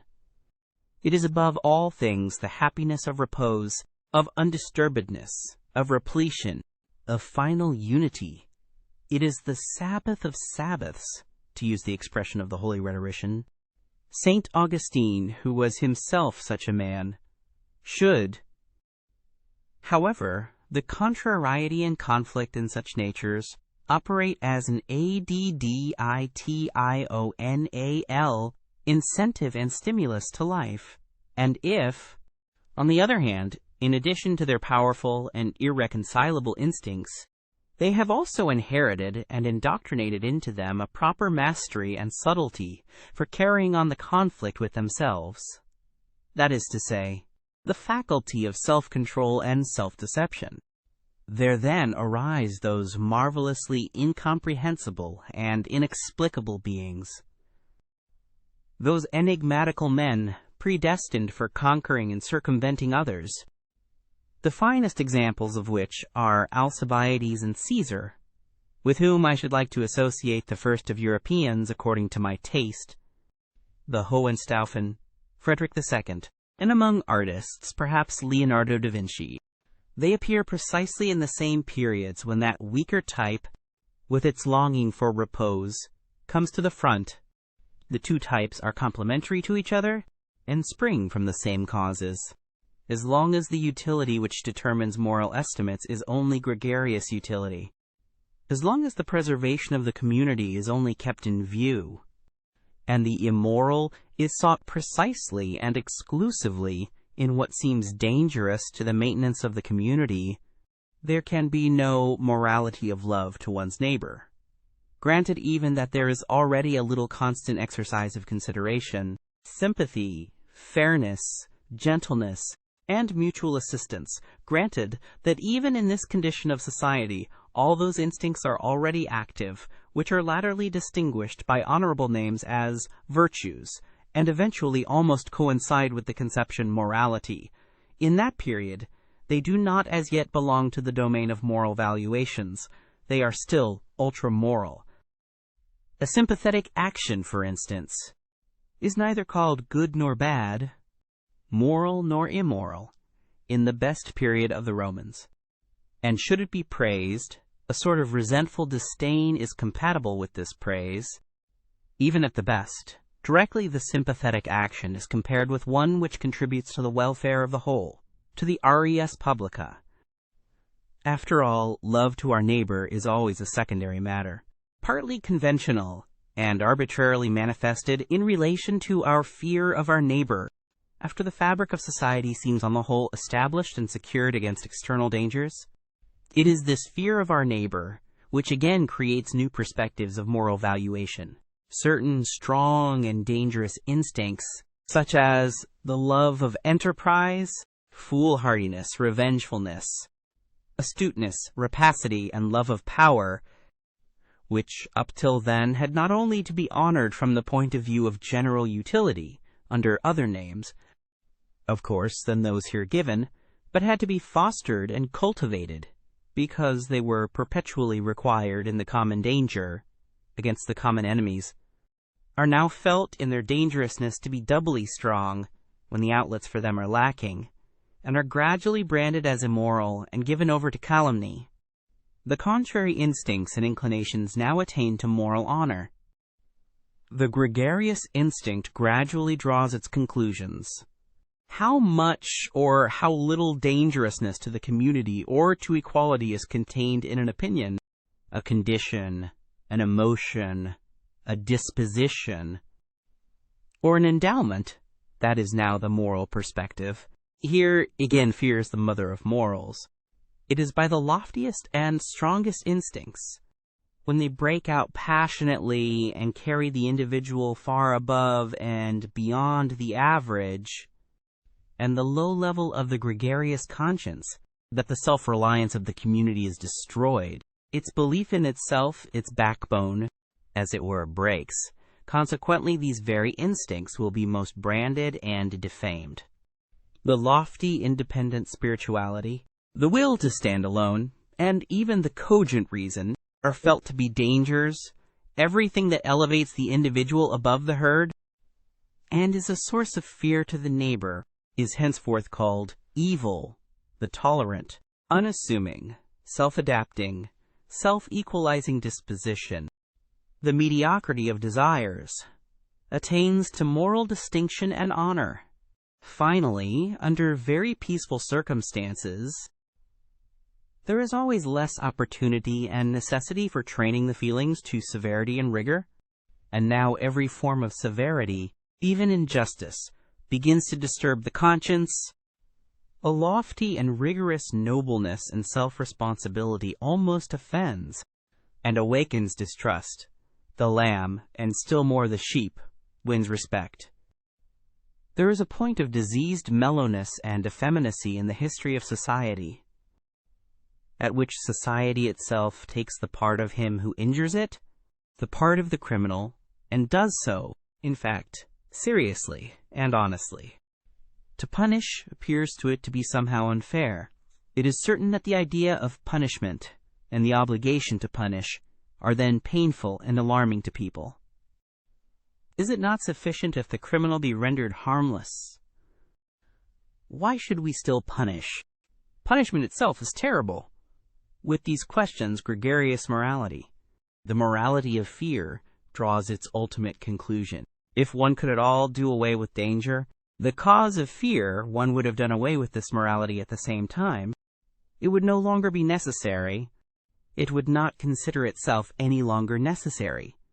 Whoever examines the conscience of the present-day European will always elicit the same imperative from its thousand moral folds and hidden recesses, the imperative of the timidity of the herd.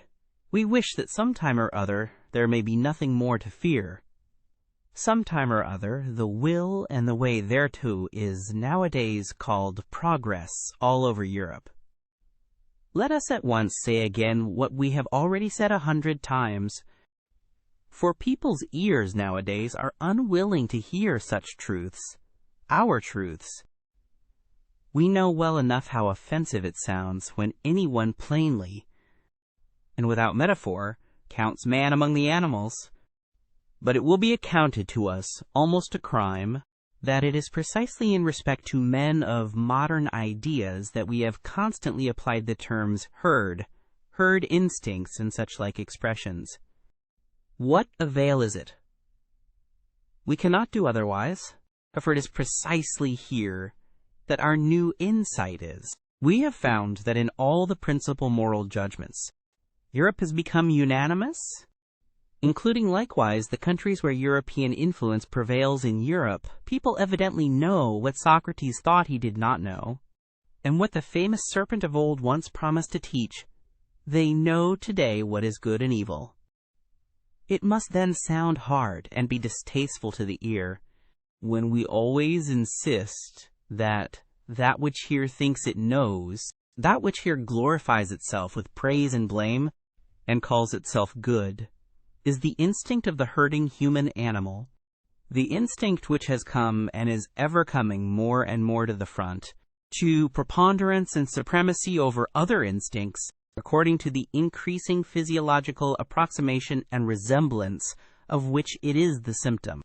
Morality in Europe at present is herding animal morality, and therefore, as we understand the matter, only one kind of human morality, beside which, before which, and after which many other moralities, and above all higher moralities, are or should be possible. Against such a possibility, against such a should be, however, this morality defends itself with all its strength. It says obstinately and inexorably, "I am morality itself, and nothing else is morality." Indeed, with the help of a religion which has humored and flattered the sublimest desires of the herding animal, things have reached such a point that we always find a more visible expression of this morality even in political and social arrangements. The democratic movement is the inheritance of the Christian movement. That its tempo, however, is much too slow and sleepy for the more impatient ones, for those who are sick and distracted by the herding instinct, is indicated by the increasingly furious howling and always less disguised teeth gnashing of the anarchist dogs, who are now roving through the highways of European culture, apparently in opposition to the peacefully industrious Democrats and revolution ideologues, and still more so to the awkward philosophasters and fraternity visionaries who call themselves socialists and want a free society. Those are really at one with them all in their thorough and instinctive hostility to every form of society other than that of the autonomous herd, to the extent even of repudiating the notions master and servant. Ni Dieu ni maître, says a socialist formula.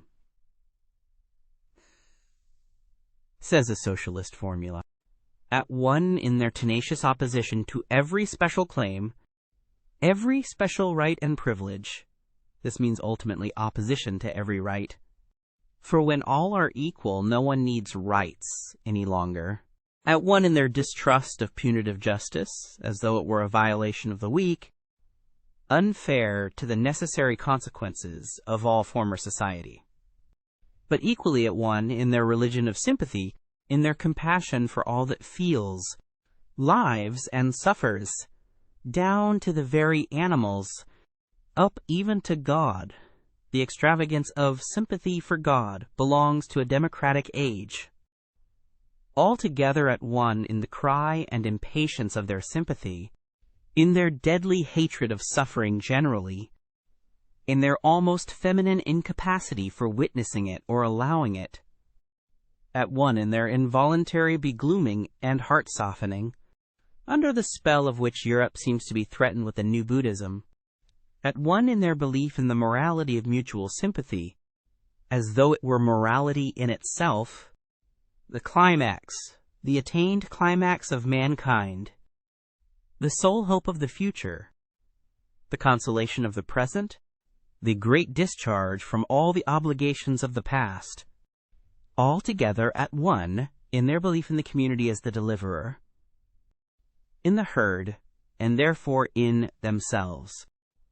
We who hold a different belief, we who regard the democratic movement not only as a degenerating form of political organization, but as equivalent to a degenerating, a waning type of man, as involving his mediocrizing and depreciation, where have we to fix our hopes? In new philosophers, there is no other alternative. In minds strong and original enough to initiate opposite estimates of value, to transvalue and invert eternal valuations, in forerunners, in men of the future, who in the present shall fix the constraints and fasten the knots which will compel millenniums to take new paths. To teach man the future of humanity as his will, as depending on human will, and to make preparation for vast hazardous enterprises and collective attempts in rearing and educating, in order thereby to put an end to the frightful rule of folly and chance which has hitherto gone by the name of history. The folly of the greatest number is only its last form. For that purpose, a new type of philosopher and commander will some time or other be needed, at the very idea of which everything that has existed in the way of occult, terrible, and benevolent beings might look pale and dwarfed. The image of such leaders hovers before our eyes. Is it lawful for me to say it aloud, ye free spirits? The conditions which one would partly have to create and partly utilize for their genesis. The presumptive methods and tests by virtue of which a soul should grow up to such an elevation and power as to feel a constraint to these tasks. A transvaluation of values, under the new pressure and hammer of which a conscience should be steeled and a heart transformed into brass, so as to bear the weight of such responsibility. And, on the other hand, the necessity for such leaders, the dreadful danger that they might be lacking, or miscarry and degenerate. These are our real anxieties and glooms. Ye know it well, ye free spirits. These are the heavy, distant thoughts and storms which sweep across the heaven of our life. There are few pains so grievous as to have seen, divined, or experienced how an exceptional man has missed his way and deteriorated.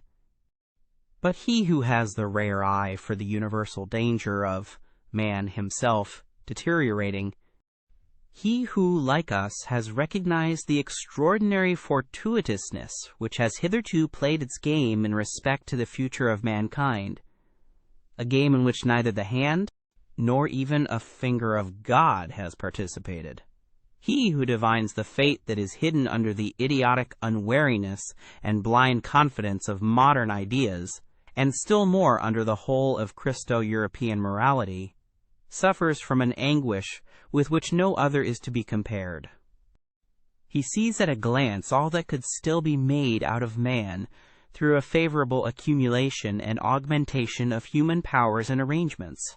He knows with all the knowledge of his conviction how unexhausted man still is for the greatest possibilities, and how often in the past the tight man has stood in presence of mysterious decisions and new paths.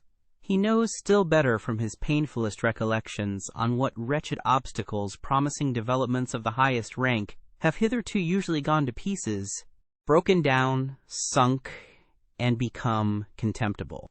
The universal degeneracy of mankind to the level of the "man of the future," as idealized by the socialistic fools and shallow pates. This degeneracy and dwarfing of man to an absolutely gregarious animal, or as they call it, to a man of free society. This brutalizing of man into a pygmy with equal rights and claims is undoubtedly possible. He who has thought out this possibility to its ultimate conclusion knows another loathing unknown to the rest of mankind, and perhaps also a new mission. Chapter 6. We Scholars. At the risk that moralizing may also reveal itself here as that which it has always been, namely, resolutely montre sesplaies,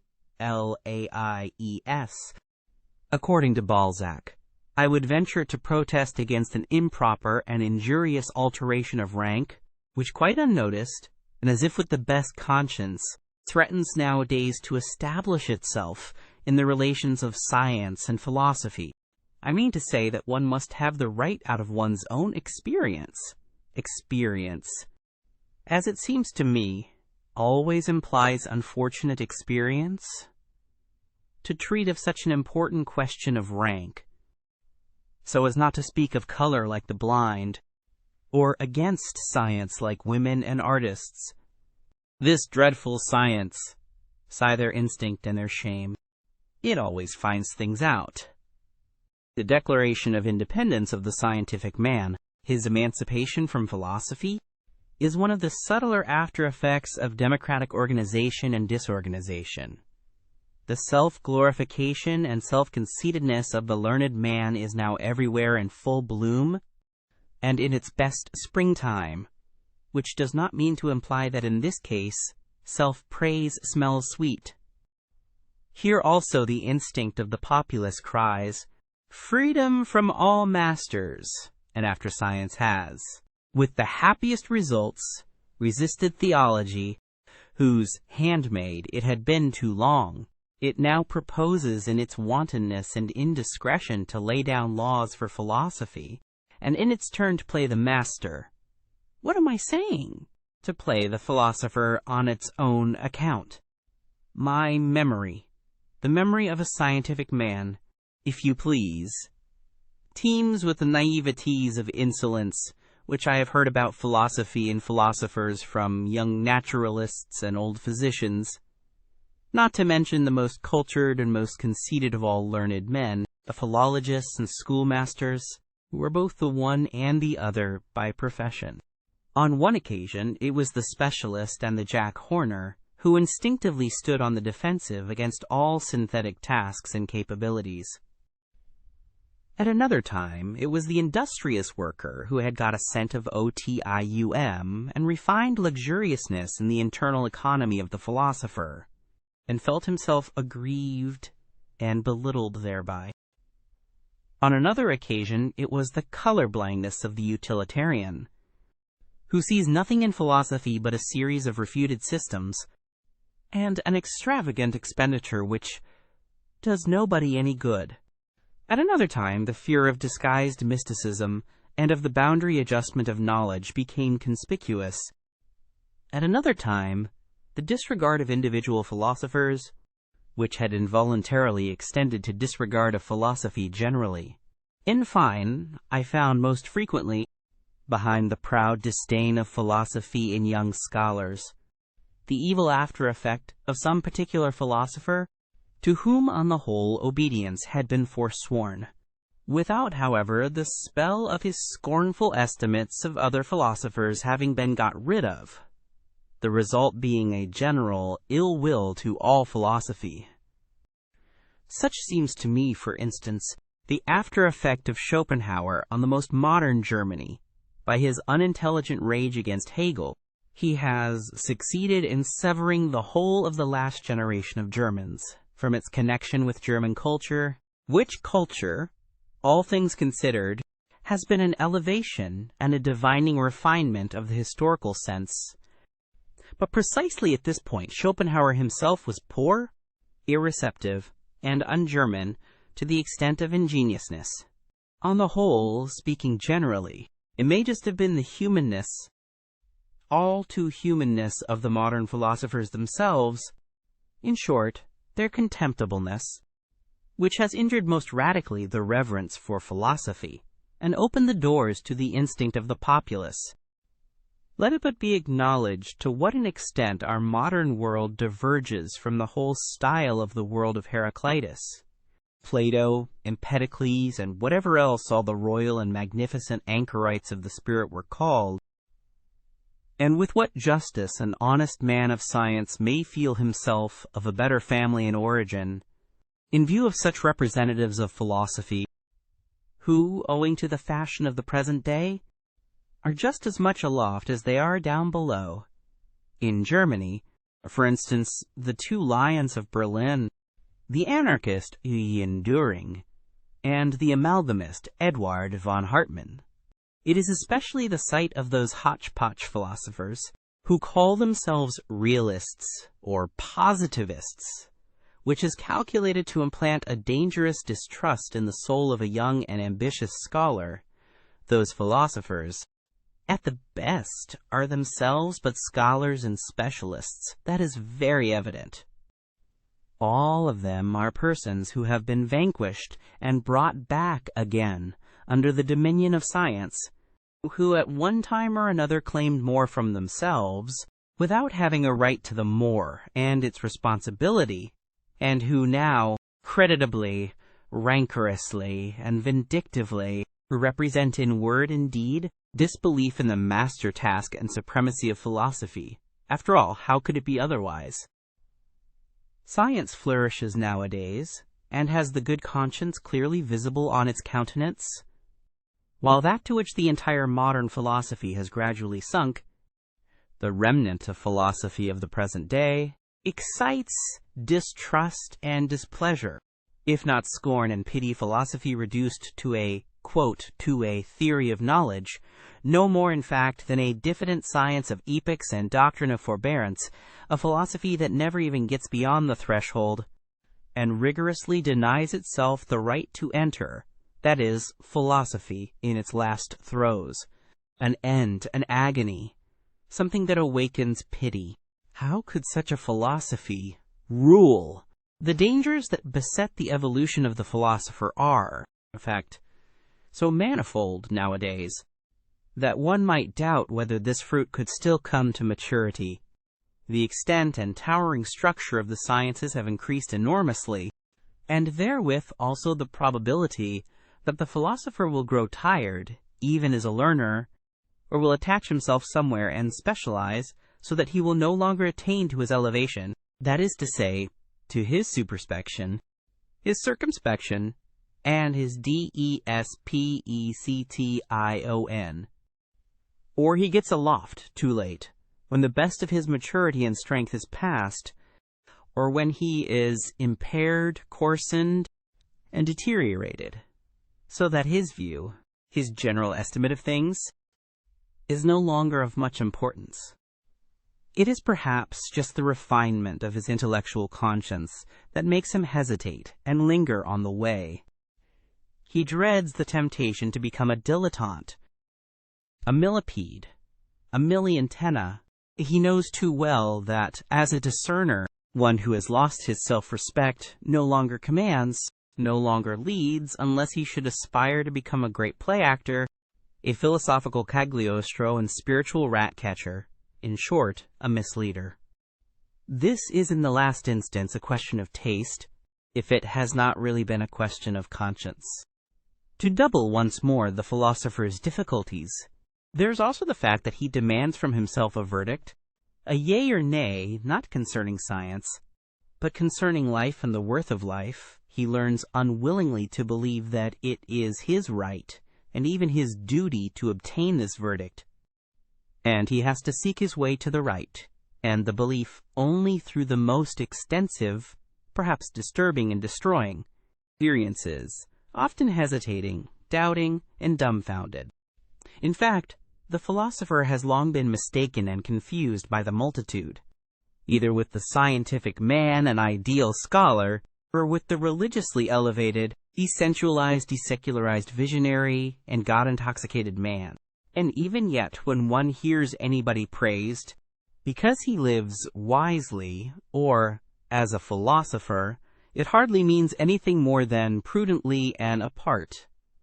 Wisdom, that seems to the populace to be a kind of flight, a means and artifice for withdrawing successfully from a bad game.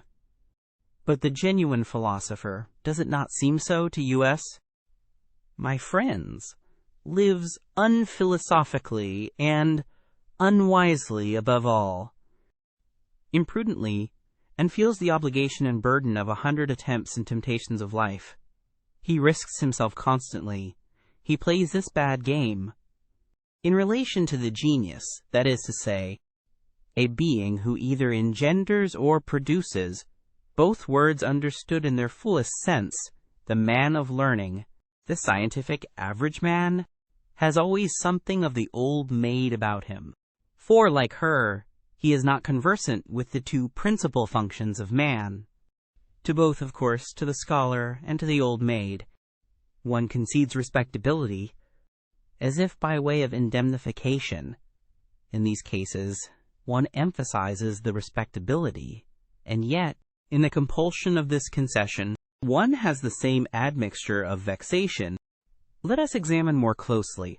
What is the scientific man? Firstly, a commonplace type of man with commonplace virtues.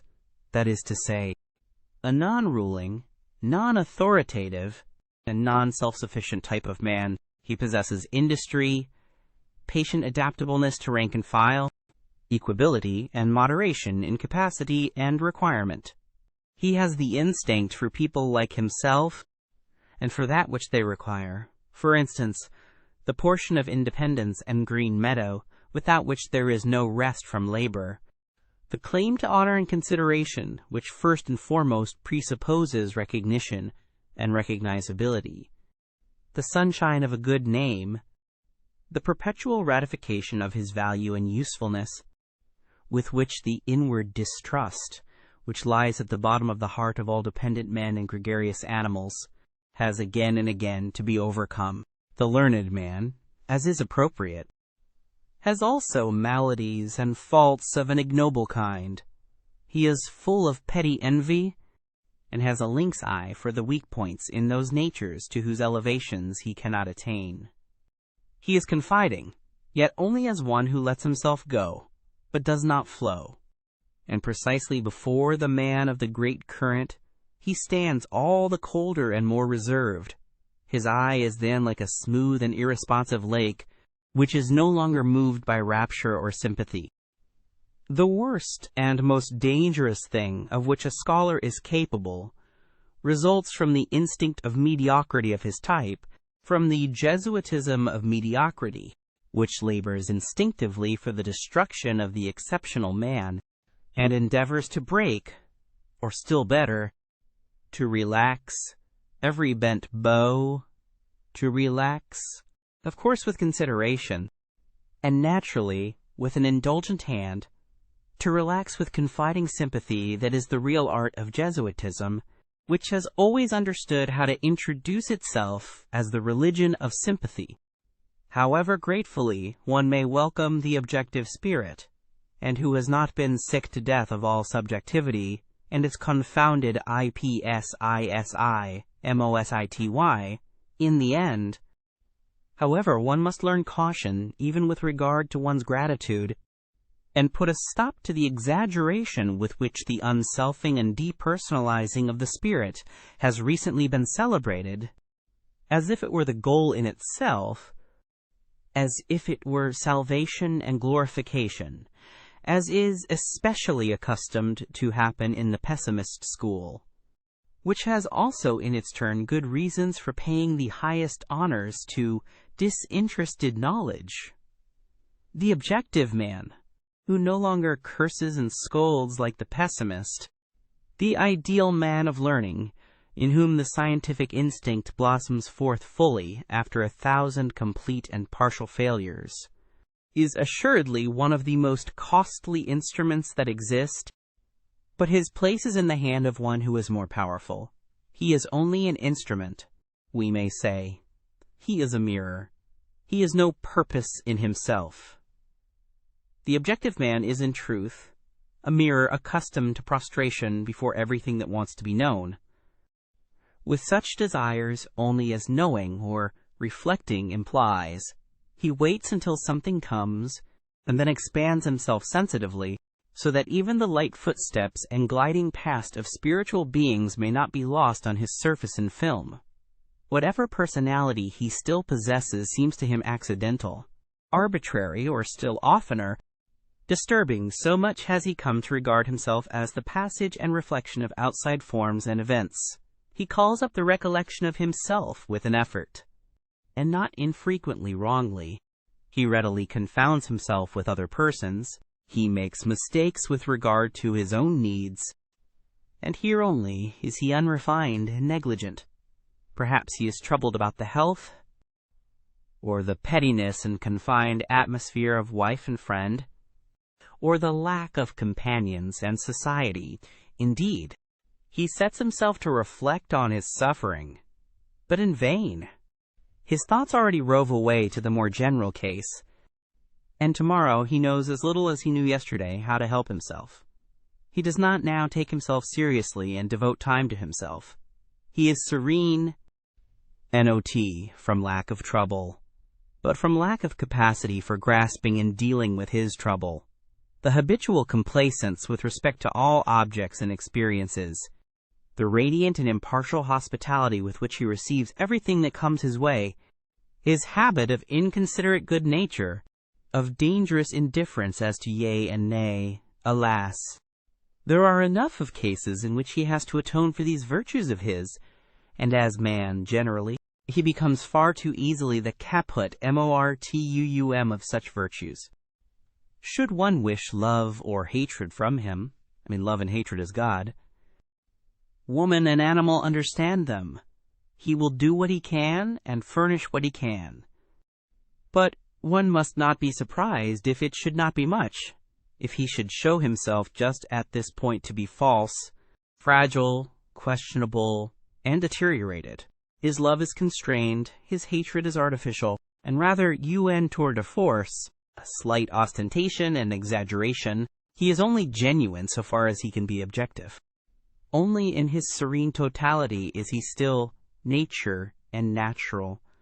His mirroring and eternally self-polishing soul no longer knows how to affirm, no longer how to deny.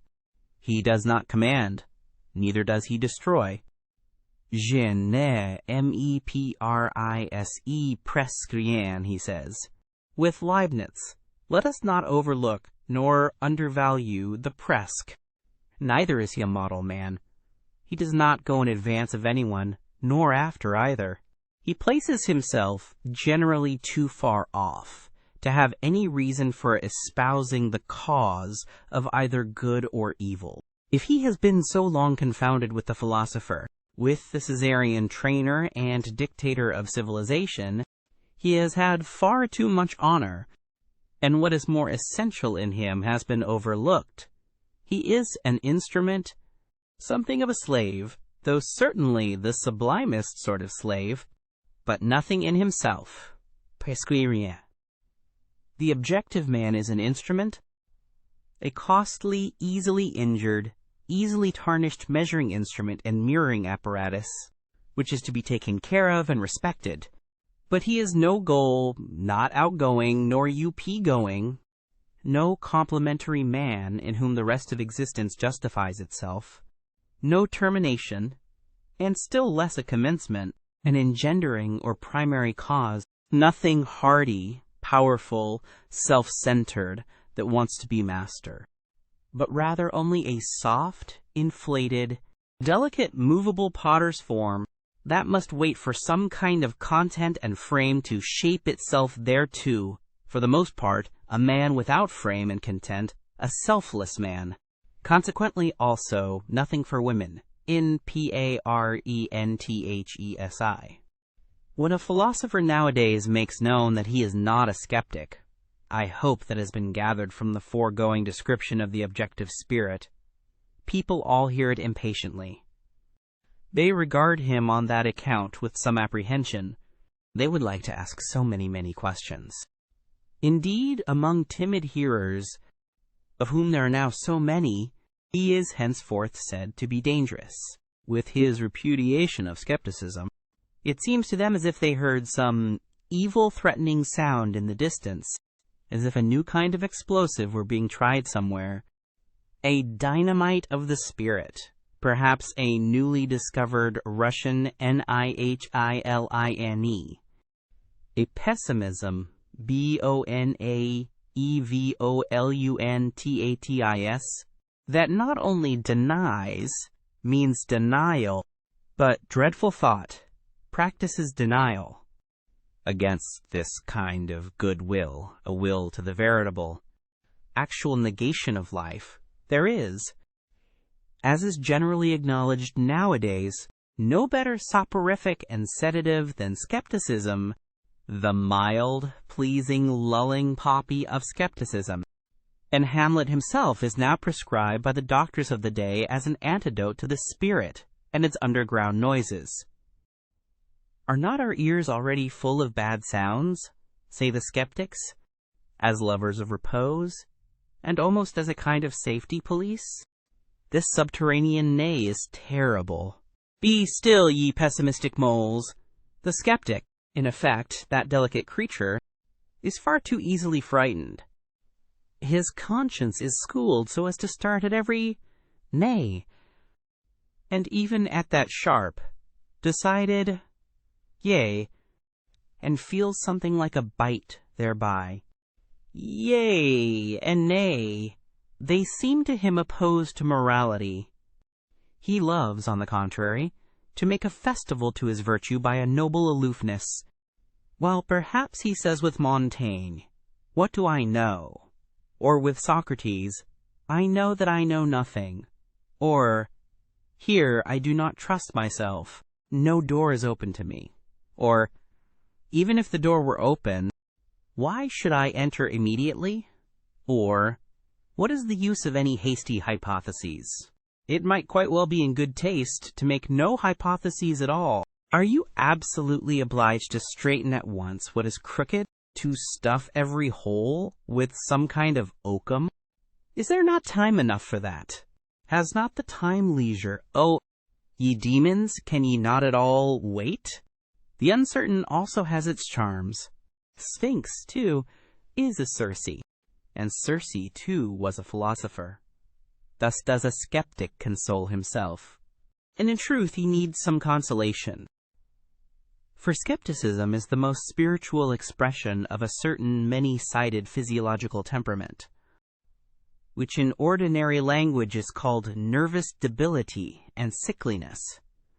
It arises whenever races or classes which have been long separated decisively and suddenly blend with one another. In the new generation, which has inherited, as it were, different standards and valuations in its blood, everything is disquiet, derangement, doubt, and tentativeness. The best powers operate restrictively. The very virtues prevent each other growing and becoming strong. Equilibrium, ballast, and perpendicular stability are lacking in body and soul. That, however, which is most diseased and degenerated in such nondescripts is the will. They are no longer familiar with independence of decision or the courageous feeling of pleasure in willing. They are doubtful of the freedom of the will even in their dreams. Our present-day Europe, the scene of a senseless, precipitate attempt at a radical blending of classes, and consequently of races, is therefore skeptical in all its heights and depths, sometimes exhibiting the mobile skepticism which springs impatiently and wantonly from branch to branch, sometimes with gloomy aspect, like a cloud overcharged with interrogative signs, and often sick unto death of its will. Paralysis of will. Where do we not find this cripple sitting nowadays? And yet how bedecked, oftentimes, how seductively ornamented. There are the finest gala dresses and disguises for this disease, and that, for instance, most of what places itself nowadays in the showcases as objectiveness, the scientific spirit, l'art pour l'art, and pure voluntary knowledge, is only decked-out skepticism and paralysis of will. I am ready to answer for this diagnosis of the European disease. The disease of the will is diffused unequally over Europe. It is worst and most varied where civilization has longest prevailed. It decreases according as the barbarian still, or again, asserts his claims under the loose drapery of Western culture. It is therefore in the France of today, as can be readily disclosed and comprehended, that the will is most infirm. And France, which has always had a masterly aptitude for converting even the portentous crises of its spirit into something charming and seductive, now manifests emphatically its intellectual ascendancy over Europe, by being the school and exhibition of all the charms of skepticism, the power to will and to persist. Moreover, in a resolution, is already somewhat stronger in Germany, and again in the north of Germany it is stronger than in central Germany. It is considerably stronger in England. Spain and Corsica, associated with phlegm in the former and with hard skulls in the latter, not to mention Italy, which is too young yet to know what it wants, and must first show whether it can exercise will, but it is strongest and most surprising of all in that immense Middle Empire where Europe, as it were, flows back to Asia, namely, in Russia. There the power to will has been long stored up and accumulated. There the will, uncertain whether to be negative or affirmative, waits threateningly to be discharged, to borrow their pet phrase from our physicists. Perhaps not only Indian wars and complications in Asia would be necessary to free Europe from its greatest danger, but also internal subversion, the shattering of the empire into small states, and above all the introduction of parliamentary imbecility, together with the obligation of everyone to read his newspaper at breakfast. I do not say this as one who desires it. In my heart, I should rather prefer the contrary. I mean such an increase in the threatening attitude of Russia that Europe would have to make up its mind to become equally threatening, namely, to acquire one will by means of a new caste to rule over the continent, a persistent, dreadful will of its own that can set its aims thousands of years ahead, so that the long, spun-out comedy of its petty statism and its dynastic as well as its democratic many-willedness might finally be brought to a close. The time for petty politics is past. The next century will bring the struggle for the dominion of the world, the compulsion to great politics. As to how far the new warlike age on which we Europeans have evidently entered may perhaps favor the growth of another and stronger kind of skepticism, I should like to express myself preliminarily merely by a parable which the lovers of German history will already understand. That unscrupulous enthusiast for big, handsome grenadiers, who, as King of Prussia, brought into being a military and skeptical genius, and therewith, in reality, the new and now triumphantly emerged type of German, the problematic, crazy father of Friedrich the Great, had on one point the very knack and lucky grasp of the genius. He knew what was then lacking in Germany, the want of which was 100 times more alarming and serious than any lack of culture and social form. His ill will to the young Friedrich resulted from the anxiety of a profound instinct. Men were lacking, and he suspected, to his bitterest regret, that his own son was not man enough. There, however, he deceived himself. But who would not have deceived himself in his place? He saw his son lapse to atheism, to the esprit, to the pleasant frivolity of clever Frenchmen. He saw in the background the great bloodsucker, the spider skepticism. He suspected the incurable wretchedness of a heart no longer hard enough, either for evil or good, and of a broken will that no longer commands, is no longer able to command. Meanwhile, however, there grew up in his son that new kind of harder and more dangerous skepticism.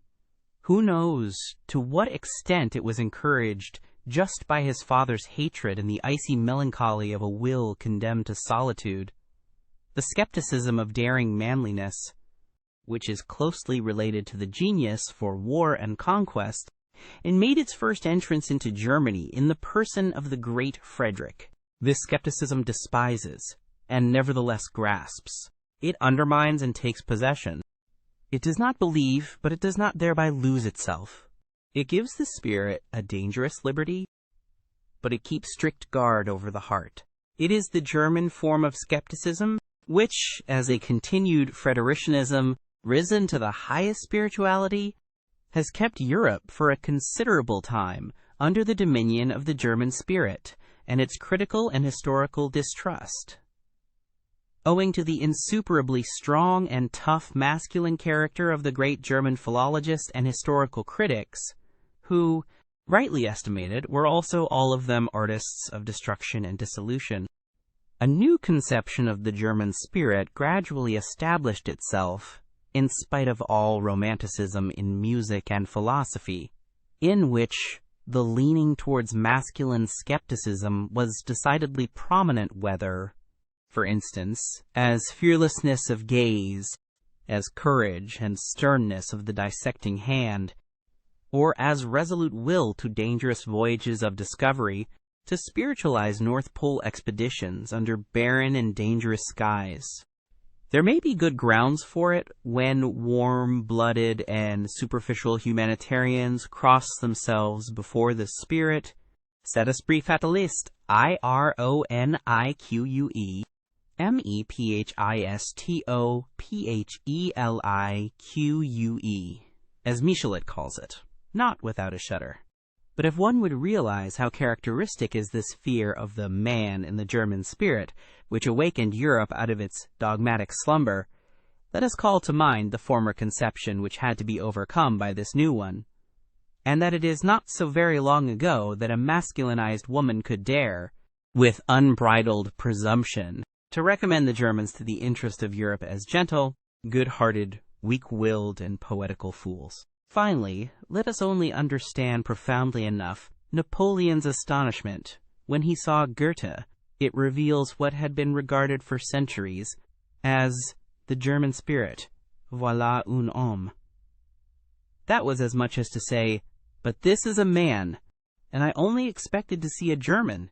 Supposing, then, that in the picture of the philosophers of the future, some trait suggests the question whether they must not perhaps be skeptics in the last mentioned sense, something in them would only be designated thereby, and not they themselves. With equal right they might call themselves critics, and assuredly they will be men of experiments. By the name with which I ventured to baptize them, I have already expressly emphasized their attempting, and their love of attempting is this because, as critics in body and soul, they will love to make use of experiments in a new, and perhaps wider and more dangerous sense. In their passion for knowledge, will they have to go further in daring and painful attempts than the sensitive and pampered taste of a democratic century can approve of? There is no doubt these coming ones will be least able to dispense with the serious and not unscrupulous qualities which distinguish the critic from the skeptic. I mean the certainty as to standards of worth, the conscious employment of a unity of method, the wary courage, the standing alone, and the capacity for self-responsibility. Indeed, they will avow among themselves a delight in denial and dissection, and a certain considerate cruelty, which knows how to handle the knife surely and deftly. Even when the heart bleeds, they will be sterner, and perhaps not always towards themselves only, than humane people may desire. They will not deal with the truth in order that it may please them, or elevate and inspire them. They will rather have little faith in truth, bringing with it such revels for the feelings. They will smile, those rigorous spirits, when anyone says in their presence, "That thought elevates me. Why should it not be true?" Or, "That work enchants me. Why should it not be beautiful?"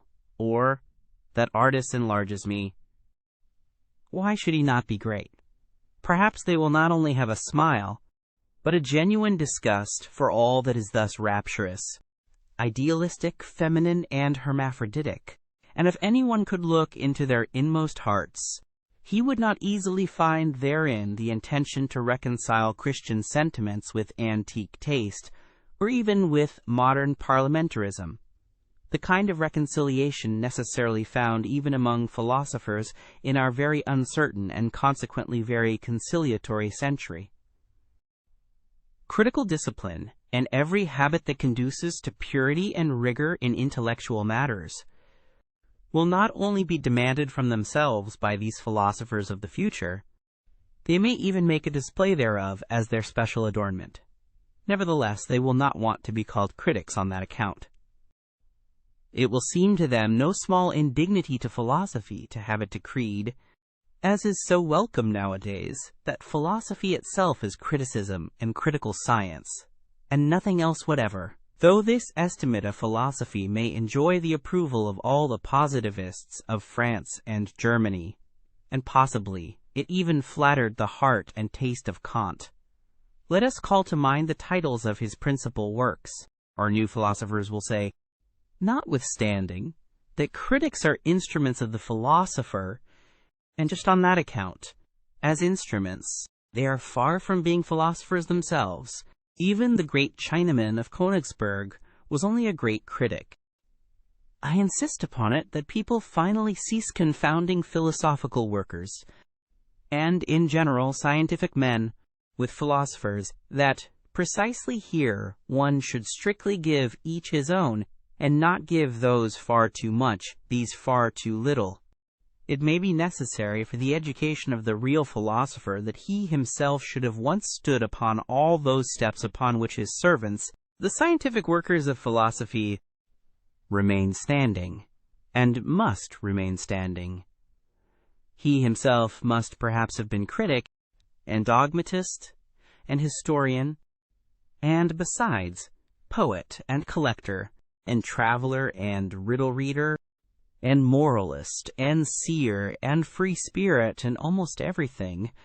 in order to traverse the whole range of human values and estimations, and that he may be able with a variety of eyes and consciences to look from a height to any distance, from a depth up to any height, or from a nook into any expanse. But all these are only preliminary conditions for his task. This task itself demands something else. It requires him to create values. The philosophical workers, after the excellent pattern of Kant and Hegel, have to fix and formalize some great existing body of valuations, that is to say, former determinations of value, creations of value which have become prevalent, and are for a time called truths, whether in the domain of the logical, the political, moral, or the artistic.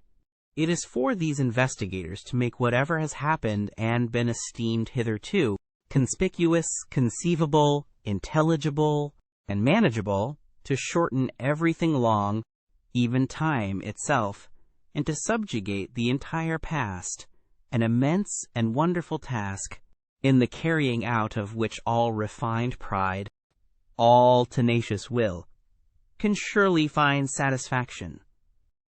The real philosophers, however, are commanders and lawgivers. They say, "Thus shall it be." They determine first the whither and the why of mankind, and thereby set aside the previous labor of all philosophical workers and all subjugators of the past. They grasp at the future with a creative hand, and whatever is and was becomes for them thereby a means, an instrument, and a hammer. Their knowing is creating, their creating is a law-giving, their will to truth is will to power. Are there at present such philosophers? Have there ever been such philosophers? Must there not be such philosophers some day?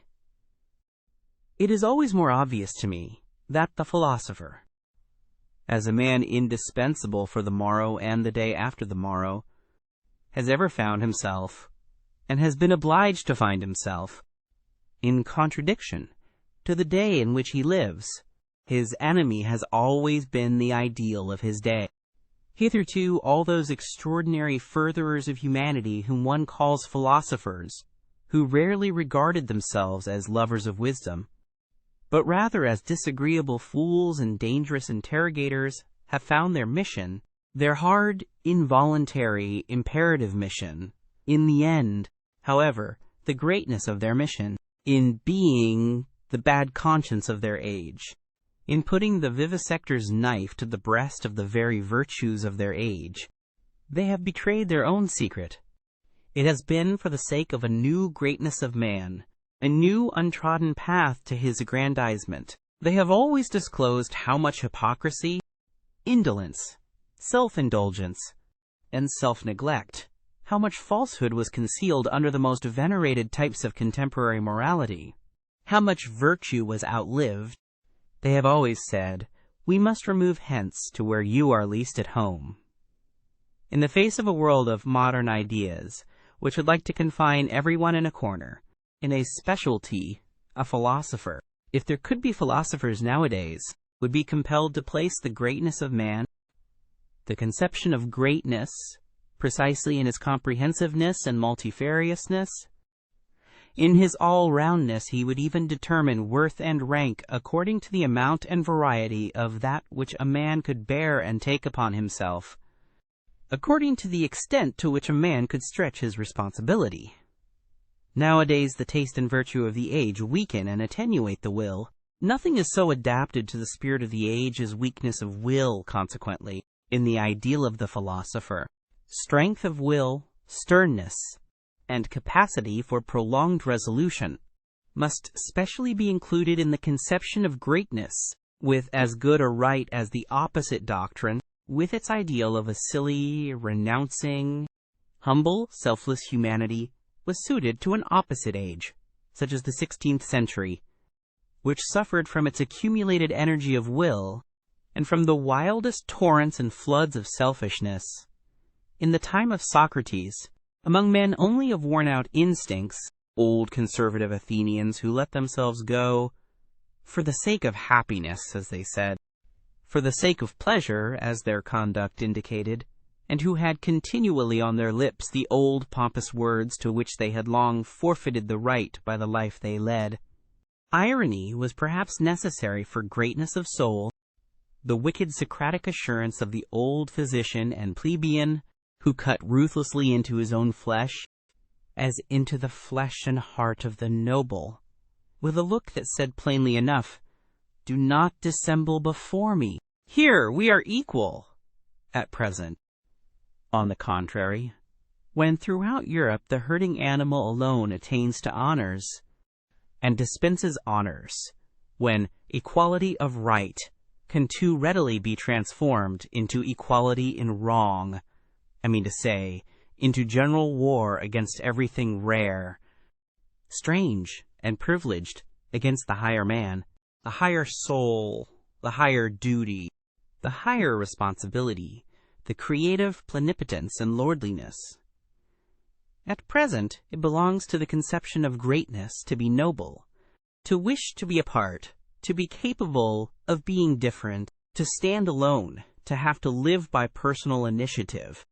And the philosopher will betray something of his own ideal when he asserts, he shall be the greatest who can be the most solitary, the most concealed, the most divergent, the man beyond good and evil, the master of his virtues, and of superabundance of will.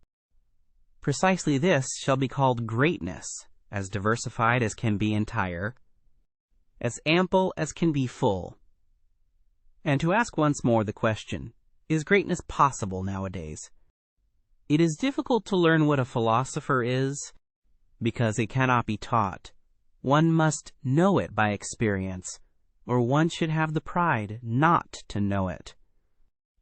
The fact that at present people all talk of things of which they cannot have any experience is true more especially, and unfortunately as concerns the philosopher and philosophical matters.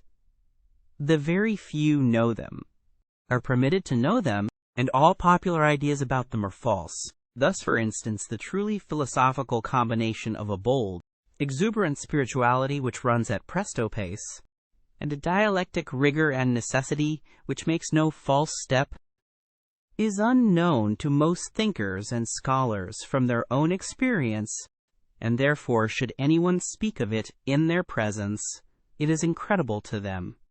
They conceive of every necessity as troublesome, as a painful compulsory obedience and state of constraint. Thinking itself is regarded by them as something slow and hesitating, almost as a trouble, and often enough as worthy of the sweat of the noble, but not at all as something easy and divine, closely related to dancing and exuberance.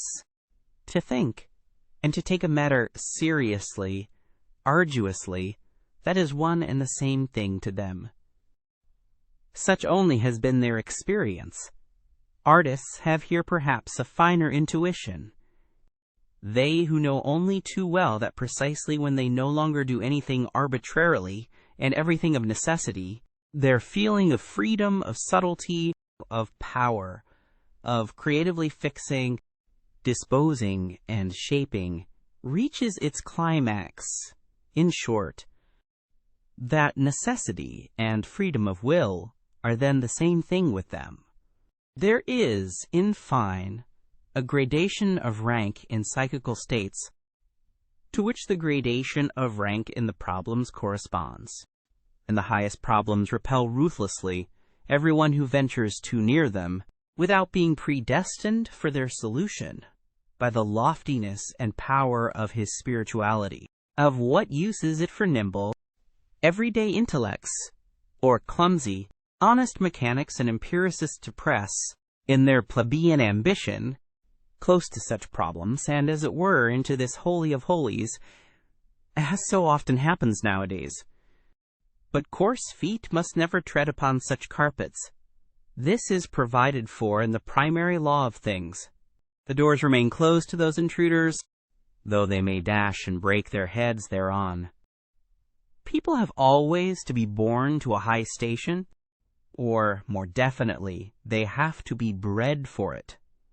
A person has only a right to philosophy, taking the word in its higher significance, in virtue of his descent.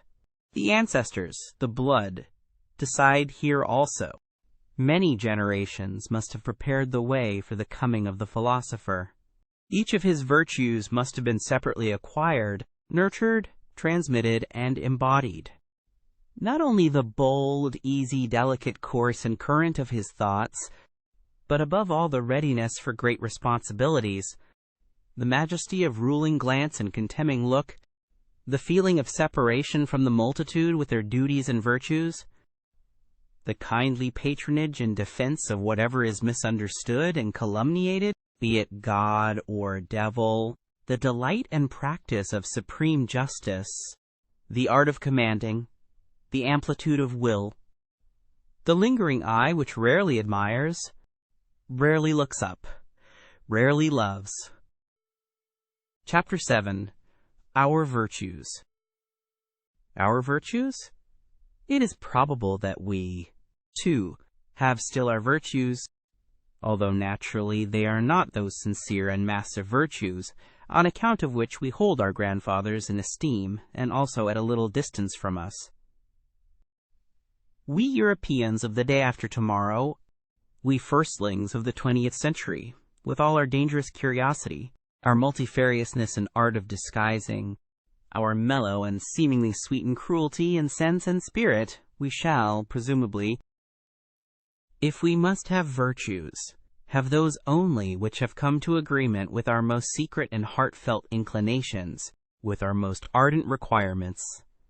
Well, then let us look for them in our labyrinths, where, as we know, so many things lose themselves, so many things get quite lost. And is there anything finer than to search for one's own virtues? Is it not almost to believe in one's own virtues? But this believing in one's own virtues, is it not practically the same as what was formerly called one's good conscience that long, respectable pigtail of an idea which our grandfathers used to hang behind their heads, and often enough also behind their understandings? It seems, therefore, that however little we may imagine ourselves to be old-fashioned and grandfatherly respectable in other respects, in one thing we are nevertheless the worthy grandchildren of our grandfathers. We last Europeans with good consciences, we also still wear their pigtail. Ah, if you only knew how soon, so very soon, it will be different. As in the stellar firmament, there are sometimes two suns which determine the path of one planet. And in certain cases, suns of different colors shine around a single planet, now with red light, now with green, and then simultaneously illumine and flood it with motley colors. So we modern men, owing to the complicated mechanism of our firmament, are determined by different moralities. Our actions shine alternately in different colors, and are seldom unequivocal, and there are often cases, also, in which our actions are motley colored. To love one's enemies, I think that has been well learnt. It takes place thousands of times at present on a large and small scale. Indeed, at times the higher and sublimer thing takes place. We learn to despise when we love, and precisely when we love best.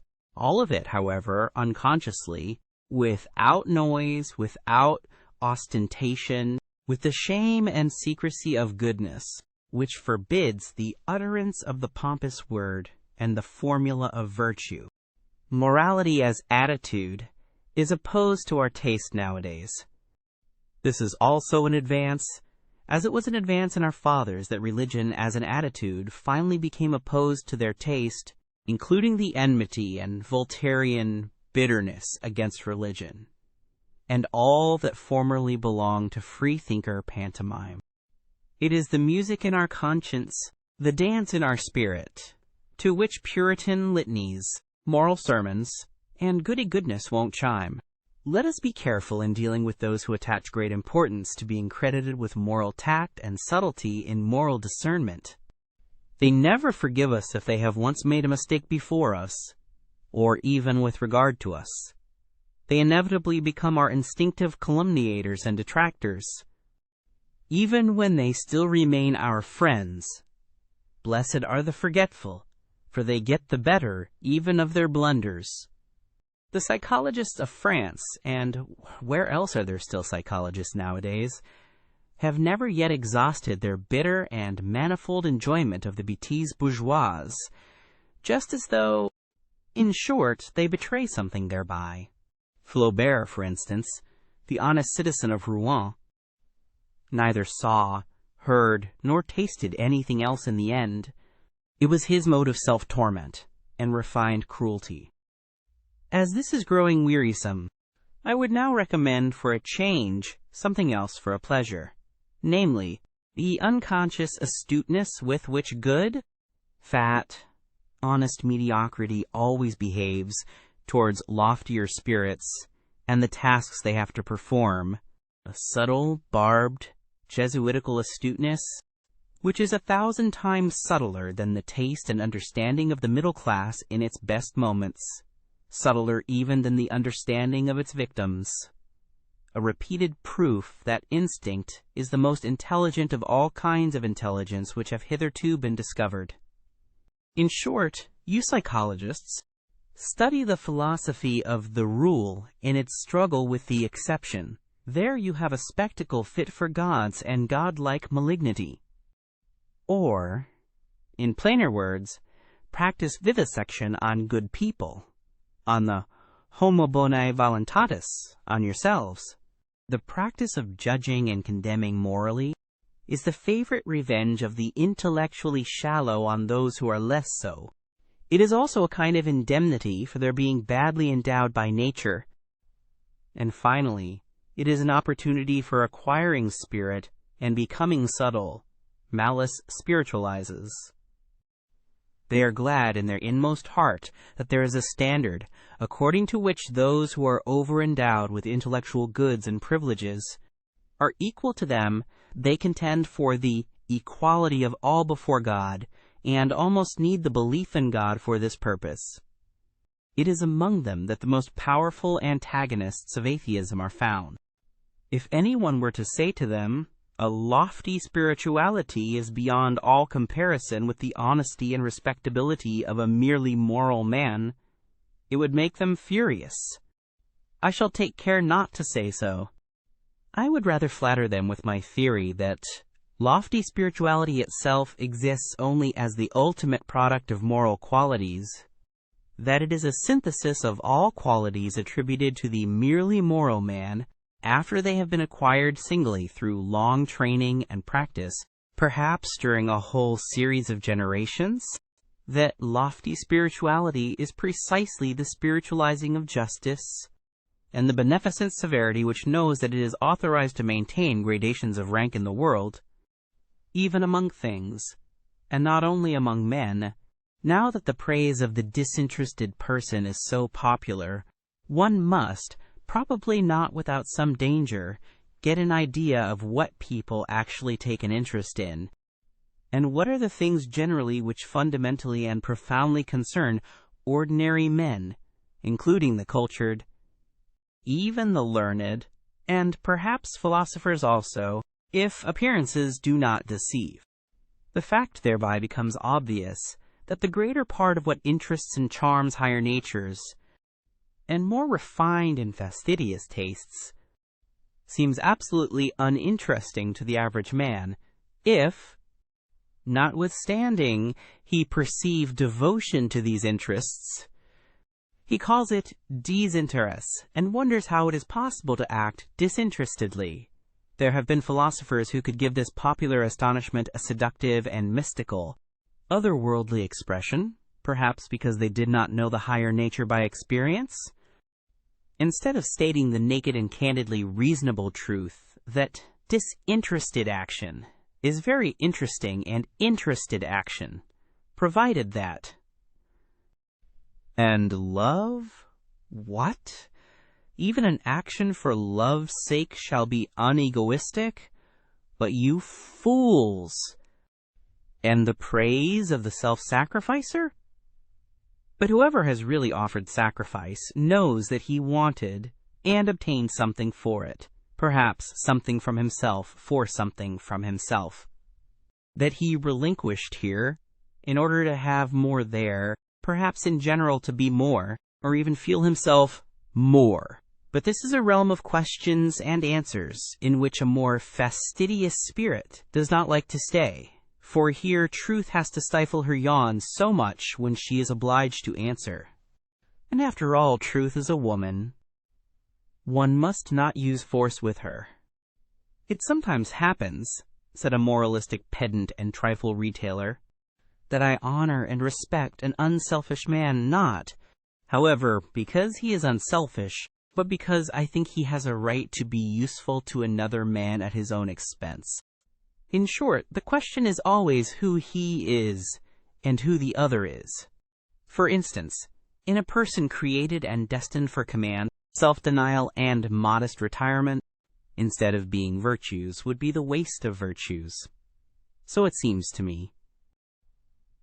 Every system of unegoistic morality, which takes itself unconditionally and appeals to everyone, not only sins against good taste, but is also an incentive to sins of omission, an addictional seduction under the mask of philanthropy, and precisely a seduction and injury to the higher, rarer and more privileged types of men. Moral systems must be compelled, first of all, to bow before the gradations of rank. Their presumption must be driven home to their conscience, until they thoroughly understand at last that it is immoral to say that what is right for one is proper for another. So said my moralistic pedant and bonhomme. Did he perhaps deserve to be laughed at when he thus exhorted systems of morals to practice morality? But one should not be too much in the right if one wishes to have the laughers on one's own side. A grain of wrong pertains even to good taste. Wherever sympathy, fellow-suffering, is preached nowadays, and, if I gather rightly, no other religion is any longer preached, let the psychologist have his ears open through all the vanity, through all the noise which is natural to these preachers, as to all preachers, he will hear a hoarse, groaning, genuine note of self-contempt. It belongs to the overshadowing and uglifying of Europe, which has been on the increase for a century, the first symptoms of which are already specified documentarily in a thoughtful letter of Galliani to Madame d'Épinay, if it is not really the cause thereof. The man of modern ideas, the conceited ape, is excessively dissatisfied with himself. This is perfectly certain. He suffers, and his vanity wants him only to suffer with his fellows. The hybrid European, a tolerably ugly plebeian, taken all in all, absolutely requires a costume. He needs history as a storeroom of costumes. To be sure, he notices that none of the costumes fit him properly. He changes and changes. Let us look at the 19th century with respect to these hasty preferences and changes in its masquerades of style, and also with respect to its moments of desperation on account of nothing suiting us. It is in vain to get ourselves up as romantic, or classical, or Christian, or Florentine, or Barocco, or national in moribus et artibus. It does not clothe us. But the spirit, especially the historical spirit, profits even by this desperation.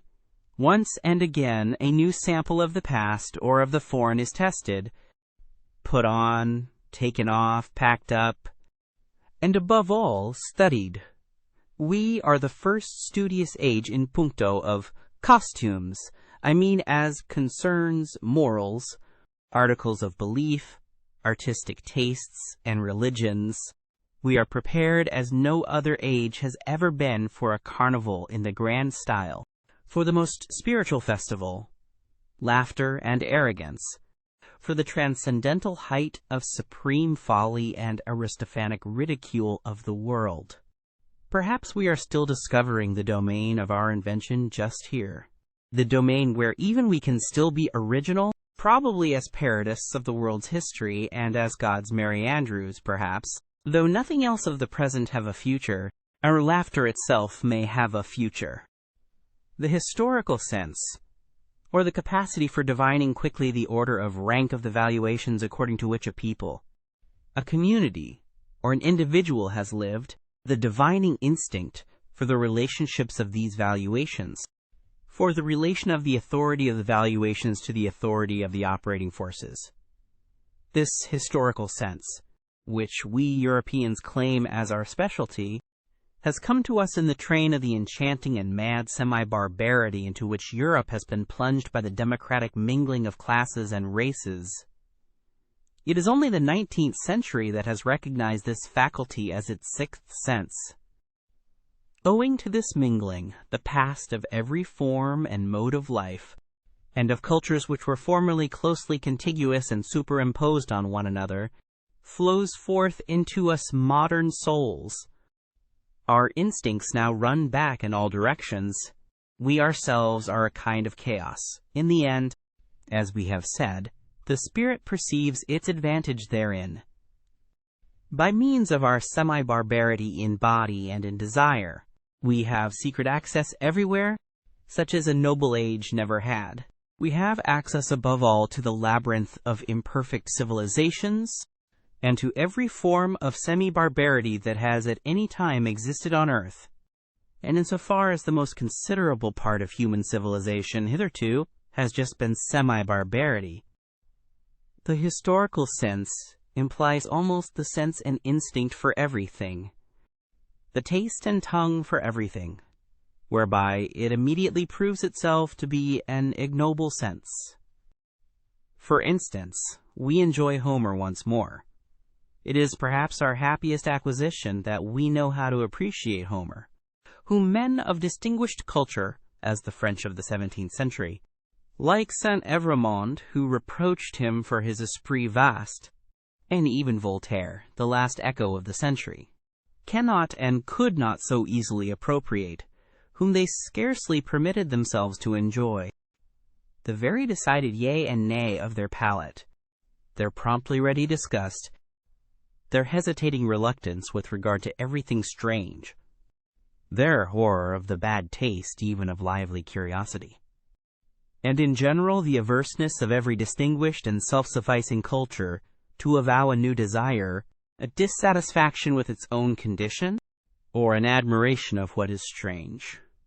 All this determines and disposes them unfavorably even towards the best things of the world which are not their property or could not become their prey, and no faculty is more unintelligible to such men than just this historical sense, with its truckling plebeian curiosity. The case is not different with Shakespeare.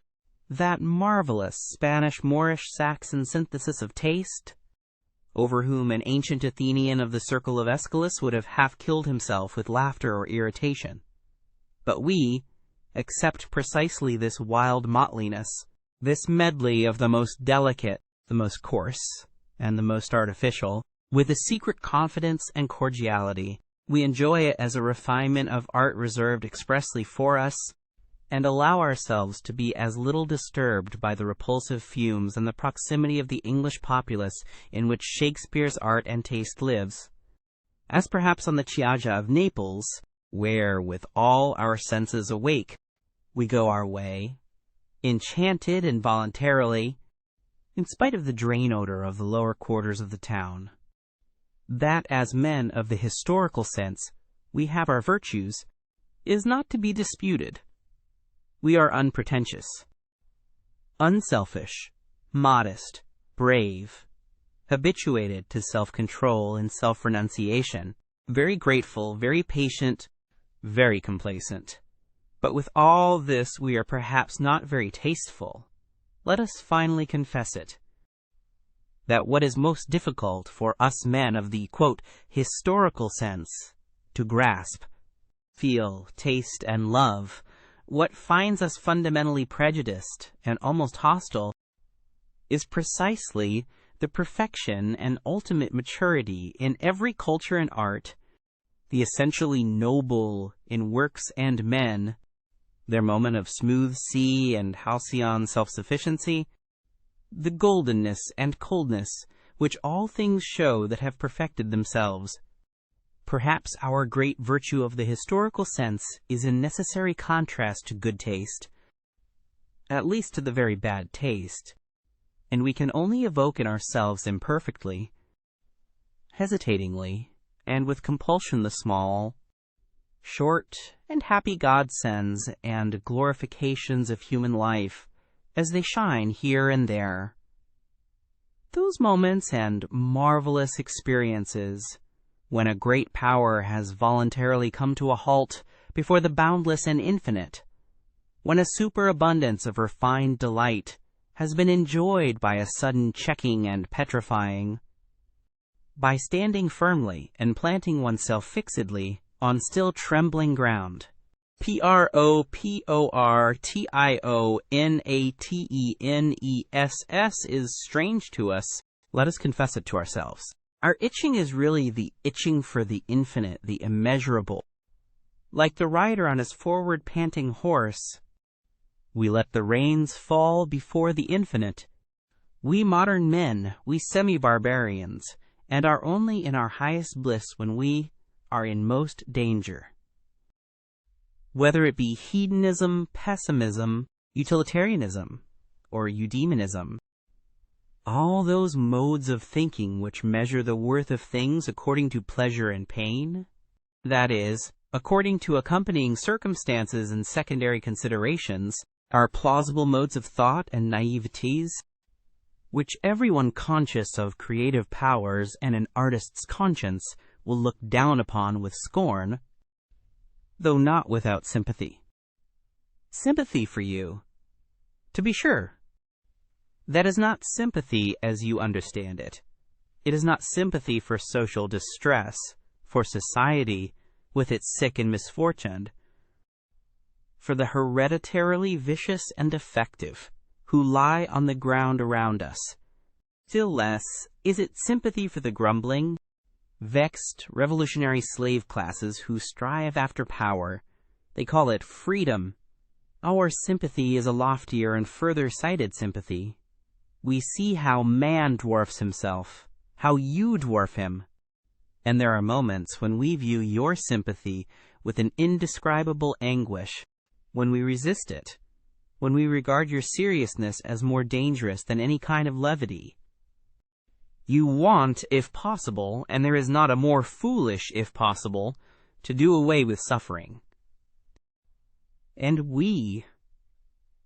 it really seems that we would rather have it increased and made worse than it has ever been. Well-being, as you understand it, is certainly not a goal. It seems to us an end, a condition which at once renders man ludicrous and contemptible, and makes his destruction desirable. The discipline of suffering, of great suffering.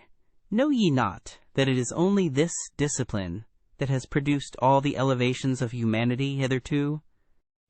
The tension of soul in misfortune which communicates to it its energy, its shuddering in view of wrack and ruin, its inventiveness and bravery in undergoing, enduring, interpreting, and exploiting misfortune, and whatever depth, mystery, disguise, spirit, artifice, or greatness has been bestowed upon the soul, has it not been bestowed through suffering, through the discipline of great suffering? In man, creature and creator are united. In man there is not only matter, shred, excess, clay, mire, folly, chaos, but there is also the creator, the sculptor, the hardness of the hammer, the divinity of the spectator, and the seventh day. Do ye understand this contrast?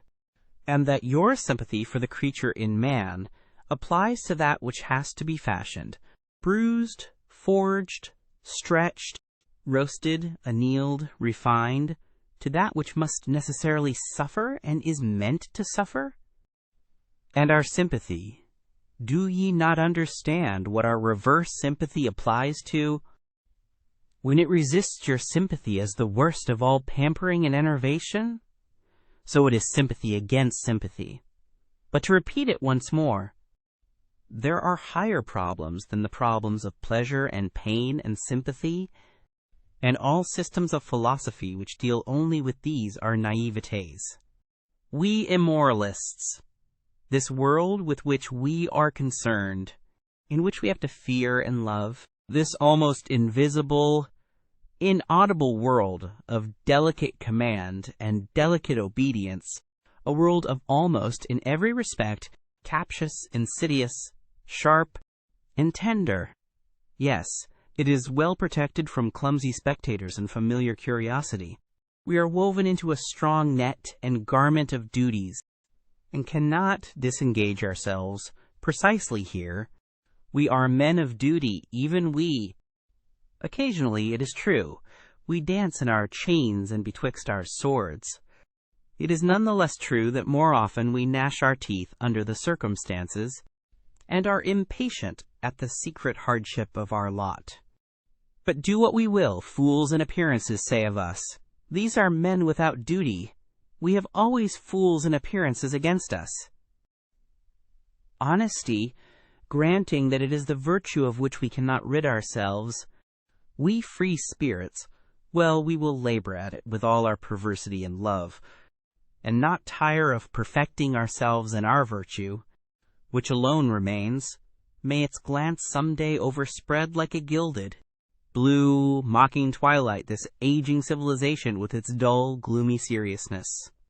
And if, nevertheless, our honesty should one day grow weary, and sigh, and stretch its limbs, and find us too hard, and would fain have it pleasanter, easier, and gentler, like an agreeable vice, let us remain hard, we latest Stoics, and let us send to its help whatever devilry we have in us, our disgust at the clumsy and undefined, our nitimer in VETITUM, our love of adventure, our sharpened and fastidious curiosity, our most subtle, disguised, intellectual will to power and universal conquest, which rambles and roves avidiously around all the realms of the future.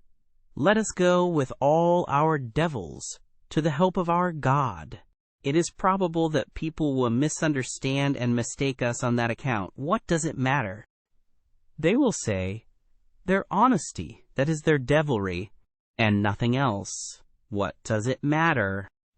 And even if they were right, have not all gods hitherto been such sanctified, rebaptized devils? And after all, what do we know of ourselves? And what the spirit that leads us wants to be called? It is a question of names. And how many spirits we harbor? Our honesty, we free spirits, let us be careful, lest it become our vanity, our ornament and ostentation, our limitation, our stupidity. Every virtue inclines to stupidity, every stupidity to virtue. Stupid to the point of sanctity, they say in Russia. Let us be careful, lest out of pure honesty we eventually become saints and bores. Is not life 100 times too short for us to bore ourselves? One would have to believe in eternal life in order to... I hope to be forgiven for discovering that all moral philosophy hitherto has been tedious and has belonged to the soporific appliances, and that virtue, in my opinion, has been more injured by the tediousness of its advocates than by anything else. At the same time, however, I would not wish to overlook their general usefulness. It is desirable that as few people as possible should reflect upon morals, and consequently, it is very desirable that morals should not someday become interesting. But let us not be afraid. Things still remain today as they have always been. I see no one in Europe who has, or discloses, an idea of the fact that philosophizing concerning morals might be conducted in a dangerous, captious, and ensnaring manner, that calamity might be involved therein. Observe, for example, the indefatigable, inevitable English utilitarians, how ponderously and respectably they stalk along, a Homeric metaphor expresses it better, in the footsteps of Bentham, just as he had already stalked in the footsteps of the respectable Helvetius. No, he was not a dangerous man. Helvetius, Ceneaturpococurante, to use an expression of Galliani. No new thought, nothing of the nature of a finer turning or better expression of an old thought, not even a proper history of what has been previously thought on the subject. An impossible literature, taking it all in all, unless one knows how to leaven it with some mischief. In effect, the old English vice called cant, which is moral, Tartuffism, has insinuated itself also into these moralists, whom one must certainly read with an eye to their motives if one must read them, concealed this time under the new form of the scientific spirit. Moreover, there is not absent from them a secret struggle with the pangs of conscience, from which a race of former Puritans must naturally suffer in all their scientific tinkering with morals. Is not a moralist the opposite of a Puritan? That is to say, as a thinker who regards morality as questionable, as worthy of interrogation, in short, as a problem? Is moralizing not immoral? In the end, they all want English morality to be recognized as authoritative, inasmuch as mankind, or the general utility, or the happiness of the greatest number. No, the happiness of England will be best served thereby. They would like, by all means, to convince themselves that the striving after English happiness, I mean after comfort and fashion, and in the highest instance, a seat in Parliament, is at the same time the true path of virtue. In fact, that insofar as there has been virtue in the world hitherto, it has just consisted in such striving. Not one of those ponderous, conscience-stricken herding animals who undertake to advocate the cause of egoism as conducive to the general welfare wants to have any knowledge or inkling of the facts that the general welfare is no ideal, no goal, no notion that can be at all grasped, but is only a nostrum, that what is fair to one may not at all be fair to another, that the requirement of one morality for all is really a detriment to higher men, in short, that there is a distinction of rank between man, and consequently between morality and morality. They are an unassuming and fundamentally mediocre species of men, these utilitarian Englishmen, and, as already remarked, insofar as they are tedious, one cannot think highly enough of their utility. One ought even to encourage them, as has been partially attempted in the following rhymes. Hail, ye worthies, barrow-wheeling, longer, better, eye revealing, stiffer eye and head and knee, unenraptured, never jesting, mediocre everlasting, sans genie et sans esprit. In these later ages, which may be proud of their humanity, there still remains so much fear, so much superstition of the fear of the cruel wild beast, the mastering of which constitutes the very pride of these humaner ages, that even obvious truths, as if by the agreement of centuries, have long remained unuttered, because they have the appearance of helping the finally slain wild beast back to life again. I perhaps risk something when I allow such a truth to escape. Let others capture it again and give it so much milk of pious sentiment. Footnote, an expression from Schiller's William Tell. Act 4, Scene Corner. One ought to learn anew about cruelty and open one's eyes. One ought at last to learn impatience, in order that such a modest gross errors as, for instance, have been fostered by ancient and modern philosophers with regard to tragedy, may no longer wander about virtuously and boldly. Almost everything that we call higher culture is based upon the spiritualizing and intensifying of cruelty. This is my thesis. The wild beast has not been slain at all. It lives, it flourishes. It has only been transfigured. That which constitutes the painful delight of tragedy is cruelty. that which operates agreeably in so-called tragic sympathy, and at the basis even of everything sublime, up to the highest and most delicate thrills of metaphysics, obtains its sweetness solely from the intermingled ingredient of cruelty. What the Roman enjoys in the arena, the Christian in the ecstasies of the cross, the Spaniard at the sight of the faggot and stake, or of the bullfight, the present-day Japanese who presses his way to the tragedy, the workman of the Parisian suburbs who has a homesickness for bloody revolutions, the Wagnerian who, with unhinged will, undergoes the performance of Tristan and Isolde, what all these enjoy, and strive with mysterious ardor to drink in, is the filter of the great Circe cruelty. Here, to be sure, we must put aside entirely the blundering psychology of former times, which could only teach with regard to cruelty that it originated at the sight of the suffering of others.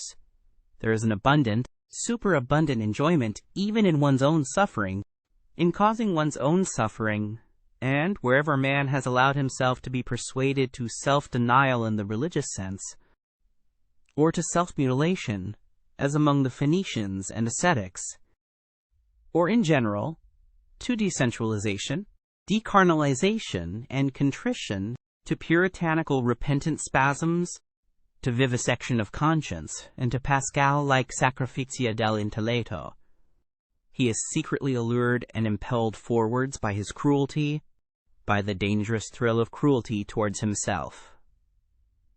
Finally, let us consider that even the seeker of knowledge operates as an artist and glorifier of cruelty, in that he compels his spirit to perceive against its own inclination, and often enough against the wishes of his heart. He forces it to say nay, where he would like to affirm, love, and adore. Indeed, every instance of taking a thing profoundly and fundamentally is a violation, an intentional injuring of the fundamental will of the spirit, which instinctively aims at appearance and superficiality. Even in every desire for knowledge there is a drop of cruelty. Perhaps what I have said here about a fundamental will of the spirit may not be understood without further details. I may be allowed a word of explanation. That imperious something which is popularly called the spirit wishes to be master internally and externally, and to feel itself master. It has the will of a multiplicity, for a simplicity, a binding, taming, imperious, and essentially ruling will. Its requirements and capacities here are the same as those assigned by physiologists to everything that lives, grows, and multiplies. The power of the spirit to appropriate foreign elements reveals itself in a strong tendency to assimilate the new to the old, to simplify the manifold, to overlook or repudiate the absolutely contradictory, just as it arbitrarily re-underlines, makes prominent, and falsifies for itself certain traits and lines in the foreign elements in every portion of the outside world. Its object thereby is the incorporation of new experiences, the assortment of new things in the old arrangements. In short, growth, or more properly, the feeling of growth, the feeling of increased power, is its object. This same will has at its service an apparently opposed impulse of the spirit, a suddenly adopted preference of ignorance, of arbitrary shutting out, a closing of windows, an inner denial of this or that, a prohibition to approach, a sort of defensive attitude against much that is knowable, a contentment with obscurity, with the shutting in horizon, an acceptance and approval of ignorance, as that which is all necessary according to the degree of its appropriating power, its digestive power, to speak figuratively, and in fact, the spirit resembles a stomach more than anything else. Here also belong an occasional propensity of the spirit to let itself be deceived, perhaps with a waggish suspicion that it is not so-and-so, but is only allowed to pass as such, a delight in uncertainty and ambiguity, an exulting enjoyment of arbitrary, out-of-the-way narrowness and mystery, of the too near, of the foreground, of the magnified, the diminished, the misshapen, the beautified, an enjoyment of the arbitrariness of all these manifestations of power. Finally, in this connection, there is the not unscrupulous readiness of the spirit to deceive other spirits and dissemble before them, the constant pressing and straining of a creating, shaping, changeable power. The spirit enjoys therein its craftiness and its variety of disguises. It enjoys also its feeling of security therein. It is precisely by its protean arts that it is best protected and concealed. Counter to this propensity for appearance, for simplification, for a disguise, for a cloak, in short, for an outside, for every outside is a cloak, there operates the sublime tendency of the man of knowledge, which takes and insists on taking things profoundly, variously, and thoroughly.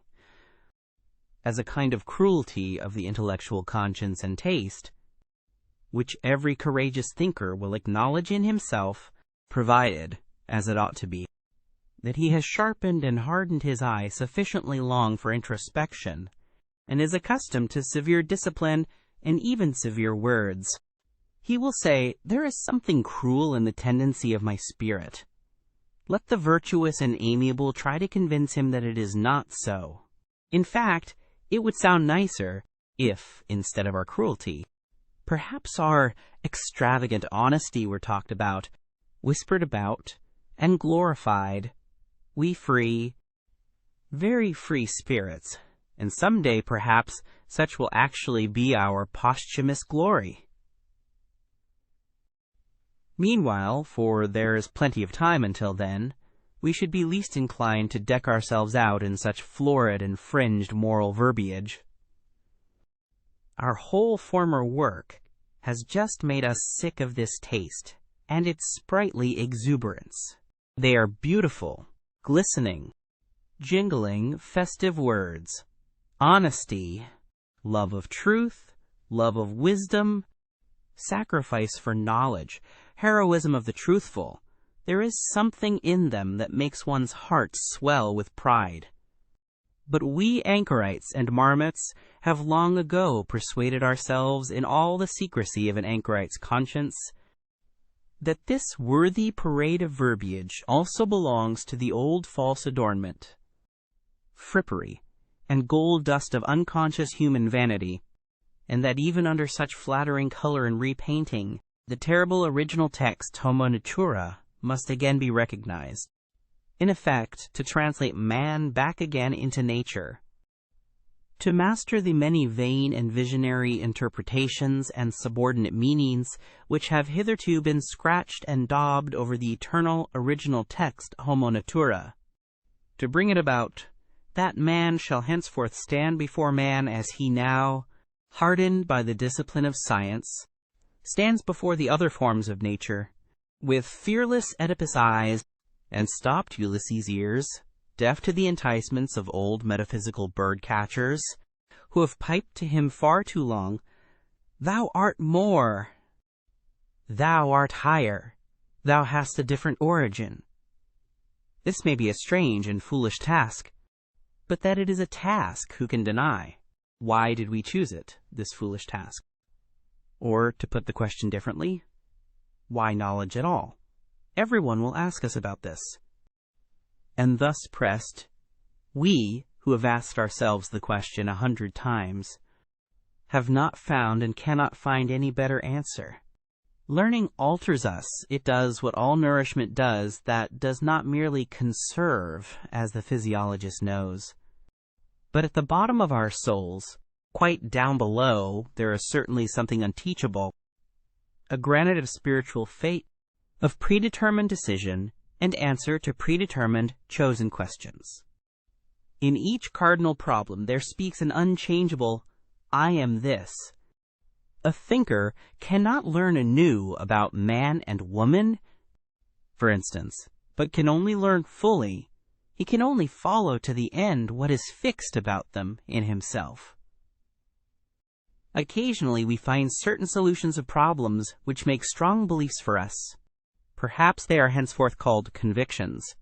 Later on, one sees in them only footsteps to self-knowledge, guideposts to the problem which we ourselves are, or more correctly, to the great stupidity which we embody, our spiritual fate, the unteachable in us, quite down below. In view of this liberal compliment which I have just paid myself, permission will perhaps be more readily allowed me to utter some truths about woman as she is, provided that it is known at the outset how literally they are merely my truths. Woman wishes to be independent, and therefore she begins to enlighten men about woman as she is. This is one of the worst developments of the general uglifying of Europe. For what must these clumsy attempts of feminine scientificality and self-exposure bring to light? Woman has so much cause for shame. In woman, there is so much pedantry, superficiality, schoolmasterliness, petty presumption, unbridledness, and indiscretion concealed. Study only woman's behavior towards children, which has really been best restrained and dominated hitherto by the fear of man. Alas, if ever the eternally tedious in woman, she has plenty of it, is allowed to venture forth, if she begins radically and on principle to unlearn her wisdom and art of charming, of playing, of frightening away sorrow, of alleviating and taking easily, if she forgets her delicate aptitude for agreeable desires, female voices are already raised, which, by St. Aristophanes, make one afraid. With medical explicitness, it is stated in a threatening manner what woman first and last requires from man. Is it not in the very worst taste that woman thus sets herself up to be scientific? Enlightenment hitherto has fortunately been men's affair, men's gift. We remain therewith among ourselves. And in the end, in view of all that women write about woman, we may well have considerable doubt as to whether woman really desires enlightenment about herself, and can desire it. If woman does not thereby seek a new ornament for herself, I believe ornamentation belongs to the eternally feminine. Why? Then she wishes to make herself feared. Perhaps she thereby wishes to get the mastery. But she does not want truth. What does woman care for truth? From the very first, nothing is more foreign, more repugnant, or more hostile to woman than truth. Her great art is falsehood. Her chief concern is appearance and beauty. Let us confess it, we men. We honor and love this very art and this very instinct in woman. We, who have the hard task, and for our recreation gladly seek the company of beings under whose hands, glances, and delicate follies, our seriousness, our gravity, and profundity appear almost like follies to us. Finally, I ask the question, did a woman herself ever acknowledge profundity in a woman's mind, or justice in a woman's heart? And is it not true that on the whole woman has hitherto been most despised by woman herself, and not at all by us? We men desire that woman should not continue to compromise herself by enlightening us. Just as it was man's care and the consideration for woman when the Church decreed, Mulier teciat in ecclesia. It was to the benefit of woman when Napoleon gave the too eloquent Madame de Staël to understand, Mulier teciat in politicis, and in my opinion, he is a true friend of woman who calls out to women today, Mulier teciat de mulierel. It betrays corruption of the instincts, apart from the fact that it betrays bad taste, when a woman refers to Madame Roland, or Madame de Staël, or Monsieur George Sand, as though something were proved thereby in favor of woman as she is. Among men, these are the three comical women as they are, nothing more, and just the best involuntary counter-arguments against feminine emancipation and autonomy. Stupidity in the kitchen, woman as cook, the terrible thoughtlessness with which the feeding of the family and the master of the house is managed. Woman does not understand what food means, and she insists on being cook. If woman had been a thinking creature, she should certainly, as cook for thousands of years, have discovered the most important physiological facts, and should likewise have got possession of the healing art. Through bad female cooks, through the entire lack of reason in the kitchen, the development of mankind has been longest retarded and most interfered with. Even today, matters are very little better. A word to high school girls. There are turns and casts of fancy. There are sentences, little handfuls of words, in which a whole culture, a whole society, suddenly crystallizes itself. Among these is the incidental remark of Madame de Lambert to her son, Mon ami, ne vous permettez jamais que des folies, qui vous feront grand plaisir. The motherliest and wisest remark, by the way, that was ever addressed to a son. I have no doubt that every noble woman will oppose what Dante and Goethe believed about woman, the former when he sang, Ella guardava suso, ed io in lei, and the latter when he interpreted it, the eternally feminine draws us aloft. For this is just what she believes of the eternally masculine. 7 Apophthegms for women. How the longest ennui flees when a man comes to our knees. Age, alas, and science staid, furnish even weak virtue aid. Sombre garb and silence meet, dress for every dame, discreet, whom I thank when in my bliss. God, and my good tailoress, young, a flower-decked cavern home, old, a dragon thence doth roam. Noble title, leg that's fine, man as well. Oh, were he mine! Speech in brief and sense in mass, slippery for the jenny ass. Woman has hitherto been treated by men like birds, which, losing their way, have come down among them from an elevation, as something delicate, fragile, wild, strange, sweet, and animating, but as something also which must be cooped up to prevent it flying away. To be mistaken in the fundamental problem of man and woman, to deny here the profoundest antagonism and the necessity for an eternally hostile tension, to dream here perhaps of equal rights, equal training, equal claims and obligations.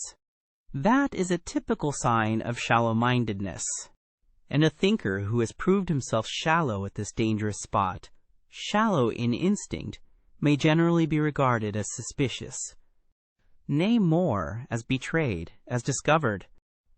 He will probably prove too short for all fundamental questions of life, future as well as present, and will be unable to descend into any of the depths. On the other hand, a man who has depth of spirit as well as of desires, and has also the depth of benevolence which is capable of severity and harshness, and easily confounded with them, can only think of woman as Orientals do. He must conceive of her as a possession, as confinable property, as a being predestined for service, and accomplishing her mission therein. He must take his stand in this matter upon the immense rationality of Asia, upon the superiority of the instinct of Asia, as the Greeks did formerly, those best heirs and scholars of Asia, who, as is well known, with their increasing culture and amplitude of power, from Homer to the time of Pericles, became gradually stricter towards woman. In short, more Oriental. How necessary, how logical, even how humanely desirable this was, let us consider for ourselves. The weaker sex has in no previous age been treated with so much respect by men as at present. This belongs to the tendency and fundamental taste of democracy. In the same way as disrespectfulness to old age, what wonder is it that abuse should be immediately made of this respect? They want more, they learn to make claims. The tribute of respect is at last felt to be well-nigh galling. A rivalry for rights, indeed actual strife itself, would be preferred. In a word, woman is losing modesty. And let us immediately add that she is also losing taste. She is unlearning to fear man, but the woman who unlearns to fear sacrifices her most womanly instincts. That woman should venture forward when the fear-inspiring quality in man, or more definitely, the man in man, is no longer either desired or fully developed, is reasonable enough, and also intelligible enough. What is more difficult to understand is that precisely thereby, woman deteriorates. This is what is happening nowadays. Let us not deceive ourselves about it. Wherever the industrial spirit has triumphed over the military and aristocratic spirit, woman strives for the economic and legal independence of a clerk. Woman as clerkess is inscribed on the portal of the modern society which is in course of formation. While she thus appropriates new rights, aspires to be master, and inscribes progress of woman on her flags and banners, the very opposite realizes itself with terrible obviousness. Woman retrogrades.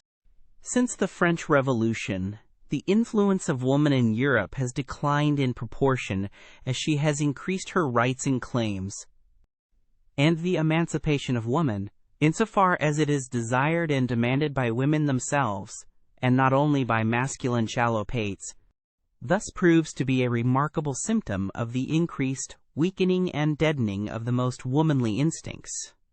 There is stupidity in this movement, an almost masculine stupidity, of which a well-reared woman, who is always a sensible woman, might be heartily ashamed.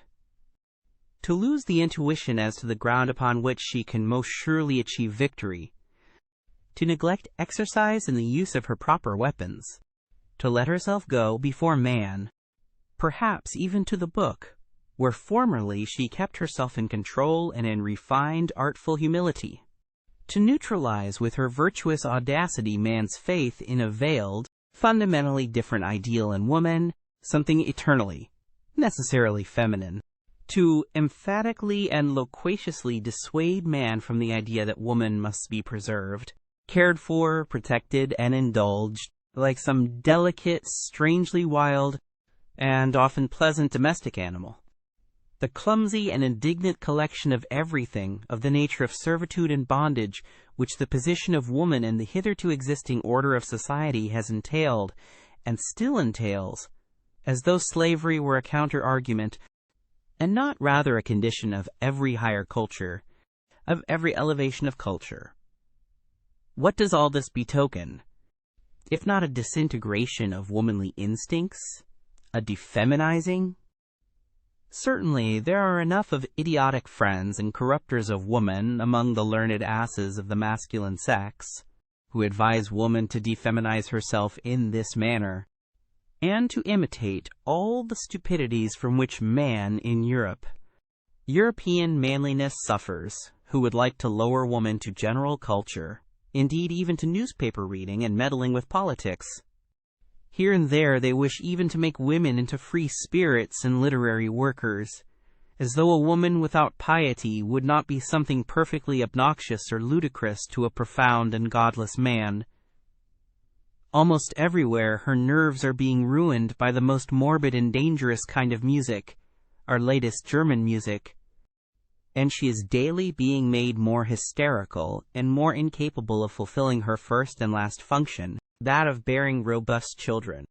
They wish to cultivate her in general still more, and intend, as they say, to make the weaker sex strong by culture, as if history did not teach in the most emphatic manner that the cultivating of mankind and his weakening, that is to say, the weakening, dissipating, and languishing of his force of will, have always kept pace with one another, and that the most powerful and influential women in the world, and lastly, the mother of Napoleon, had just to thank their force of will, and not their schoolmasters, for their power and ascendancy over men.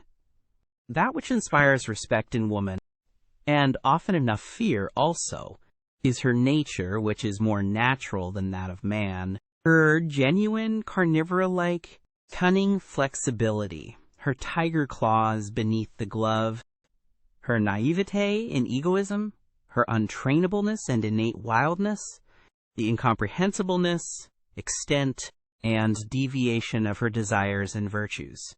That which, in spite of fear, excites one's sympathy for the dangerous and beautiful cat, woman, is that she seems more afflicted, more vulnerable, more necessitous of love, and more condemned to disillusionment than any other creature. Fear and sympathy it is with these feelings that man has hitherto stood in the presence of woman. Always with one foot already in tragedy, which rends while it delights. What?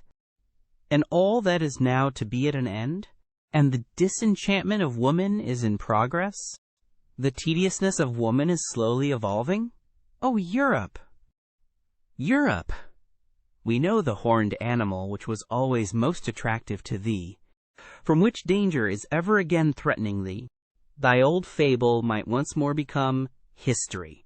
An immense stupidity might once again overmaster thee and carry thee away. And no God concealed beneath it, no, only an idea, a modern idea. Chapter 8.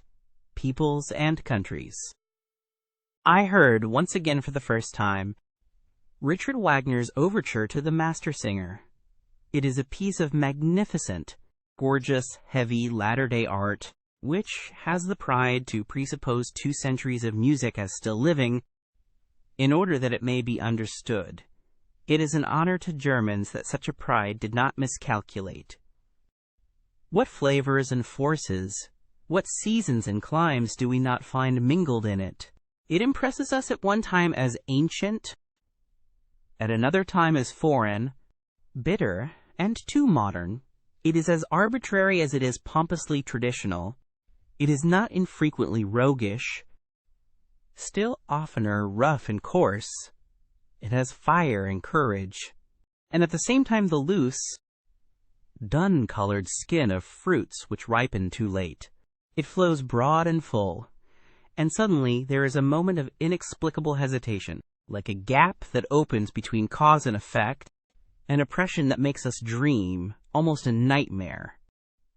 But already it broadens and widens anew, the old stream of delight, the most manifold delight, of old and new happiness, including especially the joy of the artist in himself, which he refuses to conceal, his astonished, happy cognizance of his mastery of the expedients here employed, the newly acquired, imperfectly tested expedients of art, which he apparently betrays to us. All in all, however, no beauty, no south, nothing of the delicate southern clearness of the sky, nothing of grace, no dance, hardly a will to logic, a certain clumsiness even, which is also emphasized, as though the artist wished to say to us, "It is part of my intention." A cumbersome drapery, something arbitrarily barbaric and ceremonious, a flurrying of learned and venerable conceits and witticisms, something German in the best and worst sense of the word, something in the German style, manifold, formless, and inexhaustible. A certain German potency and superplenitude of soul, which is not afraid to hide itself under the raffinements of decadence, which, perhaps, feels itself most at ease there. A real, genuine token of the German soul, which is at the same time young and aged, too ripe, and yet still too rich in futurity. This kind of music expresses best what I think of the Germans. They belong to the day before yesterday and the day after tomorrow. They have as yet no today. We good Europeans, we also have hours when we allow ourselves a warm-hearted patriotism, a plunge and relapse into old loves and narrow views. I have just given an example of it, hours of national excitement, of patriotic anguish, and all other sorts of old-fashioned floods of sentiment. Duller spirits may perhaps only get done with what confines its operations in us to hours, and plays itself out in hours. in a considerable time, some in half a year, others in half a lifetime, according to the speed and strength with which they digest and change their material. Indeed, I could think of sluggish, hesitating races, which even in our rapidly moving Europe would require half a century ere they could surmount such atavistic attacks of patriotism and soil attachment, and return once more to reason, that is to say, to good Europeanism. And while digressing on this possibility, I happened to become an ear witness of a conversation between two old patriots. They were evidently both hard of hearing and consequently spoke all the louder. He has as much and knows as much philosophy as a peasant or a corps student, said the one. He is still innocent, but what does that matter nowadays? It is the age of the masses. They lie on their belly before everything that is massive. And so also in Prejudices, a statesman who rears up for them a new Tower of Babel, some monstrosity of empire and power, they call great. What does it matter that we more prudent and conservative ones do not meanwhile give up the old belief that it is only the great thought that gives greatness to an action or affair? Supposing a statesman were to bring his people into the position of being obliged henceforth to practice, they were by nature badly endowed and prepared, so that they would have to sacrifice their old and reliable virtues, out of love to a new and doubtful mediocrity. Supposing a statesman were to condemn his people generally to practice politics, when they have hitherto had something better to do and think about, and when in the depths of their souls they have been unable to free themselves from a prudent loathing of the restlessness, emptiness, and noisy wranglings of the essentially politics-practicing nations. Supposing such a statesman were to stimulate the slumbering passions and avidities of his people, were to make a stigma out of their former diffidence and delight in aloofness, an offense out of their exoticism and hidden permanency, were to depreciate their most radical proclivities, subvert their consciences, make their minds narrow, and their tastes national what? A statesman who should do all this, which his people would have to do penance for throughout their whole future. If they had a future, such a statesman would be great.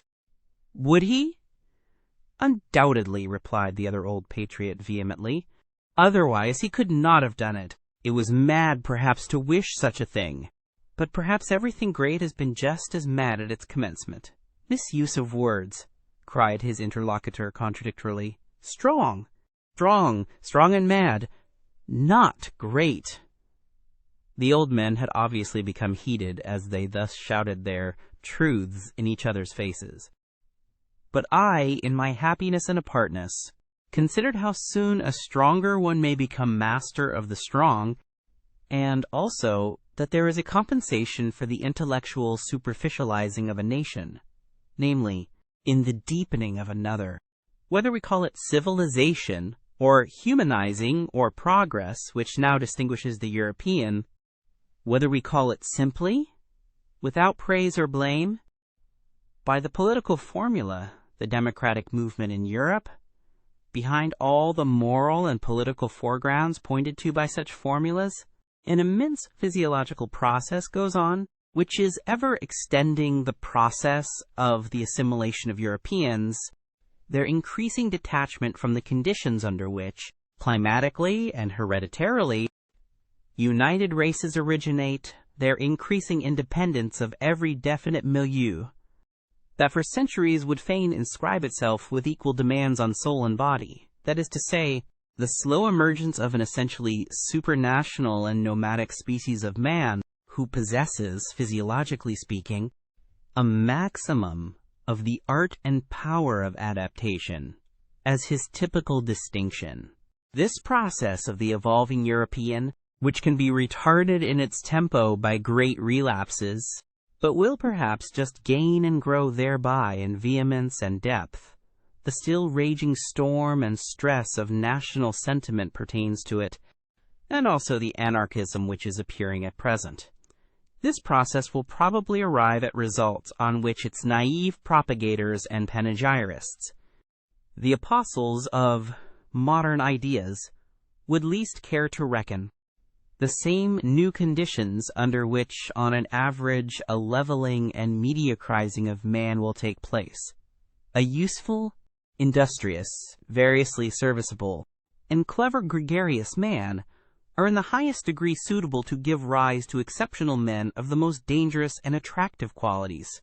For, while the capacity for adaptation, which is every day trying changing conditions, and begins a new work with every generation, almost with every decade, makes the powerfulness of the type impossible. While the collective impression of such future Europeans will probably be that of numerous, talkative, weak-willed, and very handy workmen who require a master, a commander, as they require their daily bread, while, therefore, the democratizing of Europe will tend to the production of a type prepared for slavery in the most subtle sense of the term. The strong man will necessarily, in individual and exceptional cases, become stronger and richer than he has perhaps ever been before, owing to the unprejudicedness of his schooling, owing to the immense variety of practice, art, and disguise.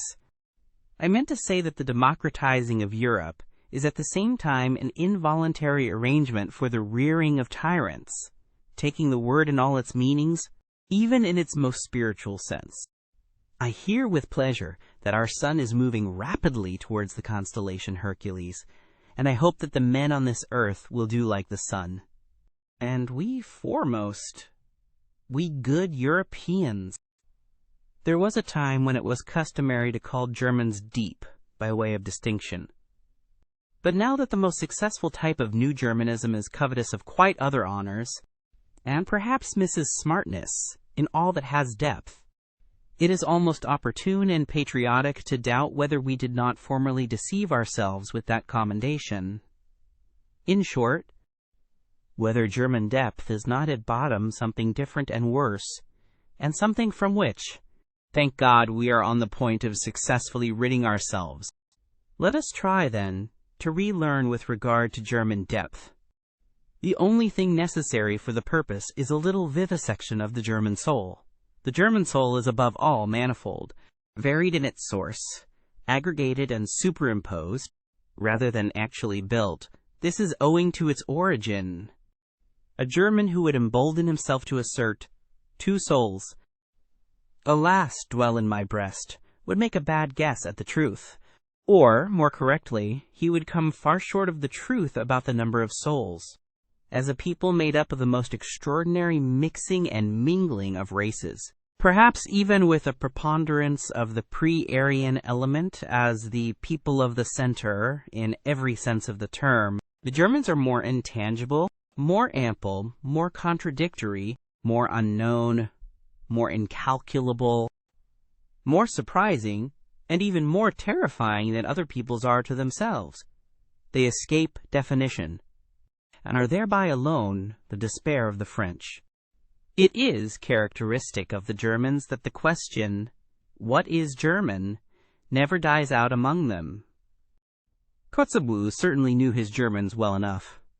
We are known, they cried jubilantly to him. But Sand also thought he knew them. Jean-Paul knew what he was doing when he declared himself incensed at Fichte's lying but patriotic flatteries and exaggerations. But it is probable that Goethe thought differently about Germans from Jean-Paul, even though he acknowledged him to be right with regard to Fichte. It is a question what Goethe really thought about the Germans, but about many things around him he never spoke explicitly, and all his life he knew how to keep an astute silence. Probably he had good reason for it.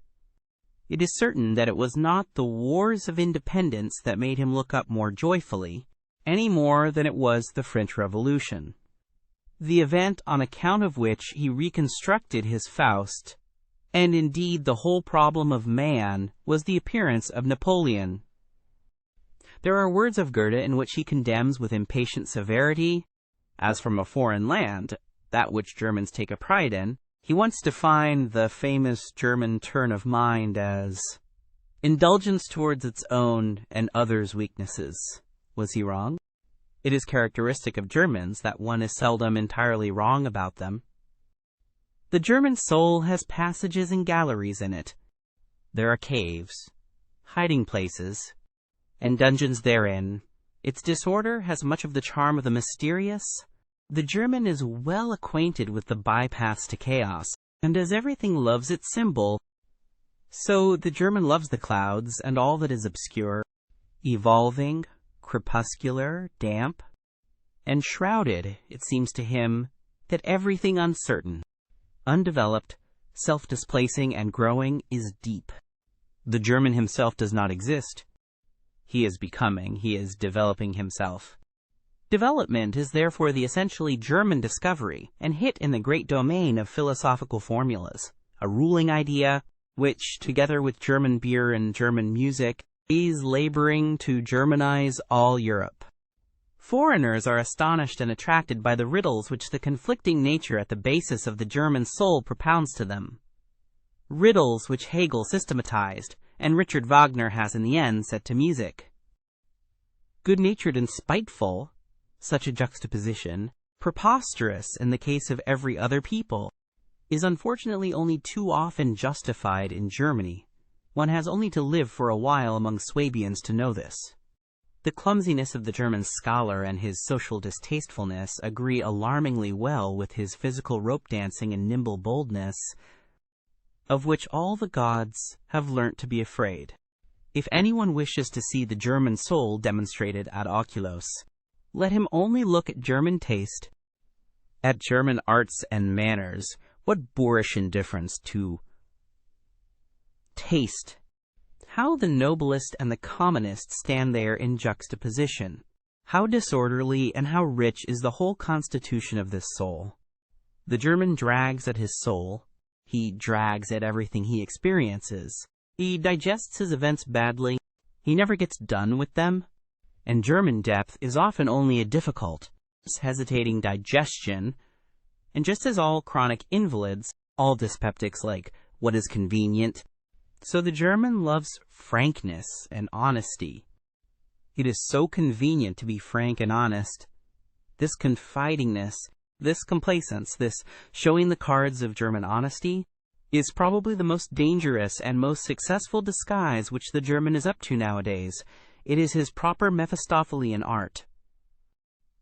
With this he can still achieve much. The German lets himself go, and thereby gazes with faithful, blue, empty German eyes, and other countries immediately confound him with his dressing gown. I meant to say that. Let German depth be what it will. Among ourselves alone we perhaps take the liberty to laugh at it. We shall do well to continue henceforth to honor its appearance and good name, and not barter away too cheaply our old reputation as a people of depth for Prussian smartness and Berlin wit and sand. It is wise for a people to pose, and let itself be regarded, as profound, clumsy, good-natured, honest, and foolish. It might even be profound to do so. Finally, we should do honor to our name. We are not called the Teusch Volk, deceptive people, for nothing. The good old time is past. It sang itself out in Mozart. How happy are we that his Rococo still speaks to us, that his good company, his tender enthusiasm, his childish delight in the Chinese and its flourishes, his courtesy of heart, his longing for the elegant, the amorous, the tripping, the tearful, and his belief in the South can still appeal to something left in us. Ah, some time or other it will be over with it. But who can doubt that it will be over still sooner with the intelligence and taste for Beethoven? For he was only the last echo of a break and transition in style, and not, like Mozart, the last echo of a great European taste which had existed for centuries. Beethoven is the intermediate event between an old mellow soul that is constantly breaking down and a future over-young soul that is always coming. There is spread over his music the twilight of eternal loss and eternal extravagant hope. The same light in which Europe was bathed when it dreamed with Rousseau, when it danced round the tree of liberty of the Revolution, and finally almost fell down in adoration before Napoleon. But how rapidly does this very sentiment now pale? How difficult nowadays is even the apprehension of this sentiment? How strangely does the language of Rousseau, Schiller, Shelley, and Byron sound to our ear, in whom collectively the same fate of Europe was able to speak, which knew how to sing in Beethoven.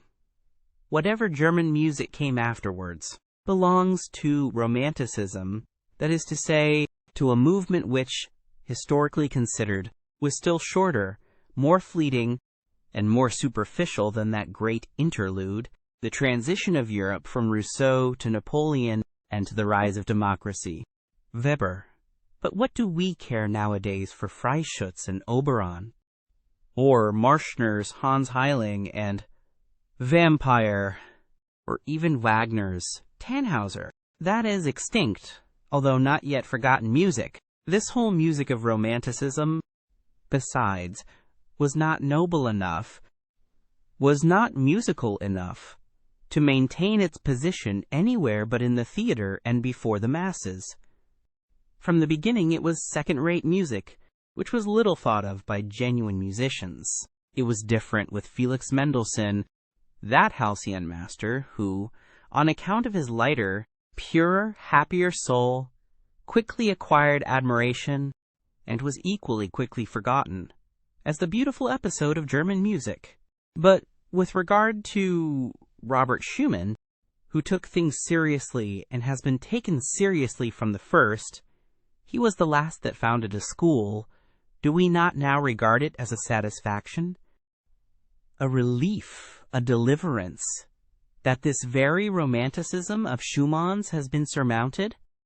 Schumann, fleeing into the Saxon Switzerland of his soul, with a half Werther-like, half Jean-Paul-like nature, assuredly not like Beethoven, assuredly not like Byron.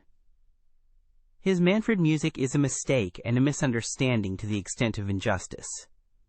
Schumann, with his taste, which was fundamentally a petty taste, that is to say, a dangerous propensity, doubly dangerous among Germans, for quiet lyricism and intoxication of the feelings, going constantly apart, timidly withdrawing and retiring, a noble weakling who reveled in nothing but anonymous joy and sorrow. From the beginning a sort of girl and noli me tangere, the Schumann was already merely a German event in music, and no longer a European event, as Beethoven had been, as in a still greater degree Mozart had been. With Schumann, German music was threatened with its greatest danger, that of losing the voice for the soul of Europe and sinking into a merely national affair. What a torture are books written in German to a reader who has a third ear! How indignantly he stands beside the slowly turning swamp of sounds without tune and rhythms without dance, which Germans call a book. And even the German who reads books, how lazily, how reluctantly, how badly he reads.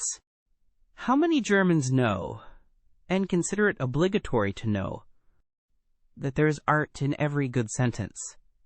Art which must be divined, if the sentence is to be understood. If there is a misunderstanding about its tempo, for instance, the sentence itself is misunderstood. That one must not be doubtful about the rhythm-determining syllables, that one should feel the breaking of the too rigid symmetry as intentional and as a charm, that one should lend a fine and patient ear to every staccato and every rubato, that one should divine the sense in the sequence of the vowels and diphthongs, and how delicately and richly they can be tinted and retinted in the order of their arrangement. Who among book-reading Germans is complacent enough to recognize such duties and requirements, and to listen to so much art and intention in language? After all, one just has no ear for it. And so the most marked contrasts of style are not heard, and the most delicate artistry is, as it were, squandered on the deaf. These were my thoughts when I noticed how clumsily and unintuitively two masters in the art of prose writing have been confounded. One, whose words drop down hesitatingly and coldly, as from the roof of a damp cave, he counts on their dull sound and echo, and another who manipulates his language like a flexible sword, and from his arm down into his toes feels the dangerous bliss of the quivering, over-sharp blade, which wishes to bite, hiss, and cut. How little the German style has to do with harmony and with the ear is shown by the fact that precisely our good musicians themselves write badly. The German does not read aloud. He does not read for the ear, but only with his eyes.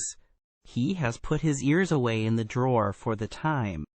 In antiquity, when a man read, which was seldom enough, he read something to himself, and in a loud voice. They were surprised when anyone read silently and sought secretly the reason of it. In a loud voice, that is to say, with all the swellings, inflections, and variations of key and changes of tempo in which the ancient public world took delight. The laws of the written style were then the same as those of the spoken style. And these laws depended partly on the surprising development and refined requirements of the ear and larynx, partly on the strength, endurance, and power of the ancient lungs. In the ancient sense, a period is above all a physiological whole, inasmuch as it is comprised in one breath. Such periods as occur in Demosthenes and Cicero, swelling twice and sinking twice, and all in one breath, were pleasures to the men of antiquity, who knew by their own schooling how to appreciate the virtue therein, the rareness and the difficulty in the deliverance of such a period. We have really no right to the big period, we modern men, who are short of breath in every sense. Those ancients, indeed, were all of them dilettanti in speaking, consequently connoisseurs, consequently critics. They thus brought their orators to the highest pitch. In the same manner as in the last century, when all Italian ladies and gentlemen knew how to sing, the virtuosoship of song, and with it also the art of melody, reached its elevation. In Germany, however, until quite recently, when a kind of platform eloquence began shyly and awkwardly enough to flutter its young wings, there was, properly speaking, only one kind of public and approximately artistical discourse that delivered from the pulpit. The preacher was the only one in Germany who knew the weight of a syllable, or a word, in what manner a sentence strikes, springs, rushes, flows, and comes to a close. He alone had a conscience in his ears, often enough a bad conscience, for reasons are not lacking why proficiency in oratory should be especially seldom attained by a German, or almost always too late. The masterpiece of German prose is therefore with good reason the masterpiece of its greatest preacher. The Bible has hitherto been the best German book. Compared with Luther's Bible, almost everything else is merely literature, something which has not grown in Germany, and therefore has not taken and does not take root in German hearts, as the Bible has done. There are two kinds of geniuses, one which above all engenders and seeks to engender, and another which willingly lets itself be fructified and brings forth. And similarly, among the gifted nations, there are those on whom the woman's problem of pregnancy has devolved, and the secret task of forming, maturing, and perfecting. The Greeks, for instance, were a nation of this kind, and so are the French, and others which have to fructify and become the cause of new modes of life, like the Jews, the Romans, and, in all modesty be it asked, like the Germans, nations tortured and enraptured by unknown fevers and irresistibly forced out of themselves, amorous and longing for foreign races, for such as let themselves be fructified, and withal imperious, like everything conscious of being full of generative force, and consequently empowered by the grace of God. These two kinds of geniuses seek each other like man and woman, but they also misunderstand each other like man and woman. Every nation has its own Tartuffery, and calls that its virtue. One does not know, cannot know, the best that is in one. What Europe owes to the Jews? Many things. Good and bad, and above all, one thing of the nature both of the best and the worst, the grand style and morality, the fearfulness and majesty of infinite demands, of infinite significations, the whole romanticism and sublimity of moral questionableness, and consequently just the most attractive, ensnaring and exquisite element in those iridescences and allurements to life, in the aftersheen of which the sky of our European culture, its evening sky, now glows, perhaps glows out. For this, we artists among the spectators and philosophers are grateful to the Jews. It must be taken into the bargain, if various clouds and disturbances, in short, slight attacks of stupidity, pass over the spirit of a people that suffers and wants to suffer from national nervous fever and political ambition. For instance, among present-day Germans, there is alternately the anti-French folly, the anti-Semitic folly, the anti-Polish folly, the Christian romantic folly, the Wagnerian folly, the Teutonic folly, the Prussian folly. Just look at those poor historians, the Sibyls and Treitschkes, and their closely bandaged heads, and whatever else these little obscurations of the German spirit and conscience may be called. May it be forgiven me that I, too, when on a short daring sojourn on very infected ground, did not remain wholly exempt from the disease, but, like everyone else, began to entertain thoughts about matters which did not concern me, the first symptom of political infection. About the Jews, for instance. Listen to the following. I have never yet met a German who was favorably inclined to the Jews. And however decided the repudiation of actual anti-Semitism may be on the part of all prudent and political men, this prudence and policy is not perhaps directed against the nature of the sentiment itself, but only against its dangerous excess, and especially against the distasteful and infamous expression of this excess of sentiment. On this point, we must not deceive ourselves. That Germany has amply sufficient Jews, that the German stomach, the German blood, has difficulty and will long have difficulty in disposing only of this quantity of Jew, as the Italian, the Frenchman, and the Englishman have done by means of a stronger digestion, that is the unmistakable declaration and language of a general instinct, to which one must listen and according to which one must act. Let no more Jews come in, and shut the doors, especially towards the east, also towards Austria. Thus commands the instinct of a people whose nature is still feeble and uncertain, so that it could be easily wiped out, easily extinguished, by a stronger race. The Jews, however, are beyond all doubt the strongest, toughest, and purest race at present living in Europe. They know how to succeed even under the worst conditions, in fact better than under favorable ones, by means of virtues of some sort, which one would like nowadays to label as vices, owing above all to a resolute faith, which does not need to be ashamed before modern ideas. They alter only when they do alter, in the same way that the Russian Empire makes its conquest, as an empire that has plenty of time and is not of yesterday, namely, according to the principle, as slowly as possible.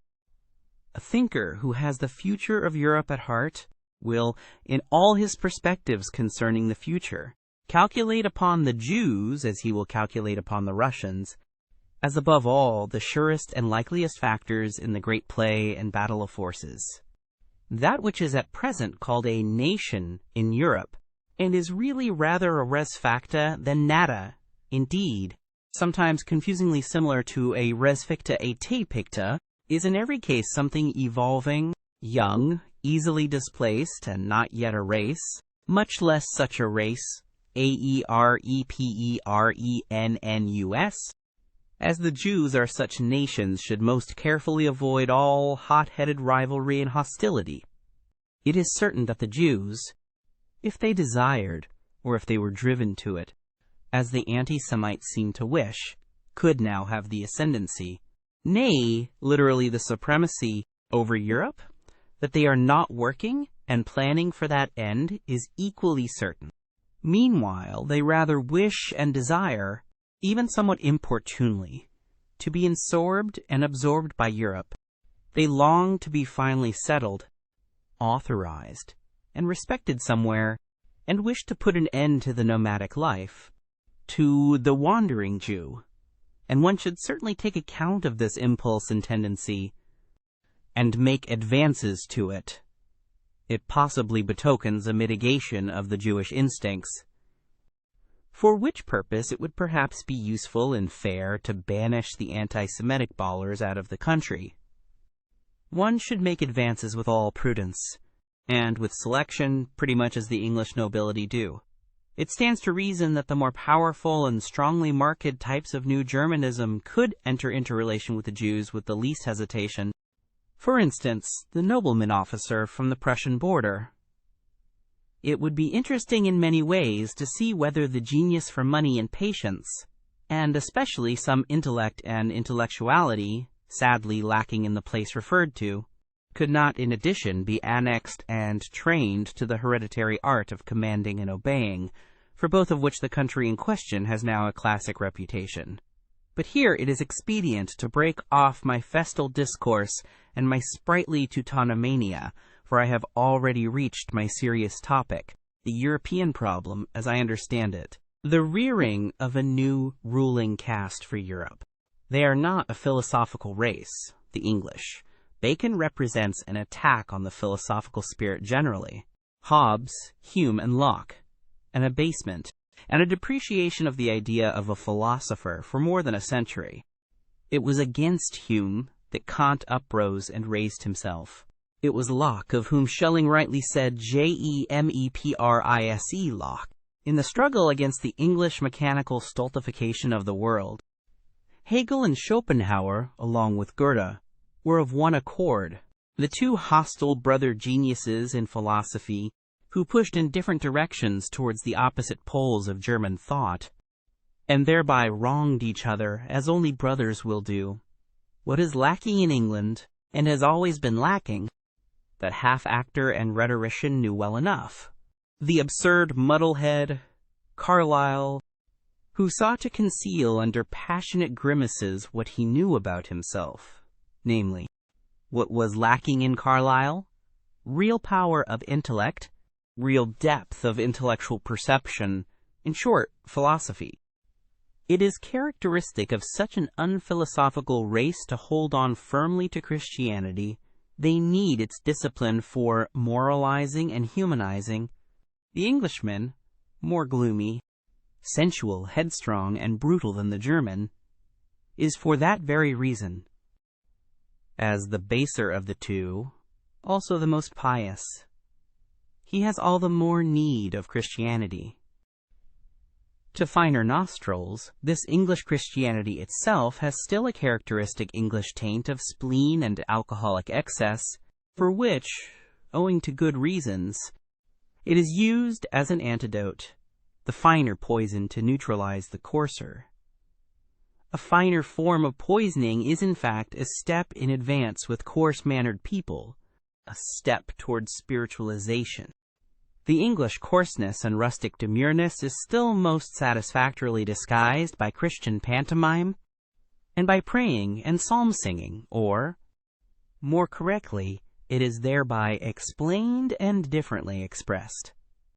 And for the herd of drunkards and rakes who formerly learned moral grunting under the influence of Methodism, and more recently as the Salvation Army, a penitential fit may really be the relatively highest manifestation of humanity to which they can be elevated. So much may reasonably be admitted. That, however, which offends even in the humanist Englishman is his lack of music. To speak figuratively, and also literally, he has neither rhythm nor dance in the movements of his soul and body. Indeed, not even the desire for rhythm and dance, for music. Listen to him speaking. Look at the most beautiful Englishwoman walking. In no country on earth are there more beautiful doves and swans. Finally, listen to them singing. But I ask too much. There are truths which are best recognized by mediocre minds because they are best adapted for them. There are truths which only possess charms and seductive power for mediocre spirits.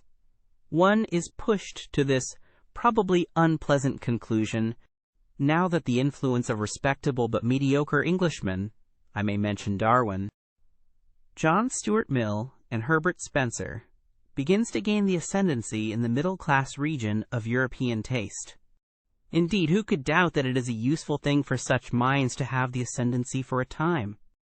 It would be an error to consider the highly developed and independently soaring minds as specially qualified for determining and collecting many little common facts and deducing conclusions from them.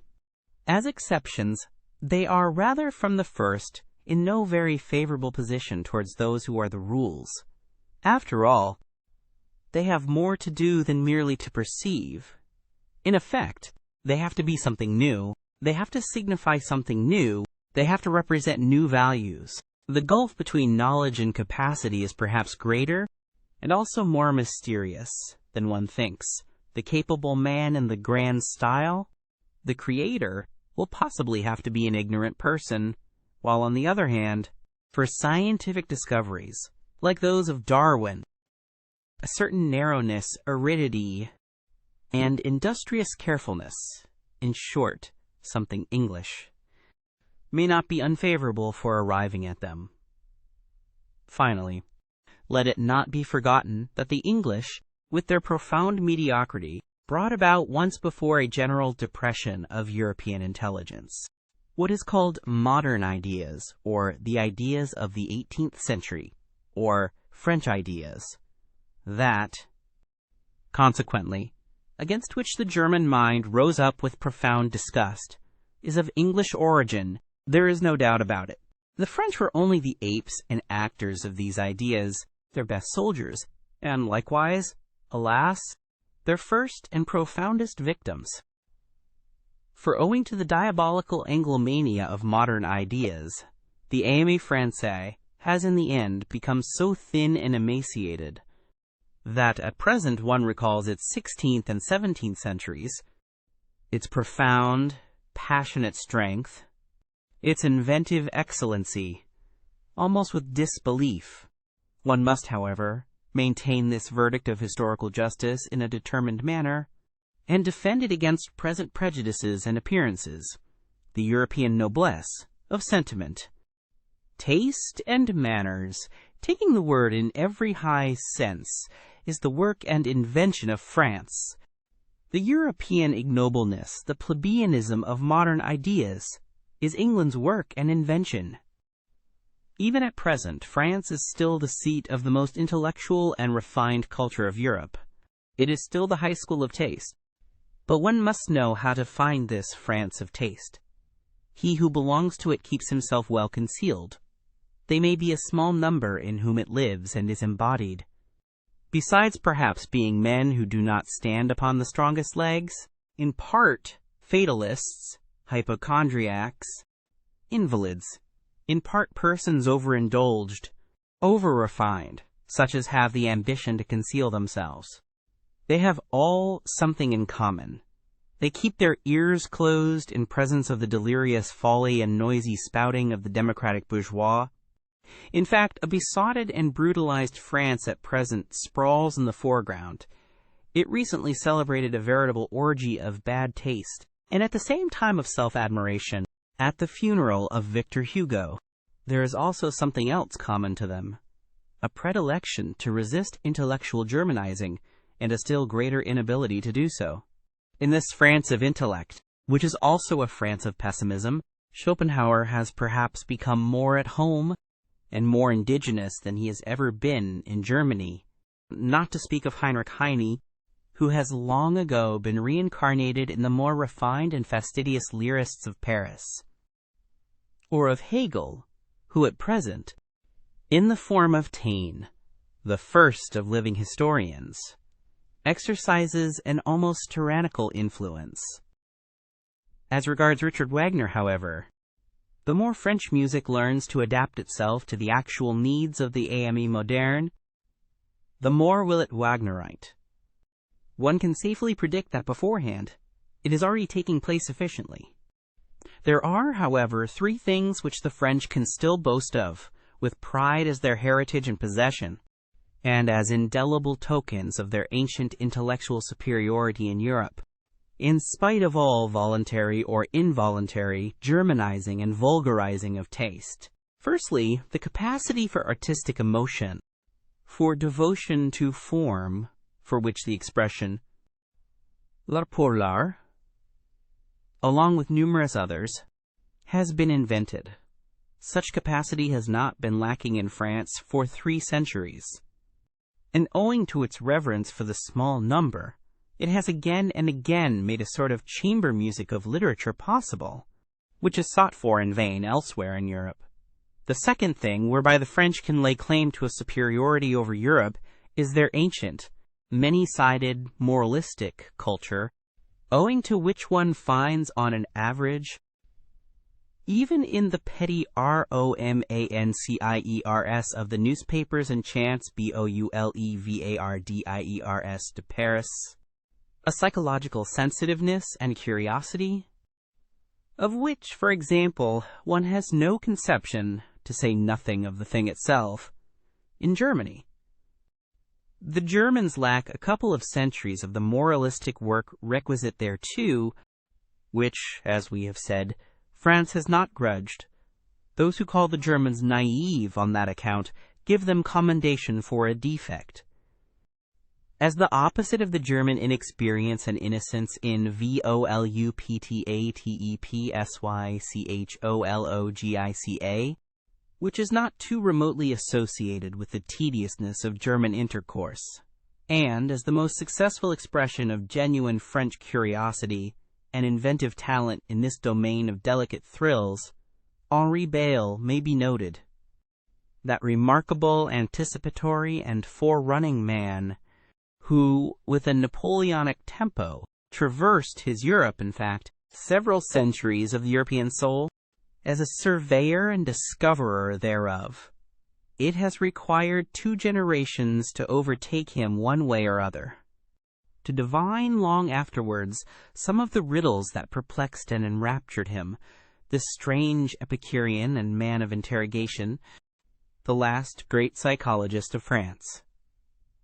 There is yet a third claim to superiority. In the French character there is a successful halfway synthesis of the North and South, which makes them comprehend many things, and then joins upon them other things which an Englishman can never comprehend. Their temperament, turned alternately to and from the South, in which from time to time the Provençal and Ligurian blood froths over, preserves them from the dreadful northern gray and gray, from sunless conceptual spectrism, and from poverty of blood. Our German infirmity of taste, for the excessive prevalence of which at the present moment, blood and iron, that is to say high politics, has with great resolution been prescribed, according to a dangerous healing art, which bids me wait and wait, but not yet hope. There is also still in France a pre-understanding and ready welcome for those rarer and rarely gratified men, who are too comprehensive to find satisfaction in any kind of fatherlandism, and know how to love the South when in the North, and the North when in the South, the born Midlanders, the good Europeans. For them, Bizet has made music, this latest genius who has seen a new beauty in seduction, who has discovered a piece of the South in music. I hold that many precautions should be taken against German music.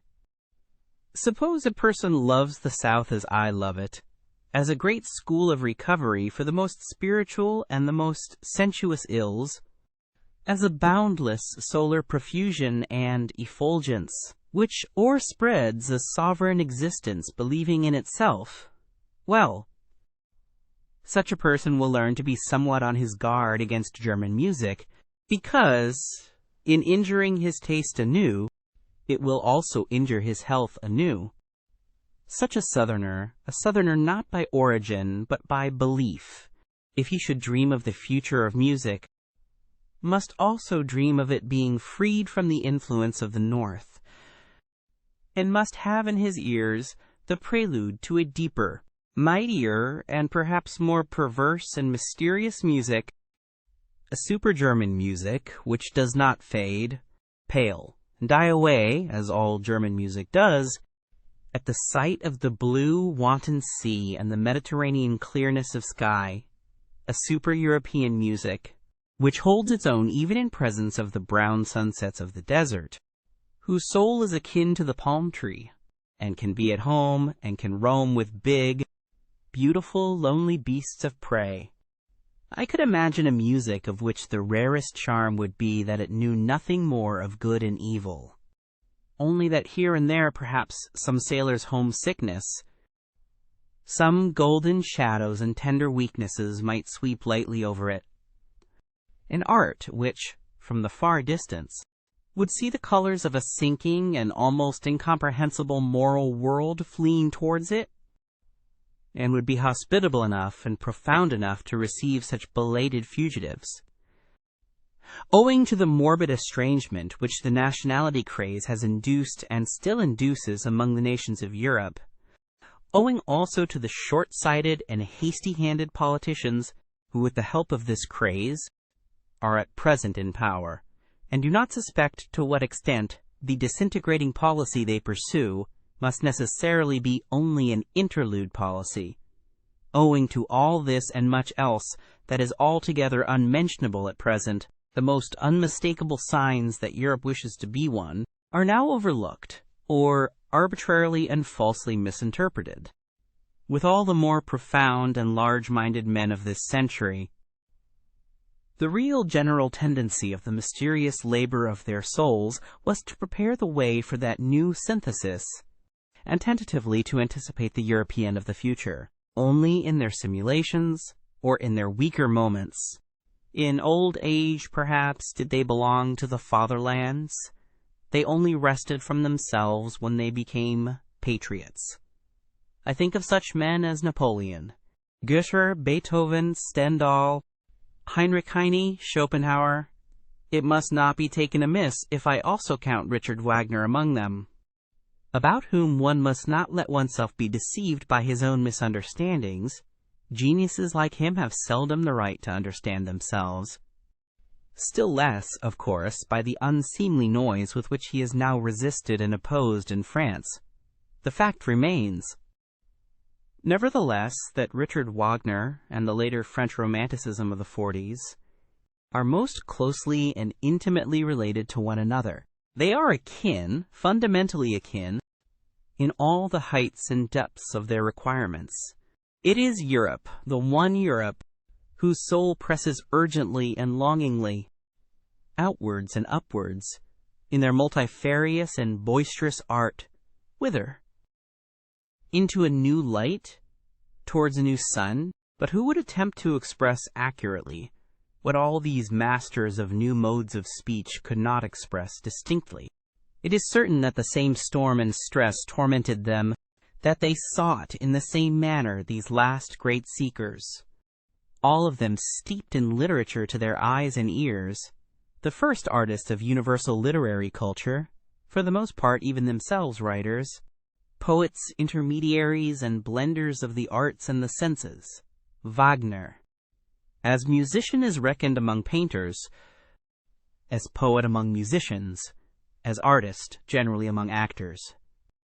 All of them fanatics for expression at any cost. I specially mention Delacroix, the nearest related to Wagner.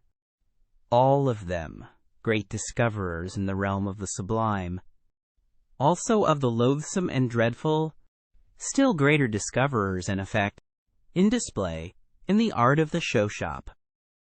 All of them talented far beyond their genius, out-and-out virtuosi, with mysterious accesses to all that seduces, allures, constrains, and upsets. Born enemies of logic and of the straight line, hankering after the strange, the exotic, the monstrous, the crooked, and the self-contradictory. As men, Tantalises of the will, plebeian parvenists who knew themselves to be incapable of a noble tempo or of a lento in life and action. Think of Balzac. For instance, unrestrained workers almost destroying themselves by work. Antinomians and rebels in manners, ambitious and insatiable, without equilibrium and enjoyment. All of them finally shattering and sinking down at the Christian cross, and with right and reason. For who of them would have been sufficiently profound and sufficiently original for an anti-Christian philosophy? On the whole, a boldly daring, splendidly overbearing, high-flying and aloft-up-dragging class of higher men who had first to teach their century, and it is the century of the masses, the conception higher man. Let the German friends of Richard Wagner advise together as to whether there is anything purely German in the Wagnerian art, or whether its distinction does not consist precisely in coming from super-German sources and impulses, in which connection it may not be underrated how indispensable Paris was to the development of his type, which the strength of his instincts made him long to visit at the most decisive time, and how the whole style of his proceedings, of his self-apostolate, could only perfect itself in sight of the French socialistic original. On a more subtle comparison it will perhaps be found, to the honor of Richard Wagner's German nature, that he has acted in everything with more strength, daring, severity, and elevation than a 19th-century Frenchman could have done, owing to the circumstance that we Germans are as yet nearer to barbarism than the French. Perhaps even the most remarkable creation of Richard Wagner is not only at present, but forever inaccessible, incomprehensible, and inimitable to the whole latter-day Latin race, the figure of Siegfried, that very free man who is probably far too free, too hard, too cheerful, too healthy, too anti-Catholic for the taste of old and mellow civilized nations. He may even have been a sin against Romanticism, this anti-Latin Siegfried.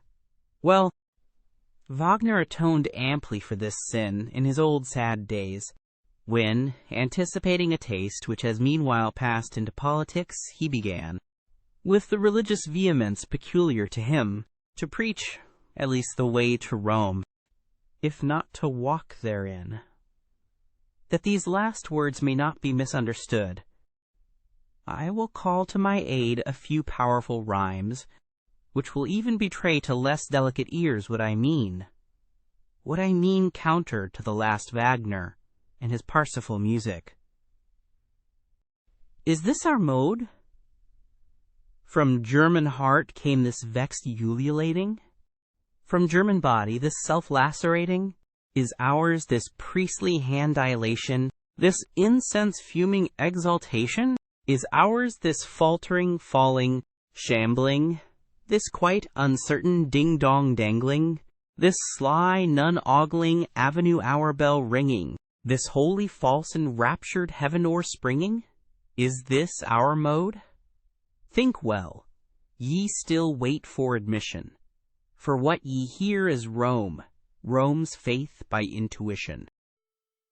Chapter 9. What is noble? Every elevation of the type man has hitherto been the work of an aristocratic society, and so it will always be.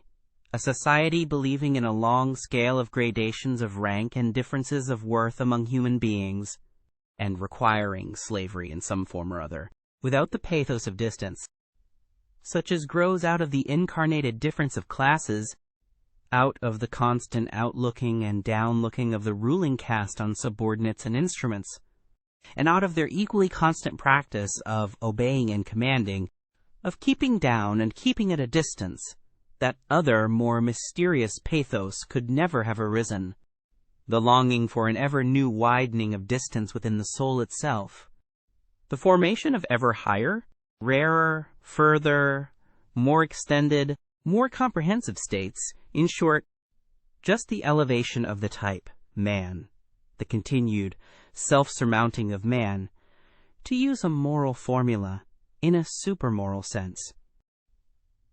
To be sure, one must not resign oneself to any humanitarian illusions about the history of the origin of an aristocratic society, that is to say, of the preliminary condition for the elevation of the type man. The truth is hard. Let us acknowledge unprejudicedly how every higher civilization hitherto has originated.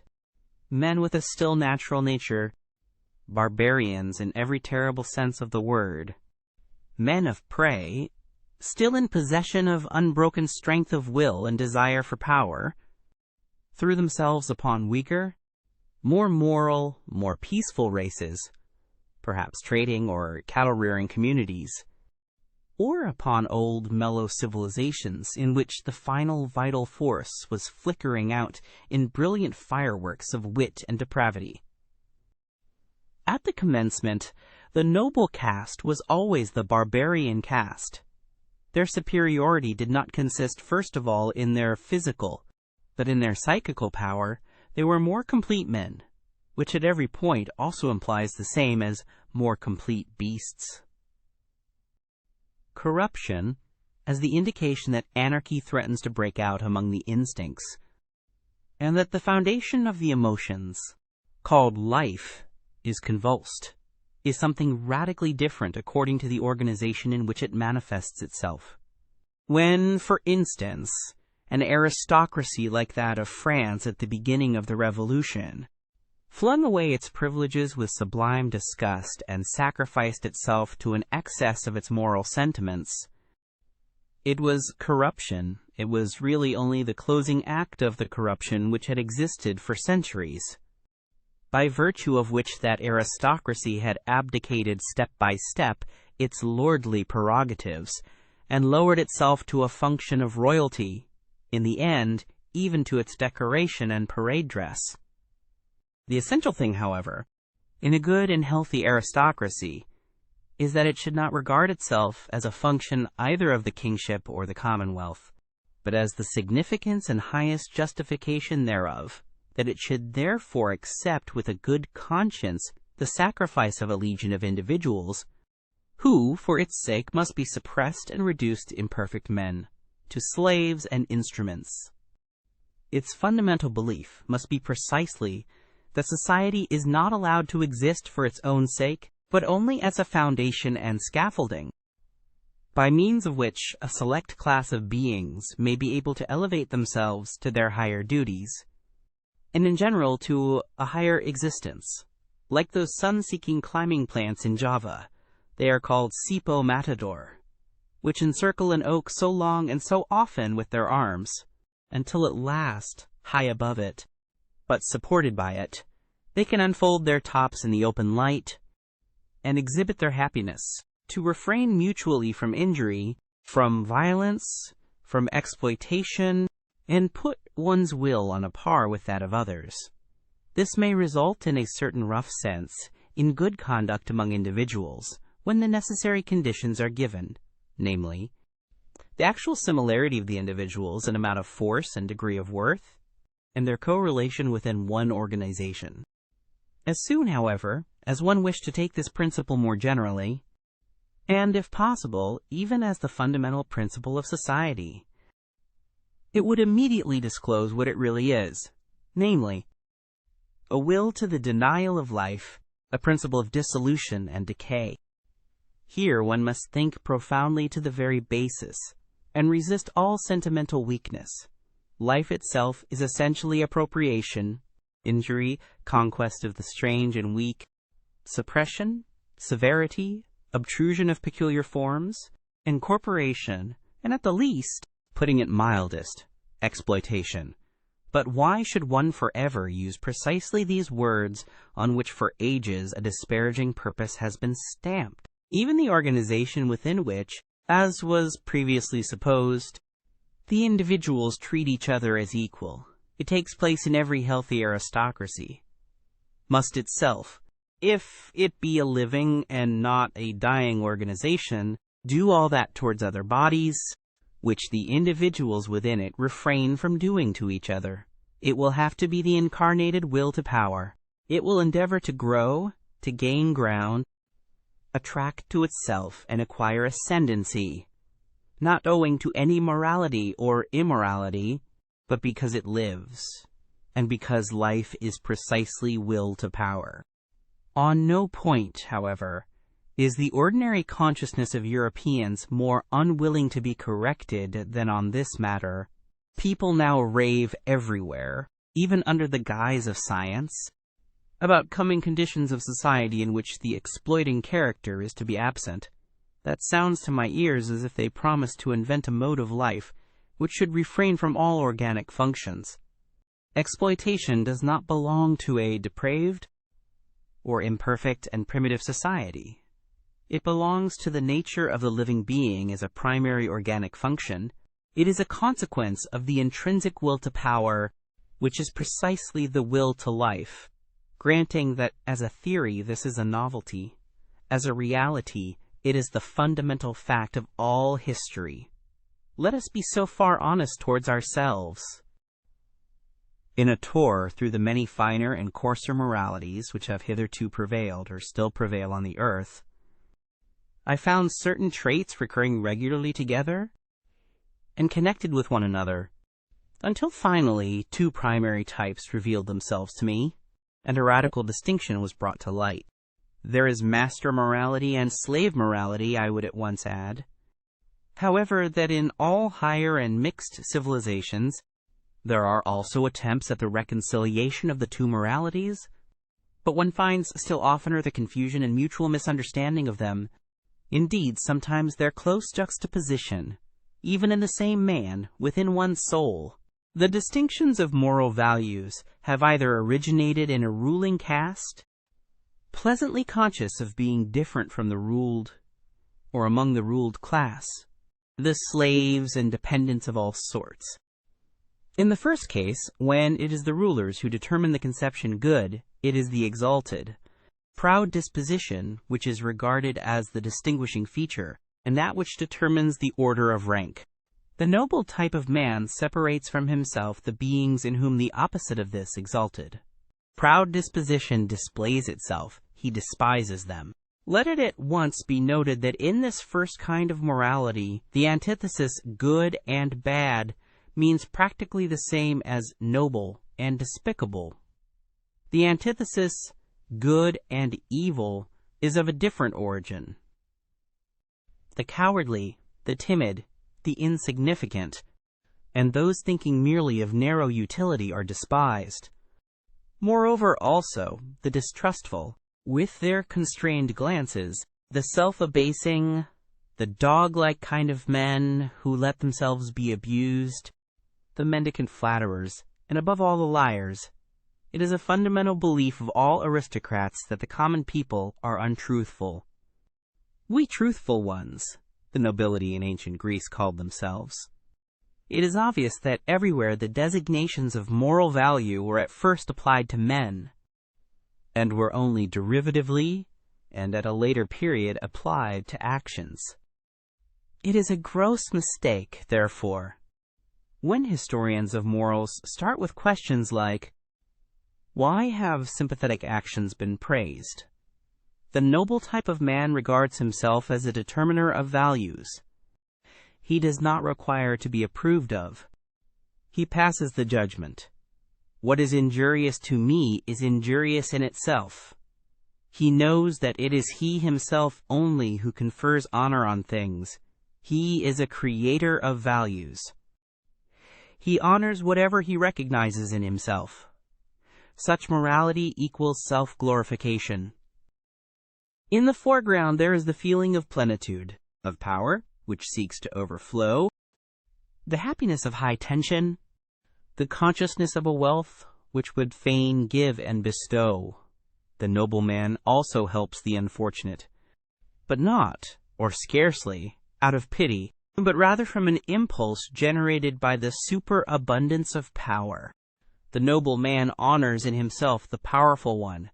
Him also, who has power over himself, who knows how to speak and how to keep silence, who takes pleasure in subjecting himself to severity and hardness, and has reverence for all that is severe and hard. Wotan placed a hard heart in my breast, says an old Scandinavian saga. It is thus rightly expressed from the soul of a proud Viking. Such a type of man is even proud of not being made for sympathy. The hero of the saga therefore adds warningly, "He who has not a hard heart when young will never have one." The noble and brave who think thus are the furthest removed from the morality which sees precisely in sympathy, or in acting for the good of others, or in DESINTERESSEMENT, the characteristic of the moral, faith in oneself, pride in oneself, a radical enmity and irony towards selflessness, belong as definitely to noble morality, as do a careless scorn and precaution in presence of sympathy and the warm heart. It is the powerful who know how to honor. It is their art, their domain for invention.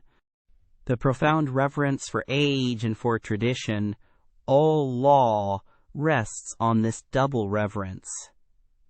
The belief and prejudice in favor of ancestors and unfavorable to newcomers is typical in the morality of the powerful. And if, reversely, men of modern ideas believe almost instinctively in progress and the future, and are more and more lacking in respect for old age, the ignoble origin of these ideas has complacently betrayed itself thereby. A morality of the ruling class, however, is more especially foreign and irritating to present-day taste in the sternness of its principle that one has duties only to one's equals, that one may act towards beings of a lower rank, towards all that is foreign, just as seems good to one, or, as the heart desires, and in any case beyond good and evil. It is here that sympathy and similar sentiments can have a place. The ability and obligation to exercise prolonged gratitude and prolonged revenge, both only within the circle of equals, artfulness and retaliation, RAFFINEMENT, of the idea in friendship, a certain necessity to have enemies, as outlets for the emotions of envy, quarrelsomeness, arrogance, in fact, in order to be a good friend. All these are typical characteristics of the noble morality, which, as has been pointed out, is not the morality of modern ideas, and is therefore at present difficult to realize, and also to unearth and disclose. It is otherwise with the second type of morality, slave morality. Supposing that the abused, the oppressed, the suffering, the unemancipated, the weary, and those uncertain of themselves should moralize, what will be the common element in their moral estimates? Probably a pessimistic suspicion with regard to the entire situation of man will find expression, perhaps a condemnation of man, together with his situation. The slave has an unfavorable eye for the virtues of the powerful. He has a skepticism and distrust, a refinement of distrust of everything good that is there honored. He would fain persuade himself that the very happiness there is not genuine. On the other hand, those qualities which serve to alleviate the existence of sufferers are brought into prominence and flooded with light. It is here that sympathy, the kind, helping hand, the warm heart, patience, diligence, humility, and friendliness attain to honor. For here these are the most useful qualities, and almost the only means of supporting the burden of existence. Slave morality is essentially the morality of utility. Here is the seat of the origin of the famous antithesis, good and evil. Power and dangerousness are assumed to reside in the evil. A certain dreadfulness, subtlety, and strength, which do not admit of being despised. According to slave morality, therefore the evil man arouses fear. According to master morality, it is precisely the good man who arouses fear and seeks to arouse it, while the bad man is regarded as the despicable being. The contrast attains its maximum when, in accordance with the logical consequences of slave morality, a shade of depreciation, it may be slight and well-intentioned, at last attaches itself to the good man of this morality, because, according to the servile mode of thought, the good man must in any case be the safe man.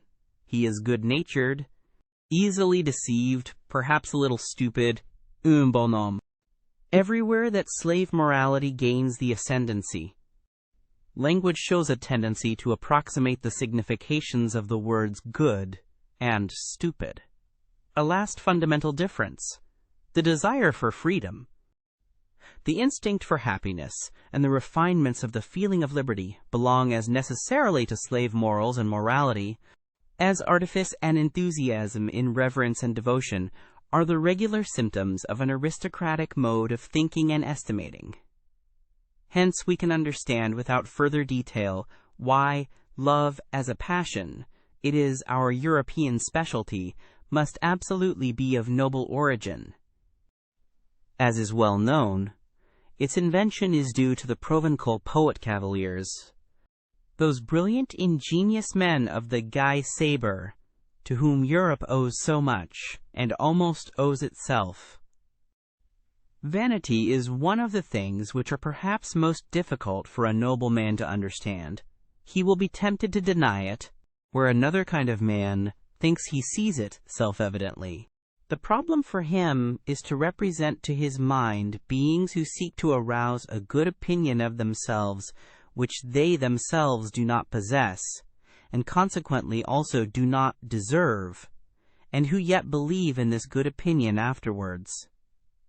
This seems to him on the one hand such bad taste, and so self-disrespectful, and on the other hand so grotesquely unreasonable, that he would like to consider vanity an exception, and is doubtful about it in most cases when it is spoken of.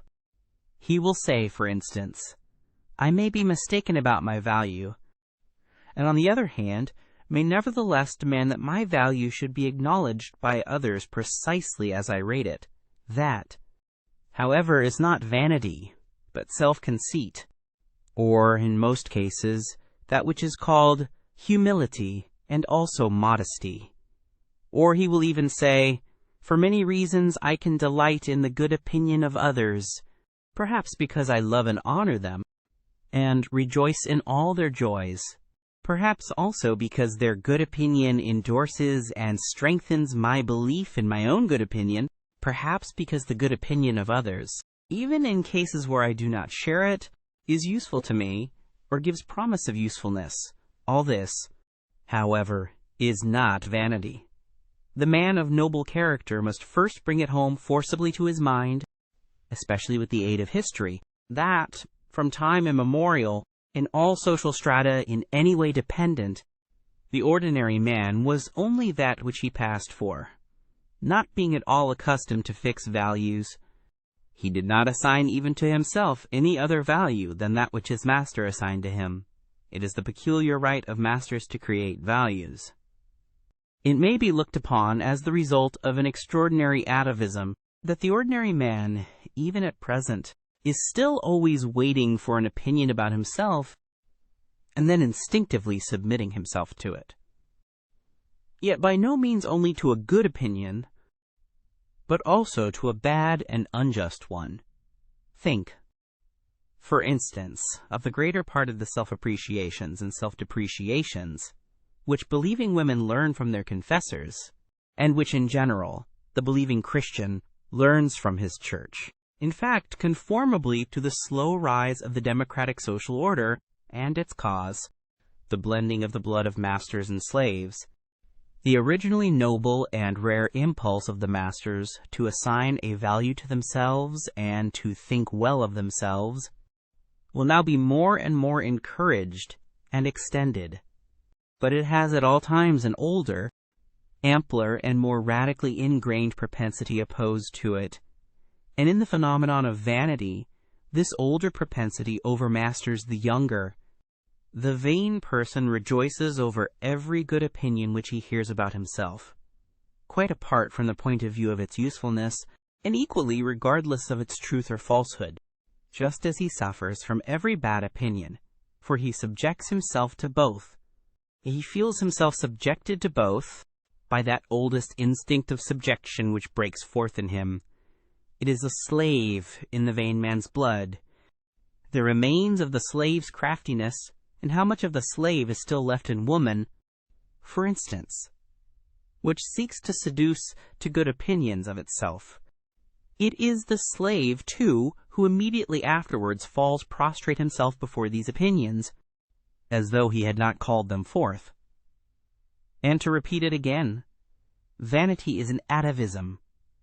A species originates, and a type becomes established and strong in the long struggle with essentially constant unfavorable conditions. On the other hand, it is known by the experience of breeders that species which receive superabundant nourishment, and in general a surplus of protection and care, immediately tend in the most marked way to develop variations, and are fertile in prodigies and monstrosities, also in monstrous vices. Now look at an aristocratic commonwealth, say an ancient Greek polis, or Venice, as a voluntary or involuntary contrivance for the purpose of rearing human beings. There are there men beside one another, thrown upon their own resources, who want to make their species prevail, chiefly because they must prevail, or else run the terrible danger of being exterminated. The favor, the superabundance, the protection are there, lacking, under which variations are fostered. The species needs itself as species, as something which, precisely by virtue of its hardness, its uniformity, and simplicity of structure, can, in general, prevail and make itself permanent in constant struggle with its neighbors, or with rebellious or rebellion-threatening vassals. The most varied experience teaches it what are the qualities to which it principally owes the fact that it still exists, in spite of all gods and men, and has hitherto been victorious. These qualities it calls virtues, and these virtues alone it develops to maturity. It does so with severity. Indeed, it desires severity. Every aristocratic morality is intolerant in the education of youth, in the control of women, in the marriage customs, in the relations of old and young, in the penal laws, which have an eye only for the degenerating. It counts intolerance itself among the virtues under the name of justice. A type with few, but very marked features, a species of severe, warlike, wisely silent, reserved, and reticent men, and as such, with the most delicate sensibility for the charm and nuances of society, is thus established, unaffected by the vicissitudes of generations. The constant struggle with uniform unfavorable conditions is, as already remarked, the cause of a type becoming stable and hard. Finally, however, a happy state of things results. The enormous tension is relaxed. There are perhaps no more enemies among the neighboring peoples, and the means of life, even of the enjoyment of life, are present in superabundance. With one stroke the bond and constraint of the old discipline severs. It is no longer regarded as necessary, as a condition of existence, if it would continue. It can only do so as a form of luxury, as an archaizing taste. Variations, whether they be deviations into the higher, finer and rarer, or deteriorations and monstrosities, appear suddenly on the scene in the greatest exuberance and splendor. The individual dares to be individual and detach himself. At this turning point of history there manifest themselves, side by side, and often mixed and entangled together, a magnificent, manifold, virgin forest-like upgrowth and upstriving, a kind of tropical tempo in the rivalry of growth, and an extraordinary decay and self-destruction, owing to the savagely opposing and seemingly exploding egoisms, which strive with one another for sun and light, and can no longer assign any limit, restraint, or forbearance for themselves, by means of the hitherto existing morality. It was this morality itself which piled up the strength so enormously, which bent the bow in so threatening a manner, it is now out of date. It is getting out of date. The dangerous and disquieting point has been reached when the greater, more manifold, more comprehensive life is lived beyond the old morality. The individual stands out and is obliged to have recourse to his own law-giving, his own arts and artifices for self-preservation, self-elevation, and self-deliverance. Nothing but new whys, nothing but new hows, no common formulas any longer. Misunderstanding and disregard in league with each other, decay, deterioration, and the loftiest desires frightfully entangled, the genius of the race overflowing from all the cornucopias of good and bad, a portentous simultaneousness of spring and autumn, full of new charms and mysteries peculiar to the fresh, still inexhausted, still unwearied corruption. Danger is again present, the mother of morality, great danger, this time shifted into the individual, into the neighbor and friend, into the street, into their own child, into their own heart, into all the most personal and secret recesses of their desires and volitions. What will the moral philosophers who appear at this time have to preach? They discover, these sharp onlookers and loafers, that the end is quickly approaching, that everything around them decays and produces decay, that nothing will endure until the day after tomorrow, except one species of man, the incurably mediocre. The mediocre alone have a prospect of continuing and propagating themselves. They will be the men of the future, the sole survivors. Be like them. Become mediocre is now the only morality which has still a significance, which still obtains a hearing. But it is difficult to preach this morality of mediocrity. It can never avow what it is and what it desires. It has to talk of moderation and dignity and duty and brotherly love. It will have difficulty in concealing its irony. There is an instinct for rank, which more than anything else is already the sign of a high rank. There is a delight in the nuances of reverence, which leads one to infer noble origin and habits. The refinement, goodness, and loftiness of a soul are put to a perilous test when something passes by that is of the highest rank, but is not yet protected by the awe of authority from obtrusive touches and incivilities. Something that goes its way like a living touchstone, undistinguished, undiscovered, and tentative, perhaps voluntarily veiled and disguised. He whose task and practice it is to investigate souls will avail himself of many varieties of this very art to determine the ultimate value of a soul, the unalterable, innate order of rank to which it belongs. He will test it by its instinct for reverence. Difference, E-N-G-E-N-D-R-E, Hain. The vulgarity of many a nature spurts up suddenly like dirty water.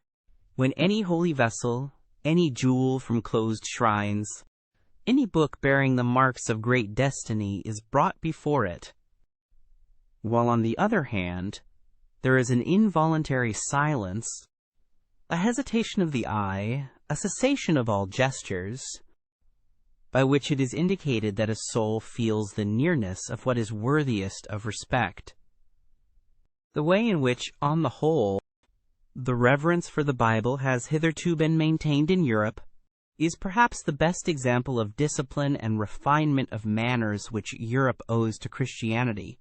Books of such profoundness and supreme significance require for their protection an external tyranny of authority, in order to acquire the period of thousands of years which is necessary to exhaust and unriddle them. Much has been achieved when the sentiment has been at last instilled into the masses, the shallow pates and the boobies of every kind, that they are not allowed to touch everything, that there are holy experiences before which they must take off their shoes and keep away the unclean hand. It is almost their highest advance towards humanity. On the contrary, in the so-called cultured classes, the believers in modern ideas, Nothing is perhaps so repulsive as their lack of shame, the easy insolence of eye and hand with which they touch, taste, and finger everything. And it is possible that even yet there is more relative nobility of taste, and more tact for reverence among the people. Among the lower classes of the people, especially among peasants, than among the newspaper-reading demi-monde of intellect, the cultured class. It cannot be effaced from a man's soul what his ancestors have preferably and most constantly done, whether they were perhaps diligent economizers attached to a desk and a cash-box, modest and citizen-like in their desires, modest also in their virtues, or whether they were accustomed to commanding from morning till night, fond of rude pleasures and probably of still ruder duties and responsibilities, or whether, finally, at one time or another, they have sacrificed old privileges of birth and possession in order to live wholly for their faith, for their God, as men of an inexorable and sensitive conscience which blushes at every compromise. It is quite impossible for a man not to have the qualities and predilections of his parents and ancestors in his constitution, whatever appearances may suggest to the contrary. This is the problem of race. Granted that one knows something of the parents, it is admissible to draw a conclusion about the child. Any kind of offensive incontinence, any kind of sordid envy, or of clumsy self-vaunting, the three things which together have constituted the genuine plebeian type in all times, such must pass over to the child as surely as bad blood. And with the help of the best education and culture, one will only succeed in deceiving with regard to such heredity. And what else does education and culture try to do nowadays? In our very democratic, or rather, very plebeian age, education and culture must be essentially the art of deceiving with regard to origin, with regard to the inherited plebeianism in body and soul. An educator who nowadays preached truthfulness above everything else, and called out constantly to his pupils, "Be true! Be natural! Show yourselves as you are!" Even such a virtuous and sincere ass would learn in a short time to have recourse to the furca of Horace, Naturamexpellere, with what results? Plebeianism, usque recurret. Footnote. Horace's Epistles. At the risk of displeasing innocent ears, I submit that egoism belongs to the essence of a noble soul. I mean the unalterable belief that, to a being such as we, other beings must naturally be in subjection, and have to sacrifice themselves. The noble soul accepts the fact of his egoism without question, and also without consciousness of harshness, constraint, or arbitrariness therein, but rather as something that may have its basis in the primary law of things. If he sought a designation for it, he would say, "It is justice itself." He acknowledges under certain circumstances, which made him hesitate at first, that there are other equally privileged ones. As soon as he has settled this question of rank, he moves among those equals and equally privileged ones with the same assurance, as regards modesty and delicate respect, which he enjoys in intercourse with himself, in accordance with an innate heavenly mechanism which all the stars understand. It is an additional instance of his egoism, this artfulness and self-limitation in intercourse with his equals. Every star is a similar egoist. He honors himself in them, and in the rights which he concedes to them. He has no doubt that the exchange of honors and rights, as the essence of all intercourse, belongs also to the natural condition of things. The noble soul gives as he takes, prompted by the passionate and sensitive instinct of requital, which is at the root of his nature. The notion of favor has, inter pares, neither significance nor good repute. There may be a sublime way of letting gifts, as it were, light upon one from above, and of drinking them thirstily like dewdrops. But for those arts and displays, the noble soul has no aptitude. His egoism hinders him here. In general, he looks aloft unwillingly. He looks either forward, horizontally and deliberately, or downwards. He knows that he is on a height. One can only truly esteem him who does not look out for himself. Goethe to Rathschlosser. The Chinese have a proverb which mothers even teach their children. Xiao Xin, make thy heart small. This is the essentially fundamental tendency in latter-day civilizations. I have no doubt that an ancient Greek also would first of all remark the self-dwarfing in us Europeans of today. In this respect alone, we should immediately be distasteful to him. What, after all, is ignobleness? Words are vocal symbols for ideas. Ideas, however, are more or less definite mental symbols for frequently returning and concurring sensations, for groups of sensations. It is not sufficient to use the same words in order to understand one another. We must also employ the same words for the same kind of internal experiences. We must, in the end, have experiences in common. On this account, the people of one nation understand one another better than those belonging to different nations, even when they use the same language. Or rather, when people have lived long together under similar conditions of climate, soil, danger, requirement, toil, there originates therefrom an entity that understands itself, namely, a nation. In all souls, a like number of frequently recurring experiences have gained the upper hand over those occurring more rarely. About these matters, people understand one another rapidly, and always more rapidly. The history of language is the history of a process of abbreviation. On the basis of this quick comprehension, people always unite closer and closer. The greater the danger, the greater is the need of agreeing quickly and readily about what is necessary. Not to misunderstand one another in danger, that is what cannot at all be dispensed with in intercourse. Also in all loves and friendships, one has the experience that nothing of the kind continues when the discovery has been made that, in using the same words, one of the two parties has feelings, thoughts, intuitions, wishes, or fears different from those of the other. The fear of the eternal misunderstanding, that is the good genius which so often keeps persons of different sexes from too hasty attachments, to which sense and heart prompt them, and not some Schopenhauerian genius of the species. Whichever groups of sensations within a soul awaken most readily, begin to speak, and give the word of command. These decide as to the general order of rank of its values, and determine ultimately its list of desirable things. A man's estimates of value betray something of the structure of his soul, and wherein it sees its conditions of life, its intrinsic needs. Supposing now that necessity has from all time drawn together only such men as could express similar requirements and similar experiences by similar symbols, it results on the whole that the easy communicability of need, which implies ultimately the undergoing only of average and common experiences, must have been the most potent of all the forces which have hitherto operated upon mankind.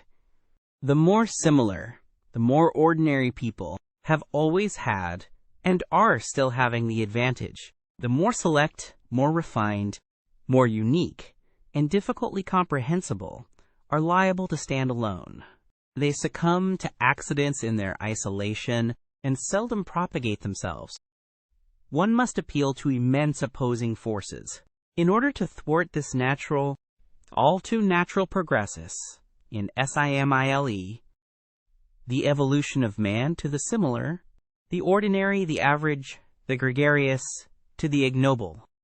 The more a psychologist, a born, an unavoidable psychologist and soul diviner, turns his attention to the more select cases in individuals, the greater is his danger of being suffocated by sympathy.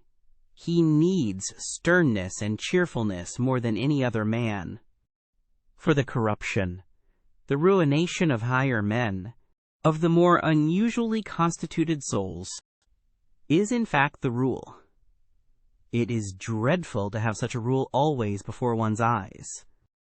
The manifold torment of the psychologist who has discovered this ruination, who discovers once and then discovers almost repeatedly throughout all history, this universal inner desperateness of higher men, this eternal, too late in every sense, may perhaps one day be the cause of his turning with bitterness against his own lot, and of his making an attempt at self-destruction, of his going to ruin himself.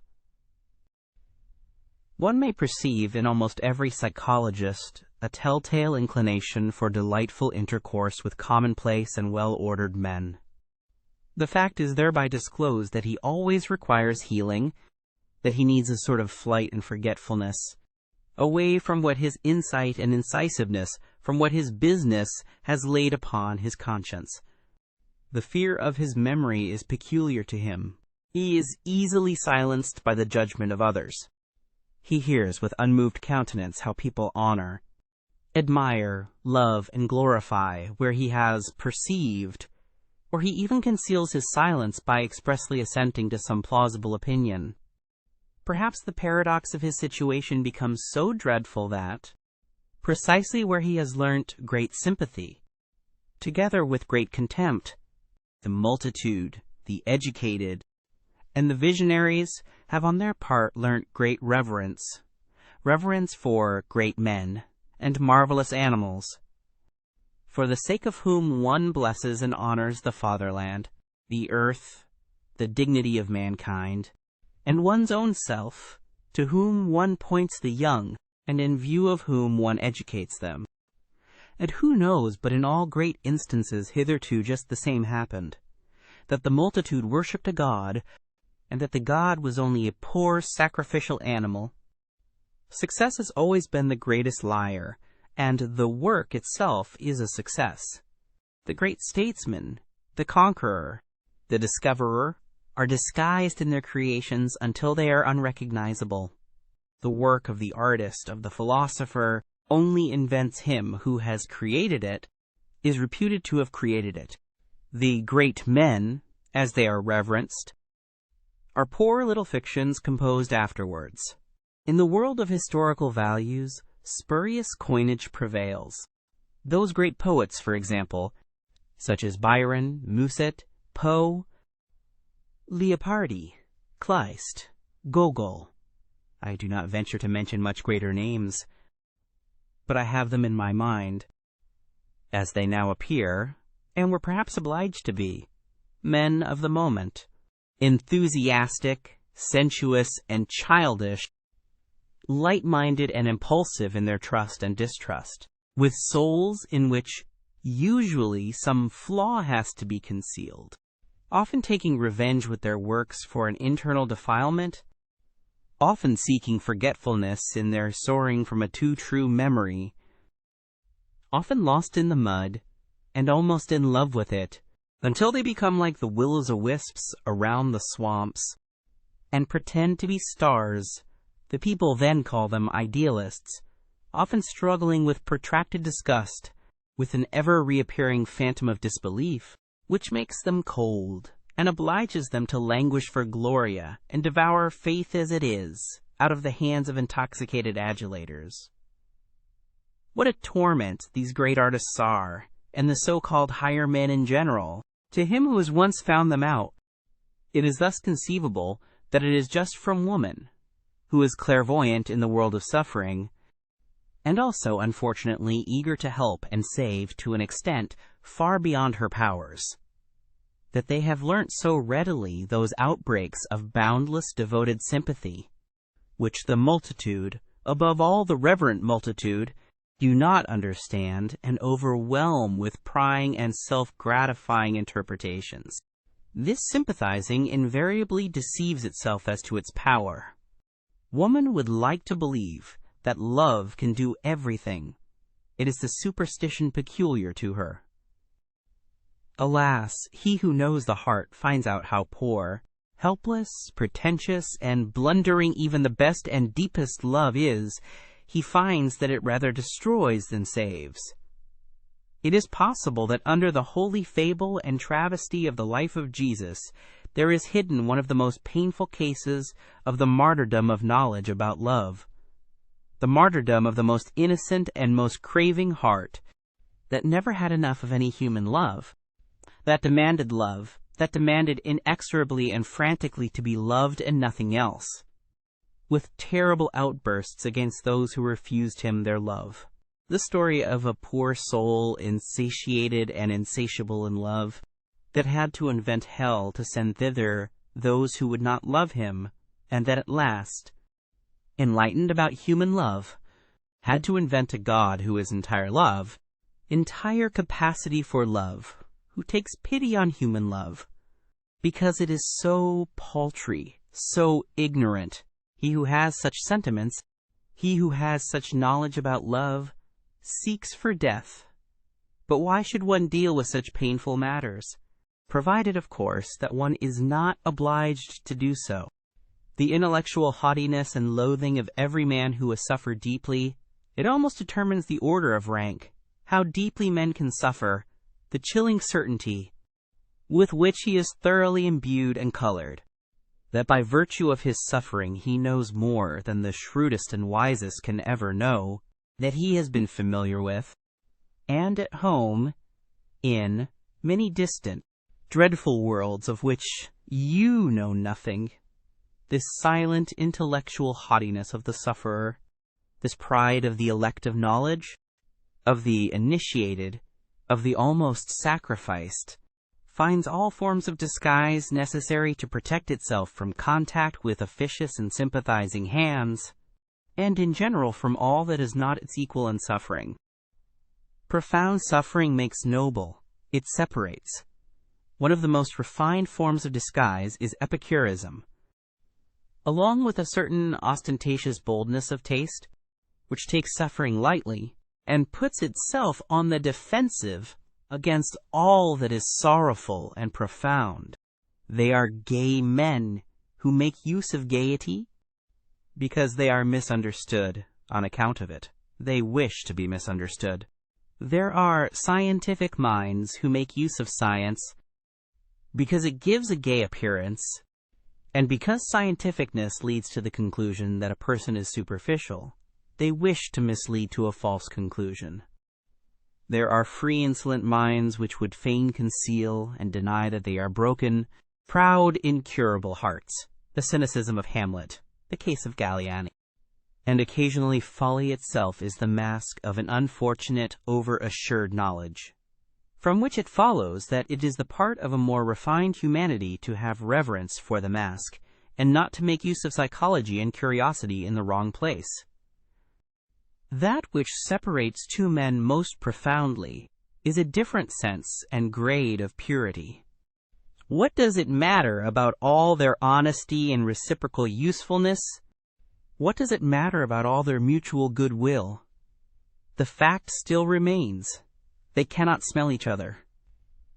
The highest instinct for purity places him who is affected with it in the most extraordinary and dangerous isolation, as a saint, for it is just holiness, the highest spiritualization of the instinct in question. Any kind of cognizance of an indescribable excess in the joy of the bath, any kind of ardor or thirst which perpetually impels the soul out of night into the morning, and out of gloom, out of affliction, into clearness, brightness, depth, and refinement. Just as much as such a tendency distinguishes, it is a noble tendency. It also separates. The pity of the saint is pity for the filth of the human, all too human. And there are grades and heights where pity itself is regarded by him as impurity, as filth. Signs of nobility. Never to think of lowering our duties to the rank of duties for everybody. To be unwilling to renounce or to share our responsibilities, to count our prerogatives and the exercise of them among our duties. A man who strives after great things looks upon everyone whom he encounters on his way either as a means of advance, or a delay and hindrance, or as a temporary resting place. His peculiar lofty bounty to his fellow men is only possible when he attains his elevation and dominates. Impatience and the consciousness of being always condemned to comedy up to that time, for even strife is a comedy, and conceals the end, as every means does, spoil all intercourse for him. This kind of man is acquainted with solitude and what is most poisonous in it. The problem of those wait. Happy chances are necessary, and many incalculable elements, in order that a higher man in whom the solution of a problem is dormant may yet take action or break forth, as one might say, at the right moment. On an average, it does not happen. And in all corners of the earth there are waiting ones sitting who hardly know to what extent they are waiting, and still less that they wait in vain. Occasionally, too, the waking call comes too late, the chance which gives permission to take action, when their best youth and strength for action have been used up in sitting still. And how many a one, just as he sprang up, has found with horror that his limbs are benumbed and his spirits are now too heavy. It is too late, he has said to himself, and has become self-distrustful, and henceforth forever useless. In the domain of genius, may not the Raphael without hands, taking the expression in its widest sense, perhaps not be the exception, but the rule? Perhaps genius is by no means so rare, but rather the 500 hands which it requires in order to tyrannize chance by the forelock.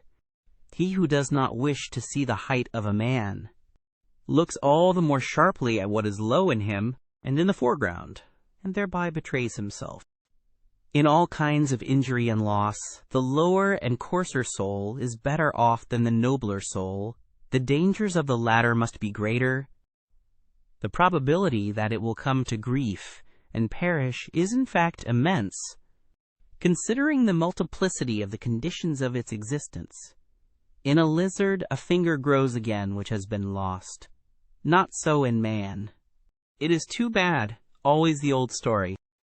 When a man has finished building his house, he finds that he has learnt unaware something which he ought absolutely to have known before he began to build. The eternal, fatal, too late. The melancholia of everything completed. 278. Wanderer, who art thou? I see thee follow thy path without scorn, without love, with unfathomable eyes, wet and sad as a plummet which has returned to the light insatiated out of every depth. What did it seek down there? With a bosom that never sighs, with lips that conceal their loathing, with a hand which only slowly grasps. Who art thou? What hast thou done? Rest thee here. This place has hospitality for everyone. Refresh thyself. And whoever thou art, what is it that now pleases thee? What will serve to refresh thee? Only name it. Whatever I have, I offer thee. To refresh me. To refresh me. O thou prying one, what sayest thou? But give me, I pray thee. What? What? Speak out. Another mask. A second mask. Men of profound sadness betray themselves when they are happy. They have a mode of seizing upon happiness, as though they would choke and strangle it, out of jealousy. Ah, they know only too well that it will flee from them. Bad! Bad! What? Does he not? Go back? Yes! But you misunderstand him when you complain about it. He goes back like every one who is about to make a great spring. 281. Will people believe it of me? But I insist that they believe it of me. I have always thought very unsatisfactorily of myself and about myself. Only, in very rare cases, only compulsorily, always without delight in the subject, ready to digress from myself, and always without faith in the result, owing to an unconquerable distrust of the possibility of self-knowledge, which has led me so far as to feel a contradictio in ADJECTO, even in the idea of direct knowledge, which theorists allow themselves. This matter of fact is almost the most certain thing I know about myself. There must be a sort of repugnance in me to believe anything definite about myself. Is there perhaps some enigma therein? Probably, but fortunately nothing for my own teeth. Perhaps it betrays the species to which I belong, but not to myself, as is sufficiently agreeable to me. 282. But what has happened to you? I do not know, he said hesitatingly. Perhaps the harpies have flown over my table. It sometimes happens nowadays that a gentle, sober, retiring man becomes suddenly mad, breaks the plates, upsets the table, shrieks, raves, and shocks everybody, and finally withdraws, ashamed and raging at himself. Whither? For what purpose? To famish apart? To suffocate with his memories? To him who has the desires of a lofty and dainty soul, and only seldom finds his table laid and his food prepared, the danger will always be great. Nowadays, however, it is extraordinarily so. Thrown into the midst of a noisy and plebeian age, with which he does not like to eat out of the same dish, he may readily perish of hunger and thirst. Or, should he nevertheless finally fall to of sudden nausea, we have probably all sat at tables to which we did not belong. And precisely the most spiritual of us, who are most difficult to nourish, know the dangerous dyspepsia which originates from a sudden insight and disillusionment about our food and our messmates, the after-dinner nausea. If one wishes to praise at all, it is a delicate and at the same time a noble self-control. To praise only where one does not agree, otherwise in fact one would praise oneself, which is contrary to good taste. A self-control, to be sure, which offers excellent opportunity and provocation to constant misunderstanding. To be able to allow oneself this veritable luxury of taste and morality, one must not live among intellectual imbeciles, but rather among men whose misunderstandings and mistakes amuse by their refinement, or one will have to pay dearly for it. He praises me. Therefore, he acknowledges me to be right. This asinine method of inference spoils half of the life of us recluses, for it brings the asses into our neighborhood and friendship, to live in a vast and proud tranquillity, always beyond, to have or not to have one's emotions, one's for and against, according to choice, to lower oneself to them for hours, to seat oneself on them as upon horses, and often as upon asses, for one must know how to make use of their stupidity as well as of their fire, to conserve one's 300 foregrounds, also one's black spectacles, for there are circumstances when nobody must look into our eyes, still less into our motives, and to choose for company that roguish and cheerful vice, politeness, and to remain master of one's four virtues, courage, insight, sympathy, and solitude. For solitude is a virtue with us, as a sublime bent and bias to purity, which divines that in the contact of man and man, in society, it must be unavoidably impure. All society makes one somehow, somewhere, or sometime commonplace. The greatest events and thoughts,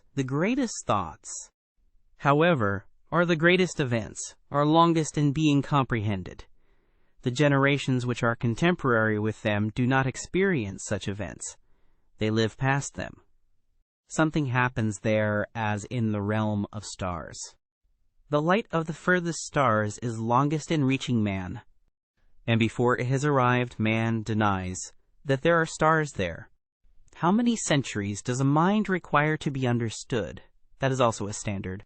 One also makes a gradation of rank and an etiquette therewith, such as is necessary for mind and for star. Here is the prospect free, the mind exalted. Goethe's reverse kind of man, who is also upon a height and has also a free prospect, but looks downwards. What is noble? What does the word noble still mean for us nowadays? How does the noble man betray himself?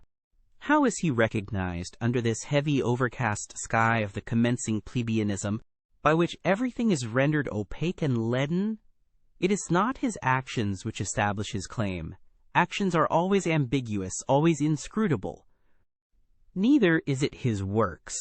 One finds nowadays, among artists and scholars, plenty of those who betray by their works that a profound longing for nobleness impels them. But this very need of nobleness is radically different from the needs of the noble soul itself, and is in fact the eloquent and dangerous sign of the lack thereof. It is not the works, but the belief, which is here decisive and determines the order of rank. To employ once more an old religious formula with a new and deeper meaning, it is some fundamental certainty which a noble soul has about itself. Something which is not to be sought is not to be found, and perhaps also is not to be lost. The noble soul has reverence for itself. There are men who are unavoidably intellectual. Let them turn and twist themselves as they will, and hold their hands before their treacherous eyes, as though the hand were not a betrayer. It always comes out at last that they have something which they hide, namely, intellect. One of the subtlest means of deceiving, at least as long as possible, and of successfully representing oneself to be stupider than one really is, which in everyday life is often as desirable as an umbrella, is called enthusiasm, including what belongs to it, for instance, virtue. For as Galliani said, who was obliged to know it, virtu est enthusiasme. In the writings of a recluse, one always hears something of the echo of the wilderness, something of the murmuring tones, and timid vigilance of solitude. In his strongest words, even in his cry itself, there sounds a new and more dangerous kind of silence, of concealment. He who has sat day and night, from year's end to year's end, alone with his soul, in familiar discord and discourse, he who has become a cave-bear, or a treasure-seeker, or a treasure-guardian and dragon in his cave. It may be a labyrinth, but can also be a gold mine. His ideas themselves eventually acquire a twilight color of their own, and an odor, as much of the depth as of the mold. Something uncommunicative and repulsive, which blows chilly upon every passer-by. The recluse does not believe that a philosopher, supposing that a philosopher has always in the first place been a recluse, ever expressed his actual and ultimate opinions in books. Are not books written precisely to hide what is in us? Indeed, he will doubt whether a philosopher can have ultimate and actual opinions at all, whether behind every cave in him there is not, and must necessarily be, a still deeper cave, an ampler, stranger, richer world beyond the surface, an abyss behind every bottom, beneath every foundation. Every philosophy is a foreground philosophy. This is a recluse's verdict. There is something arbitrary in the fact that the philosopher came to a stand here, took a retrospect, and looked around. That he here laid his spade aside and did not dig any deeper. There is also something suspicious in it. Every philosophy also conceals a philosophy. Every opinion is also a lurking place. Every word is also a mask. Every deep thinker is more afraid of being understood than of being misunderstood. The latter perhaps wounds his vanity, but the former wounds his heart, his sympathy, which always says, "Ah, why would you also have as hard a time of it as I have?" Man, a complex, mendacious, artful, and inscrutable animal, uncanny to the other animals by his artifice and sagacity, rather than by his strength, has invented the good conscience in order finally to enjoy his soul as something simple, and the whole of morality is a long, audacious falsification, by virtue of which generally enjoyment at the sight of the soul becomes possible. From this point of view, there is perhaps much more in the conception of art than is generally believed. A philosopher, that is a man who constantly experiences, sees, hears, suspects, hopes, and dreams extraordinary things, who is struck by his own thoughts as if they came from the outside, from above and below, as a species of events and lightning flashes peculiar to him, who is perhaps himself a storm pregnant with new lightnings, a portentous man, around whom there is always rumbling and mumbling and gaping, and something uncanny going on. A philosopher, alas, a being who often runs away from himself, is often afraid of himself, but whose curiosity always makes him come to himself again. A man who says, "I like that. I take it for my own and mean to guard and protect it from everyone."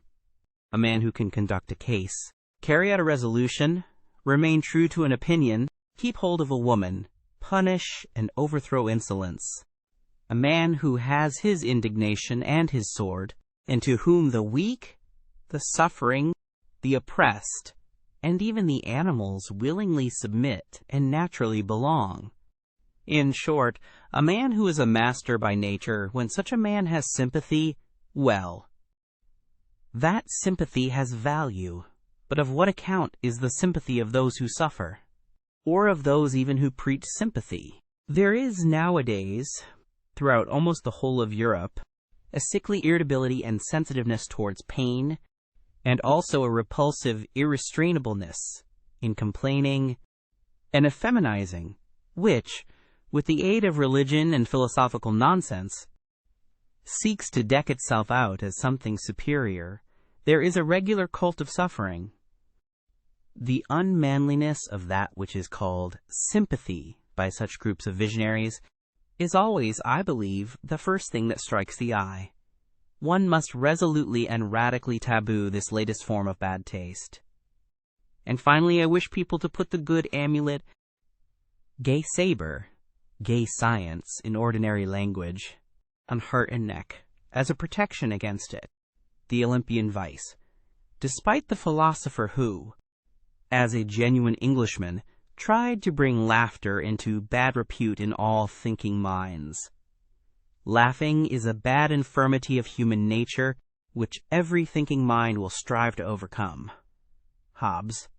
I would even allow myself to rank philosophers according to the quality of their laughing, up to those who are capable of golden laughter.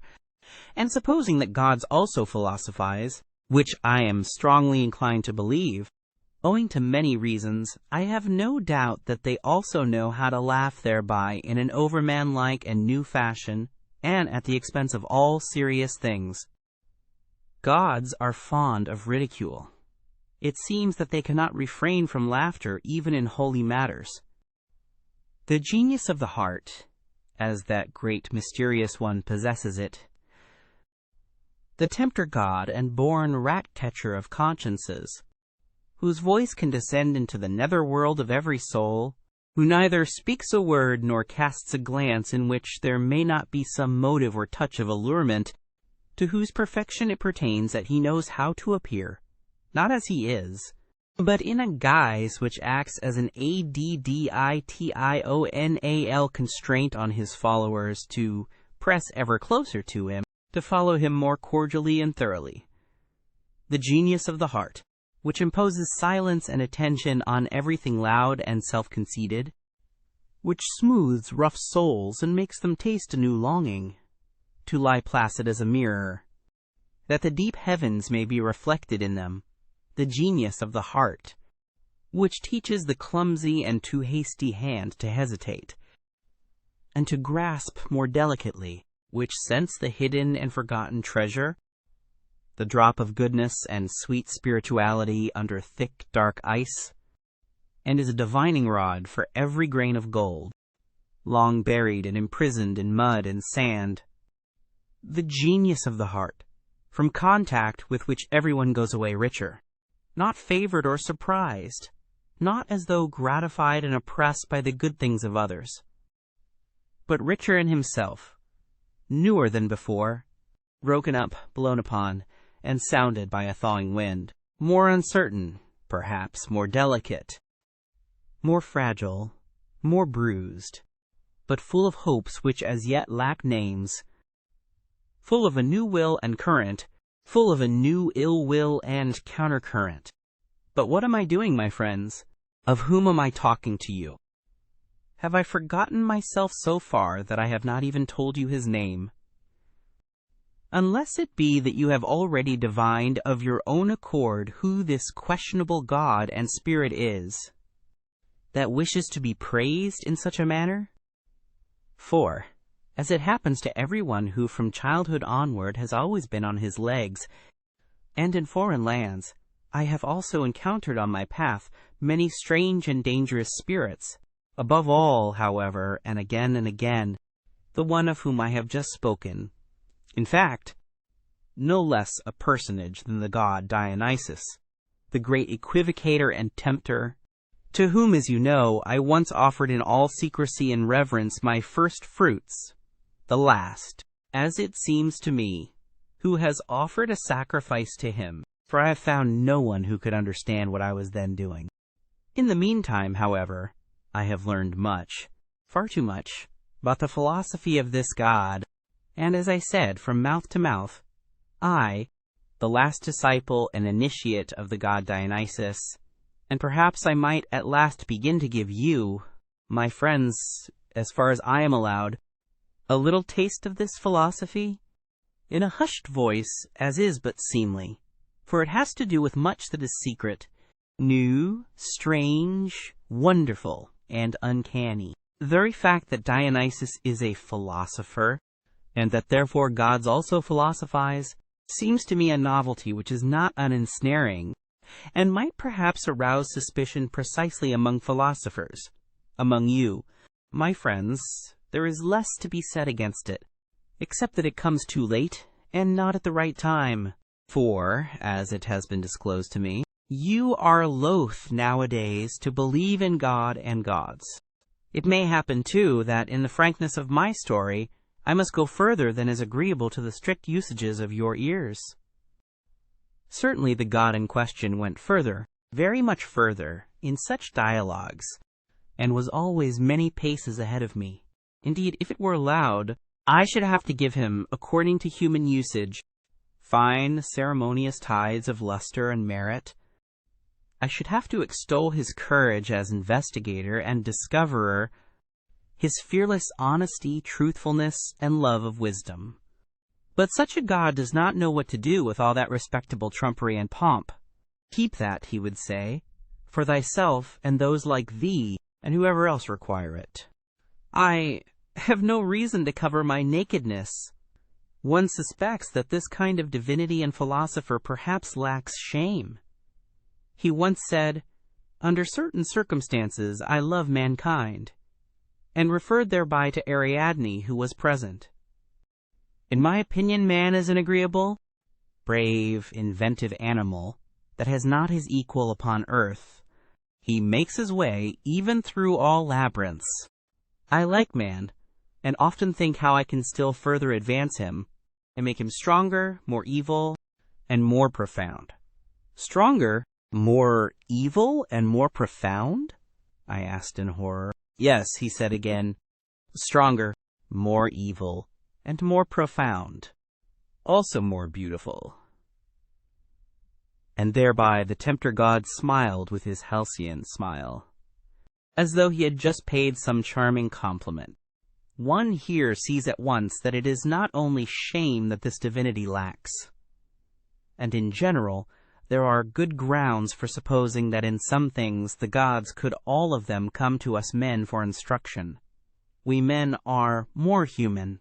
Alas, what are you, after all? My written and painted thoughts. Not long ago you were so variegated, young and malicious, so full of thorns and secret spices that you made me sneeze and laugh. And now you have already doffed your novelty, and some of you, I fear, are ready to become truths. So immortal do they look, so pathetically honest, so tedious. And was it ever otherwise? What then do we write and paint? We mandarins, with Chinese brush, we immortalizers of things which lend themselves to writing, what are we alone capable of painting? Alas, only that which is just about to fade and begins to lose its odor. Alas, only exhausted and departing storms and belated yellow sentiments. Alas, only birds strayed and fatigued by flight, which now let themselves be captured with the hand, with our hand. We immortalize what cannot live and fly much longer, things only which are exhausted and mellow, and it is only for your afternoon, you, my written and painted thoughts, for which alone I have colors, many colors perhaps, many variegated softenings, and 50 yellows and browns and greens and reds, but nobody will divine thereby how ye looked in your morning, you sudden sparks and marvels of my solitude, you, my old, beloved, evil thoughts. From the Heights by F.W. Nietzsche, translated by L.A. Magnus. Midday of life, O season of delight, my summer's park, uneaseful joy to look, to lurk, to hark, I peer for friends, am ready day and night. Where linger ye, my friends? The time is right. Is not the glaciers gray today for you rose-garlanded? The brooklet seeks you, wind, cloud, with longing thread, and thrust themselves yet higher to the blue, to spy for you from farthest eagle's view. My table was spread out for you on high, who dwelleth so star near, so near the grisly pit below? My realm, what realm hath wider boundary? My honey, who hath sipped its fragrancy? Friends, ye are there. Woe me, yet I am not he whom ye seek. Ye stare and stop. Better your wrath could speak. I am not I. Hand, gait, face, changed? And what I am to you, my friends, now am I not. Am I an other? Strange am I to me. Yet from me sprung? A wrestler, by himself too oft self-wrung, hindering too oft my own self's potency, wounded and hampered by self-victory, I sought where, so the wind blows keenest. There I learned to dwell, where no man dwells, on lonesome ice-lorn fell, and unlearned man and God and curse and prayer. Became a ghost haunting the glaciers bare? Ye, my old friends, look, ye turn pale, filled o'er with love and fear. Go, yet not in wrath. Ye could ne'er live here, here in the farthest realm of ice and scour. A huntsman must one be, like chamois sore. An evil huntsman was I. See how taut my bow was bent. Strongest was he by whom such bolt were sent. Woe now! That arrow is with peril fraught, perilous as none. Have yon safe home ye sought? Ye go, thou didst endure enough. O heart, strong was thy hope. Unto new friends thy portals widely ope, let old ones be. Bid memory depart. Wast thou young then? Now, better young thou art. What linked us once together? One hope's tie. Who now doth con those lines? Now fading, love once wrote thereon, is like a parchment, which the hand is shy to touch. Like crackling leaves, all seared, all dry. Oh, friends no more, they are, what name for those? Friends' phantom flight, knocking at my heart's window pane at night, gazing on me that speaks we were, and goes, oh.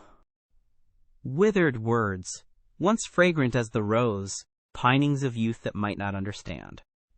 For which I pined, which I deemed changed with me, kin of my kind. But they grew old, and thus were doomed and banned. None but new kith are native of my land. Midday of life, my second youth's delight, my summer's park, unrestful joy to long, to lurk, to hark. I peer for friends, am ready day and night for my new friends. Come, come, the time is right. This song is done. The sweet, sad cry of rue sang out its end. A wizard wrought it? He, the timely friend? The midday friend? No, do not ask me who. At midday 'twas, when one became us two. We keep our feast of feasts. Sure of our bourne, our aim self-same, the guest of guests, friend Zarathustra came. The world now laughs. The grisly veil was torn, and light and dark were one that wedding mourned. Thank you for tuning in to VIBEBooks. We hope you enjoyed this journey. Please consider liking, commenting, and subscribing to our channel. Check out our playlist or explore VIBEBooks for more classic stories. Until next time, happy listening.